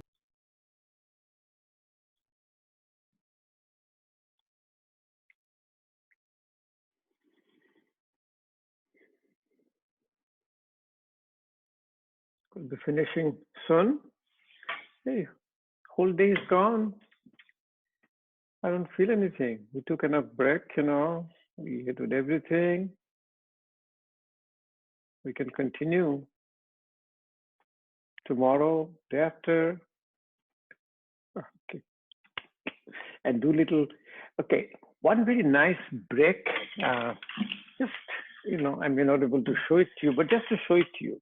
If you can do this, you know, during break, like if you're able to sit down in a squatting pose, you know, like the one I showed you to squatting pose, and able to get up without a support, the squatting pose, straight high up.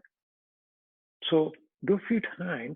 It's amazing stretching after sitting for a while. Initially, you may not be able to do it, but again, you're holding in a chair, supporting some, if you keep doing it. And by the time you do it, it's an excellent, excellent sign. In fact, we call it a sit-rise test. Let me see, who's trying it, you know? One of you are trying at least? Yeah. I'm not younger than you, you know that, you know. I'm the youngest one in this group. Did you try it? Who tried this? Emily tried it? Did you try, Emily? Can you see that? Yeah, just turn your camera and show. Oh, here it is. So, all right, little Jackie's doing it too. Christina's doing. Wow, feels so good, you know. Feels good, Emily? All right. Perfect. Perfect. And if you have your daughter with you, if you have see, it's contagious now. Everybody is doing it now, huh? So this is a very nice practice. Feel good? Who felt good doing it, huh? Yeah, look at that. You know, it's a dancing move. So even if you can look at it, it's a very, very, very reliable yogic test for your health.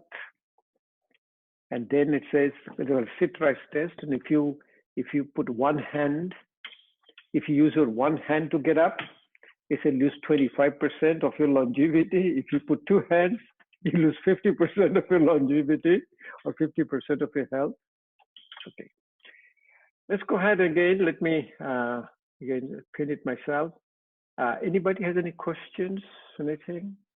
Okay. I'm going to give you again the concept of little pranayama and meditation from Ayurvedic perspective, from doshic perspective. Huh? And we'll show you a little bit of a practice. We're not going to do the practice, give you a concept so you can keep on practicing at home. I'm going back again in the spotlight video. So I'm in the spotlight. Okay. First of all, the types of breathing. Types of breathing for Vata was a short inhalation and a long broken exhalation.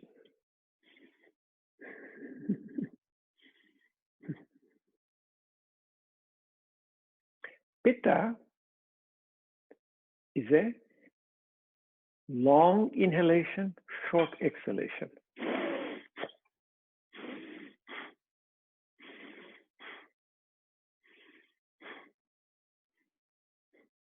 Kapha is all your slow, grounding, heavy breathing.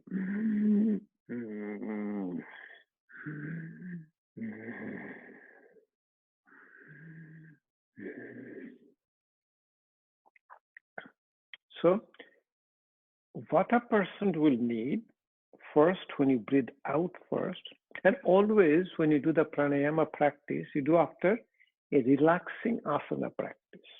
So all the muscles and thing is all relaxed. And then when you sit down again, you sit down with your spine straight. Like if you see, if you're sitting in a chair, as I showed it to you in a profile. So even if you look at a profile in a chair, you always, your spine will be straight.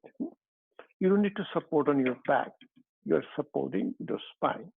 With a straight spine, that's what you need for your pranayama practice. Straight spine. So Vata is going to breathe out first, then breathe in very active inhalation, but very gentle and focused, because Vata is mobile. And also breathing out longer than breathing in, very effortlessly.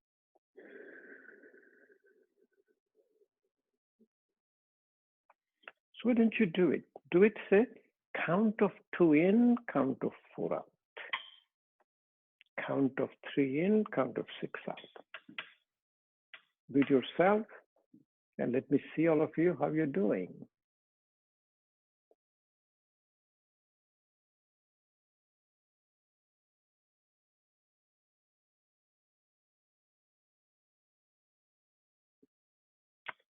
And continue this slowly and slowly. Your brain will get a signal. That's how I need to breathe. And what will happen to you, you'll be breathing like this even when you are sleeping. You should develop a neuroplasticity. 3 basic breathing, what is need to be practiced, especially in dosha balances. First is called a bastrika. Bastrika is a bellows. What is a bellows? You use the bellows to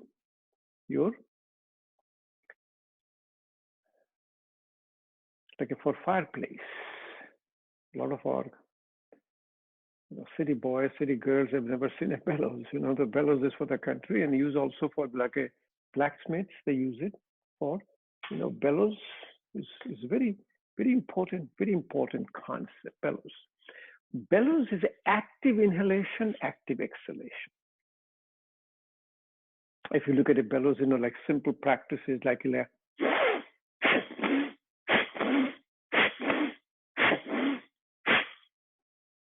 try this. Breathe in, active, and out. If you have a little drainage from your nostril, this is entirely normal, because that drainage also comes because we do a called neti-pat or jal neti, wash our nose daily. So, and it's good because all the stuck in mucus comes out from your nostril and you breathe better. And this Bastrika also can be done in a lot of different ways. In fact, we do a lot of Bastrika pranayama even when we're doing our asana practice. We incorporate an asana practice. You also can do the hand raise, like, get your hand raised high up. And when you breathe in, when you breathe out, pull it down. And when you pull it down, do like a yogic fist.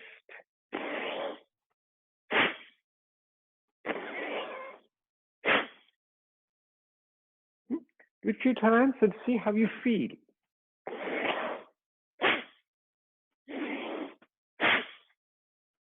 Okay, keep doing it yourself and always do it. Always do it without any effort. People always ask me how long I'm going to do it. You do it until you have any effort in it. Many a time people who have never done it, I tell them do it slowly. Like here, breathe in here first, breathe out slowly, you can pull it out.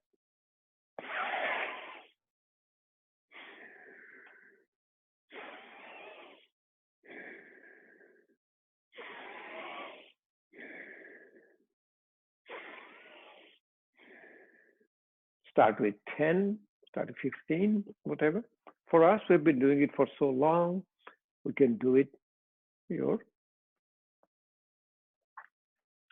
3 minutes, 4 minutes.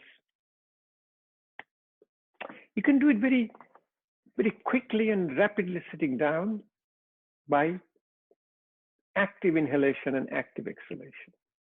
Sitting down, you can do like this.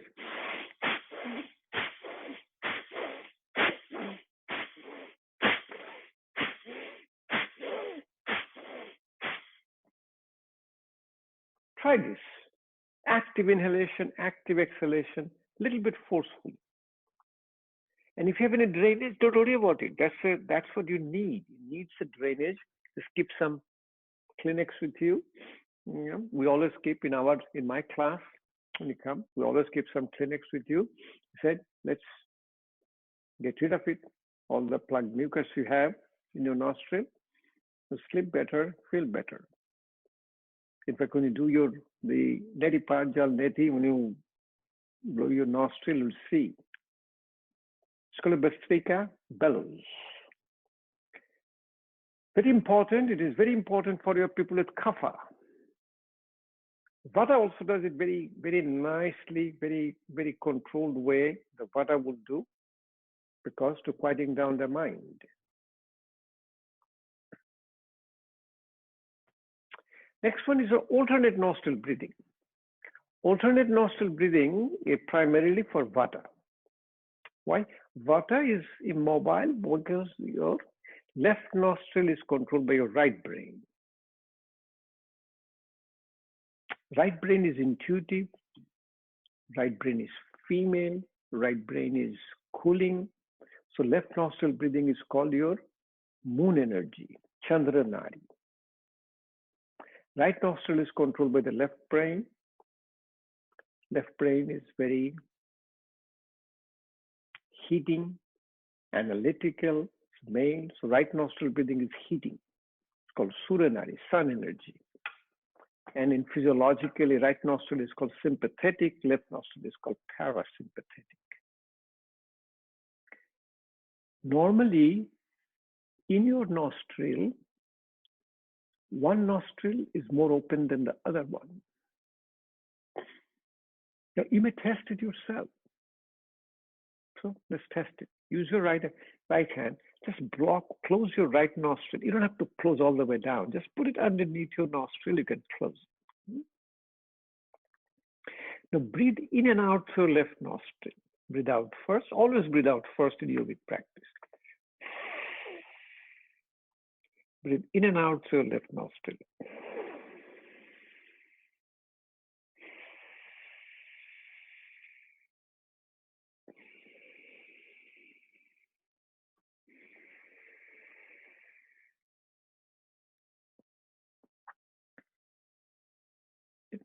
Now close your left nostril.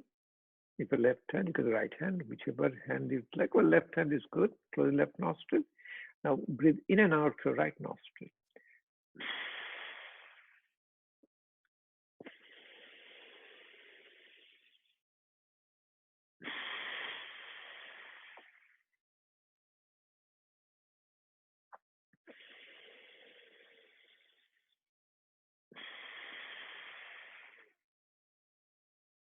Do you see any difference in a breathing from your both the nostril? I feel my right side is a little bit more blocked than my left side. My left side is a lot more open. Anybody noticed any changes in your breathing pattern? I noticed that my right side's more open than my left. All right. Anybody else wants to share? Go ahead. I noticed that my left side is more open, but when I called up my left side, my You're breaking down. You're breaking down. Something I don't hear you that well.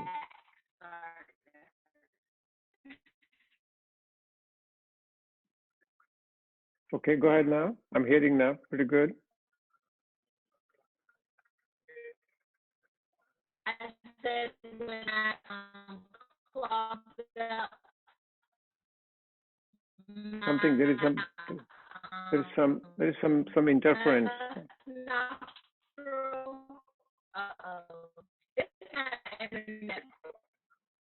No, we don't hear you that well. Okay. Anybody else? My back, like the middle of my chest and my back started to hurt, like the discomfort. Oh, I said that's okay.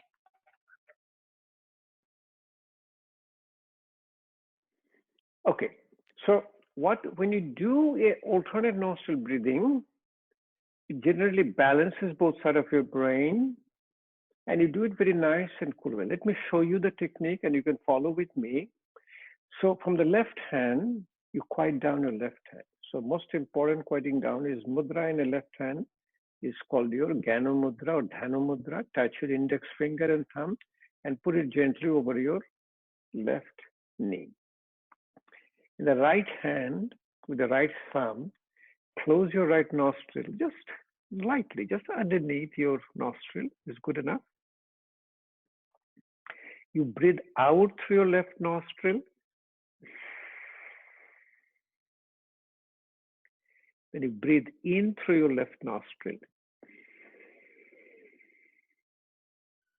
Then drop your hand, you close your left nostril with the ring finger and little finger and breathe out through your right nostril.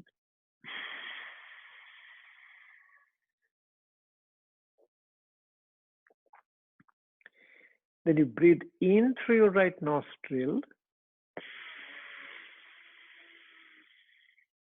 and drop your hand down, close your right nostril, breathe out through your left nostril.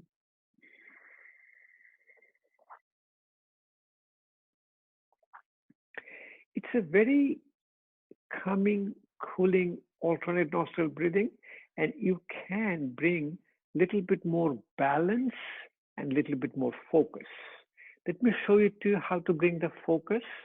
So you can also practice with me and do it a little longer when you do at home. You put your index finger and middle finger in between your eyebrows and close your eyes and bring your focus into, you call it a third eye, in between your eyebrows. And what you also can do, use your left hand, bring your left hand on the side and hold into your right earlobe. When you cross your hand and hold the earlobe, this is called a super brain yoga, you bring a balance back. This is a very balancing pranayama. It balances your vata, pitta, and kapha, but primarily your vata. It balances your female energy, male energy in your body. It balances your heating, cooling energy. Now you do your alternate nostril breathing. Breathing out through your left nostril.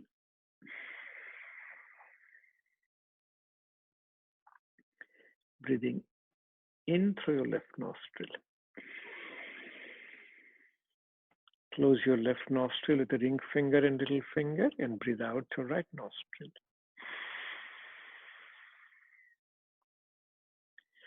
Bring in through your right nostril and breathe out through your left nostril.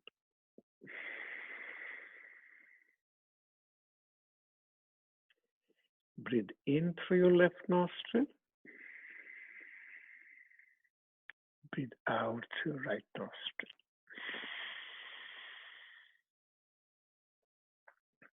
This is your technique. How long you do it? As long your body allows you without any effort in it. Do it effortlessly.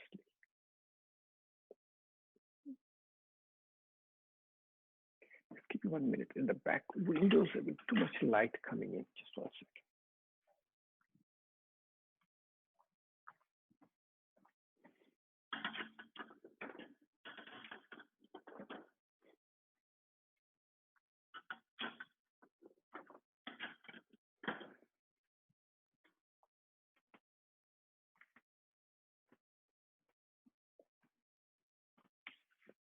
Too much light will distract me. Okay.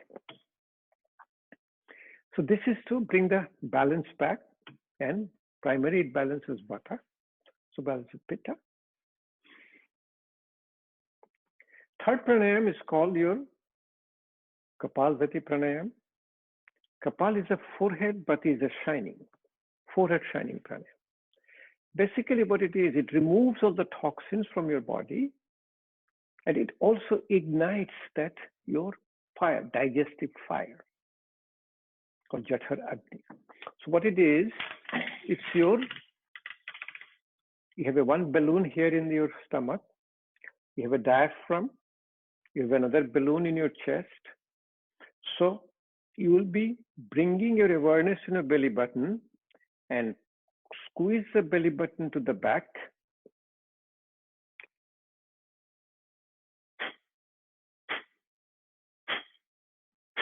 And air will come out. So if you're new to the practice, you can put your hand in your stomach, another hand in the nostril, and when you squeeze it, air will come out.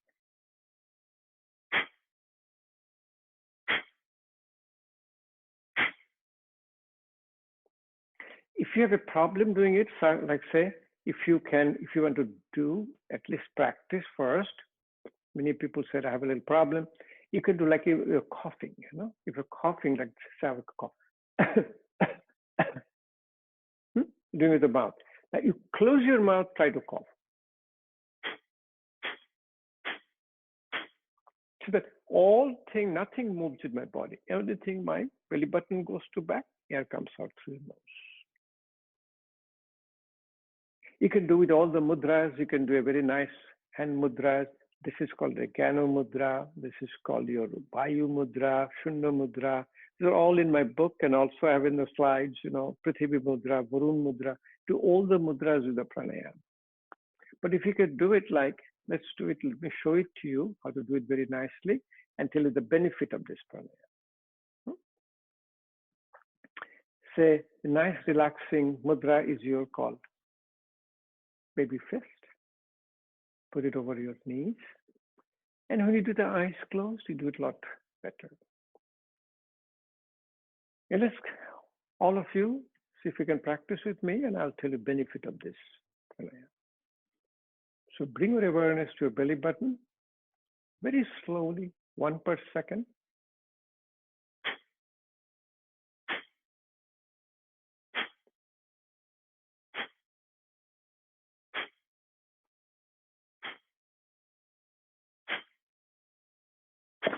You keep on doing it. Let me tell you the benefit of this pranayama. Massages your liver, massages your stomach, massages your spleen, massages your pancreas, massages your small bowel, massages your colon. For female, it massages your uterus, massages your tubes, massages your ovaries. Male, it massages your prostate,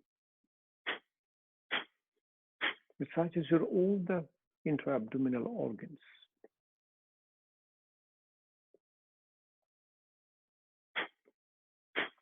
It also stimulates the vagus nerve, which comes in front and behind. We call gastroesophageal junction. And it also ignites your called the digestive fire within your stomach. Jathar Agni. It also massages your lung.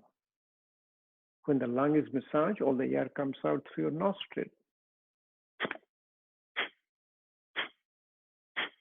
In between your lung, there is an organ called heart. When you're doing it, it's massaging your diaphragm and also gently massaging your heart.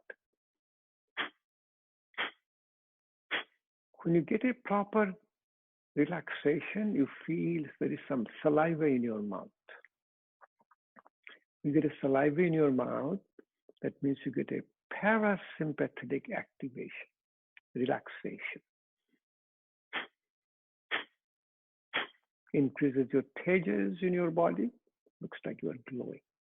Generally, when we do the practice, we keep on doing a different mudras because mudras brings your prana. Mudras are actually your neurophysical connector to bring the prana to the organ of healing. It's called a pranic healing. And pranayama also does a control and restraint of your prana. This is primary prana for your kapha dosha because it balances your kapha. Same thing as a rapid bastrika will also do for kapha. So quieting down your mind, this is what happens slowly and slowly. It's taking you to asana, pranayama, pratyahara, control of 5 senses. Then it take you to meditation. Then what we'll do at the end, we'll do for a few minutes. I'll show you the technique, how to do the meditation. When you do the meditation practice, then you will be doing alternate nostril breathing without any closing your nostril. And you see that is called meditative alternate nostril breathing. But one very important breathing technique, we did it, what is called the bumblebee breathing, called Brahmari Pranayam. We can do it again. It also quiets down your mind, very important for your vata. So you'll be controlling, closing your 5 senses. Then you breathe out first, take a deep breath in and breathe out with the sound of a bumblebee and the vibration. Your brain has a vibration, you create another vibration. 2 vibration cancels and quiets down your mind. It is called your harmonic resonance. So the technique is put your index finger on your forehead to close, to touch that. Use your 3 fingers to close your eyes. Use your thumb to close your ear and close your mouth. You breathe out through your nose. And then take a breathe in and breathe out with the sound of a bee. So breathe out through your nose first. Take a deep breath in.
Then you're pumping and cupping. Take both the hands. Keep rubbing your hands. Keep rubbing your hands. When you feel the warmth in your hand, if you're wearing glasses, remove your glasses. Take the hand like a cup. Put it over your eyes. The eyes take all the heat from your hand. And massage your forehead. Massage your eyes, face. Your earlobe, your tragus, auricle, then your front of your neck and the back. So wonderful relaxation technique. Huh?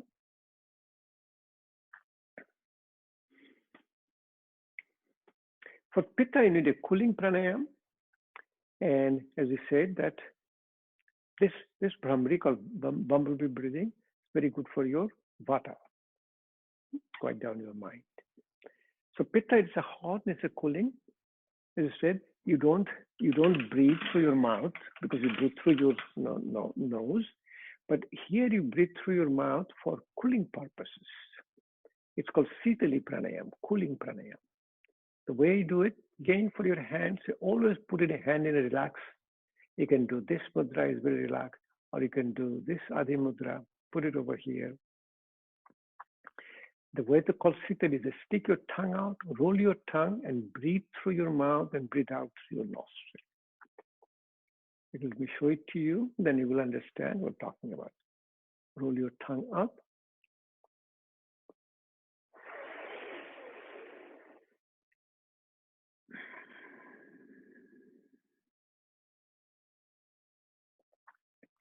I always try to do it with my eyes closed, so I can bring more attention to my pranayama practice.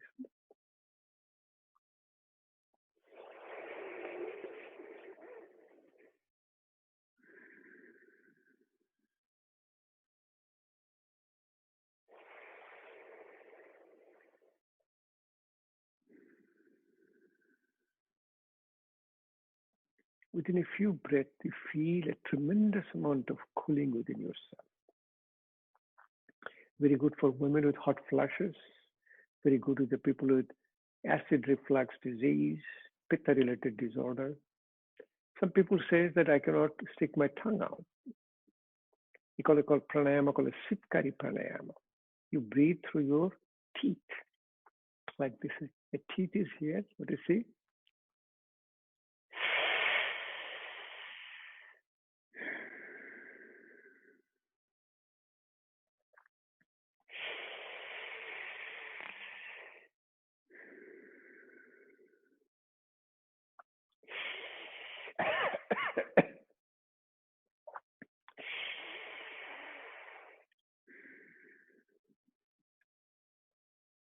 It's a very nice cooling pranayama for pitta. Activating your relaxation response by activating your vagus nerve is called your Ujjayi pranayama. Ujjayi is called victorious breathing. Ujjayi is you close your voice box, larynx, but not tight. You are very relaxed. And this is supplied by your branches of the vagus nerve. It's called superior and inferior laryngeal nerve. When they get stimulated, it sends a signal to the vagus nerve. Vagus nerve then sends a signal to your tongue, to your soft palate. It's very good for your controlling your snoring, controlling your sleep apnea. People with sleep apnea, the tongue falls back, pushes the tongue in front. So initially, when you do very gently, so it will sound like we call a Darth Vader breathing, both inhalation and exhalation.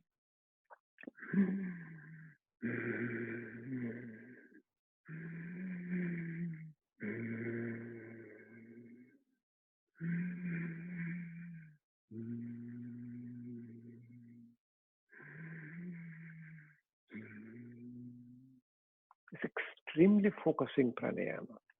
So many times people with vata, when the mind is not focused, we even tell them to do the asana with Ujjayi pranayama. But for a therapeutic Ujjayi pranayama, you close your larynx and try to breathe in very slowly and gently. And you will see when your vocal cords are all closed, you'll make a sound. So you'll sound like this.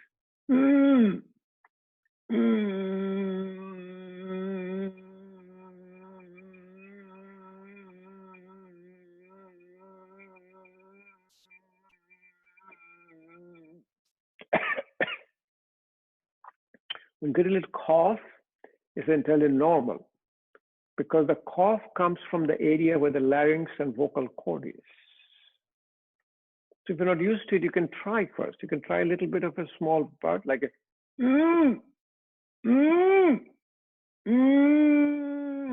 You're trying to breathe in, but since your larynx is closed, you're making a little sound. You cannot get the air in. Called victorious breathing, called Ujjayi pranayama. Another very calming and cooling practice called a lock, called a chin lock. We call an abdominal lock and call a root lock. Chin lock is that you do with your inhalation, breath holding and inhalation. You breathe out first. Take a deep breath in. Hold your breath. Then without bending your neck, slowly drop your chin down. Bring the chin close to your chest. It massages an organ on both sides of your neck called carotid sinus and brings a profound relaxation. And hold as long as you can. Keep counting. 1 and 2 and 3.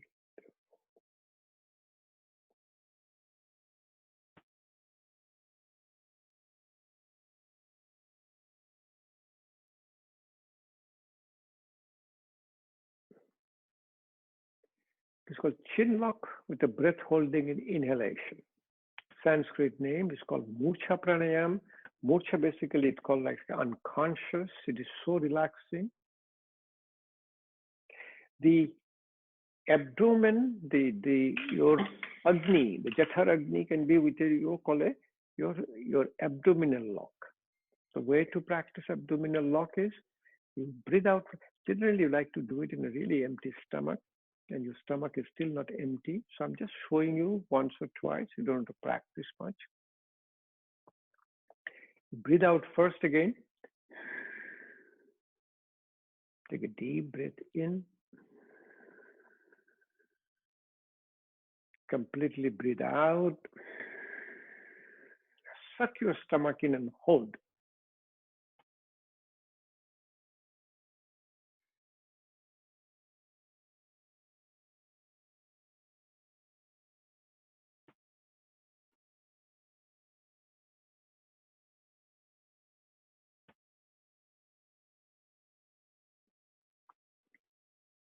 Abdominal lock.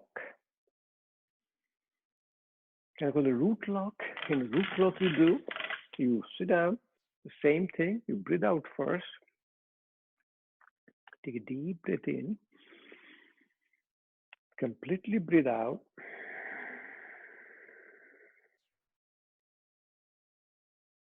Then you're breathing out, contract your whole pelvic floor, your anal sphincter, and pull it up and hold it. It's also called a Kegel maneuver. And you can do all the things together. It's called a great lock, Mahapan. So the way to do it is that first, breathe out first. Take a deep breath in. Completely breathe out. Suck your stomach in and hold. Contract your pelvic floor and pull it up. Slowly drop your chin down, touch your chin to the chest. And you stay here as long as you can without any effort.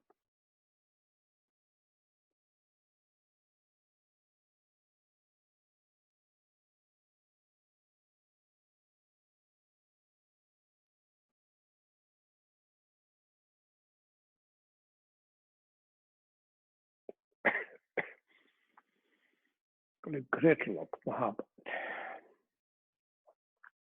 So as long as you have a concept, you can incorporate all this in your daily practice. You also can teach. Regarding meditation, the meditation comes to you when you prepare your body and mind. When you prepare your body is called Sthiram Sukham Asana. Stillness, happiness in asana.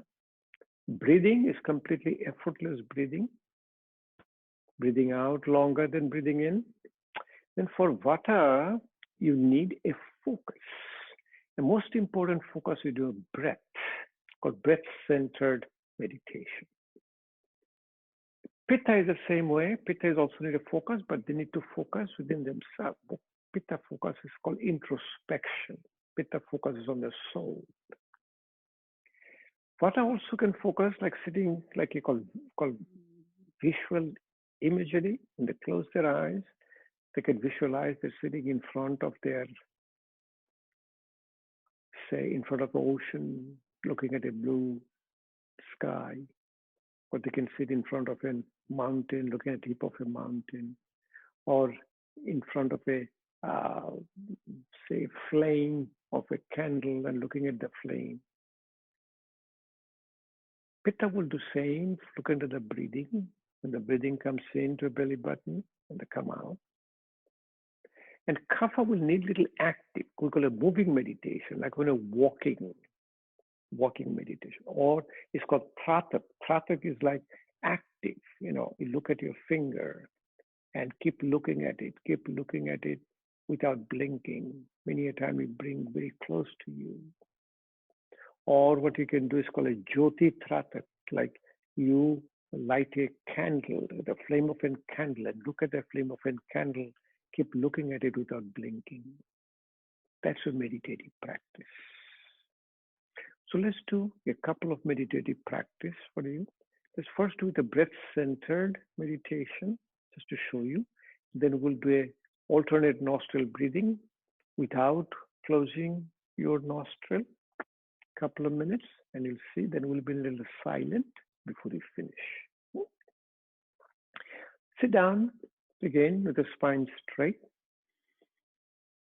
eyes closed. With your hand, touch your index finger and thumb. It's called the Gano Mudra or a Dhanu Mudra. And visualize your breath is coming through your nostril. As explained to you, visualize the air is getting filtered coming through your nostril. Nostril is your personal air conditioner. Outside air is warm, it's cooling it down. Outside air is cold, it's warming it up. Air is going on the side of the nostril, it's called turbinate. In the process, it also secreting called nitric oxide from the mucosa. Follow the breath coming behind your throat, coming upper part of the lung, middle part of the lung, lower part of the lung. Breath comes almost to the level of your belly button. Visualize the breath is coming out from lower part of your lung, from around your belly button, coming middle part of your lung, upper part of the lung, behind your throat, coming out to your nostril, and the outside, the breath is picking up prana. Prana is an energy. Prana is like an electricity. And breath is like an electric cable. Breath is carrying the prana. Visualize breath is carrying prana. Prana is coming inside through your nostril, behind your throat. And in a yogic tradition, our whole body does breathing. Our skin does breathing, our liver is breathing, our kidneys are breathing. Visualize prana is going to the organ of healing.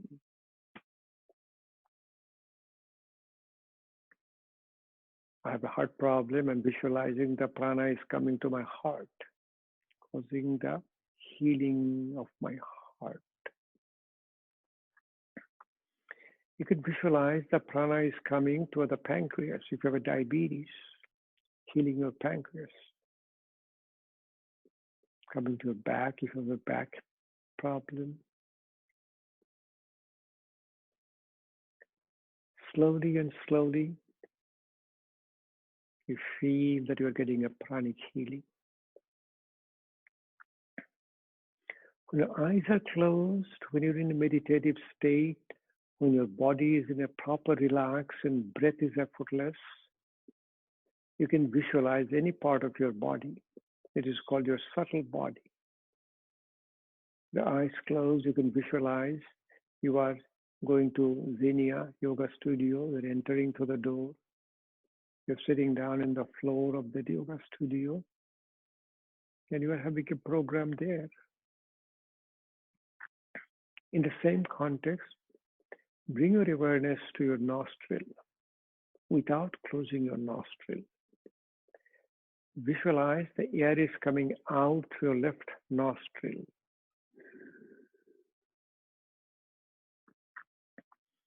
Visualize air is coming in through your left nostril.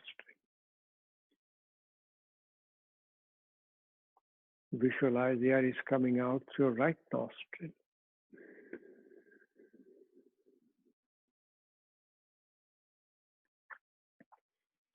Visualize air is coming in through your right nostril. Visualize air is coming out through your left nostril.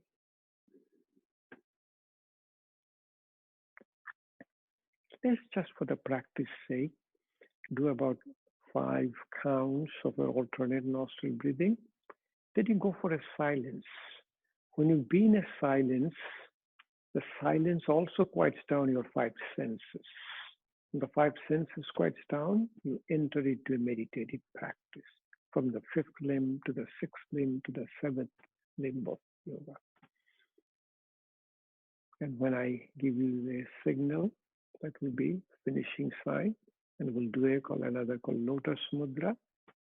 And again, finish your palming and cupping. Visualize your breath and do alternate nostril breathing without closing your nostril.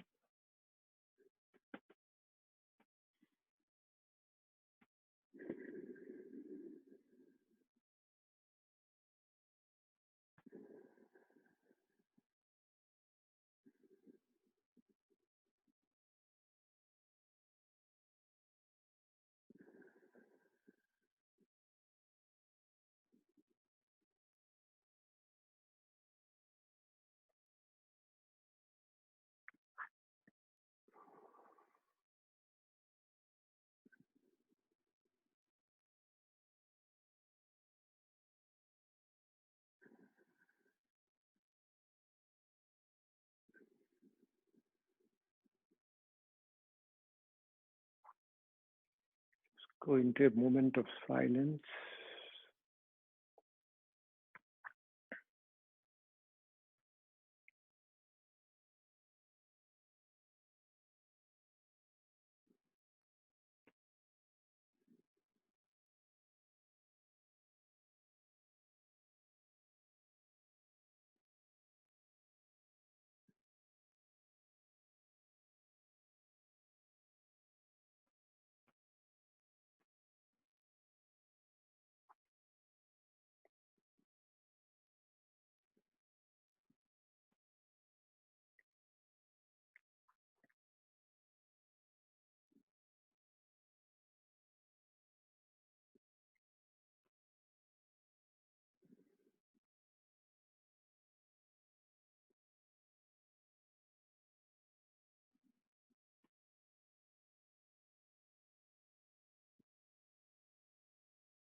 Slowly bring both the hands in front of you.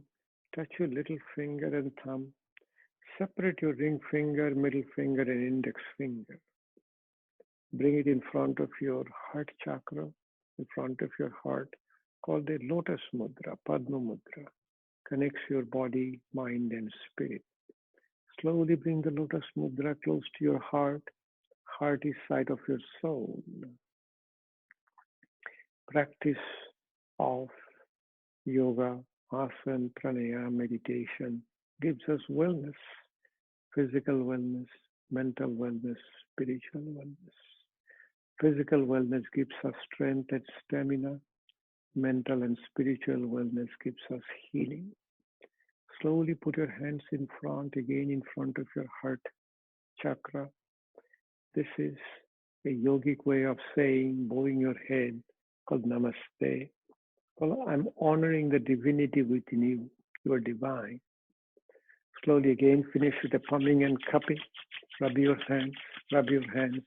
When you feel the warmth in both the hands, if you're wearing glasses, remove your glasses and put both the hands over your eyes. Let the eyes take all the heat from your hand and then slowly massage your forehead, massage your eyes, massage your both the tragus, ear behind ear, face, neck in front, neck in the back. It's a wonderful relaxation practice. We are almost with the time. Hopefully, it is a productive day for all of you. And Ayurveda is still a philosophy, beyond science. You have to keep reading, and keep reading. And then you will notice that time will come, you will get into that yoga and Ayurveda will be part of your life. Okay. Any questions if you have that comes to your mind, please shoot me an email. My email address is there. I'm very, very interactive. I'll be love to answer any of your questions. getting late for all of you. Wow, survived the whole day, huh? It's nice from your home, huh? You heard that almost all the companies are going half of your work from home now. So we're all working from home. I don't know how we're going to teach yoga from home, but it's coming. Okay? No question, nothing, everything okay? Okay. Please keep in touch. I have a list of all of you. I have a list of your,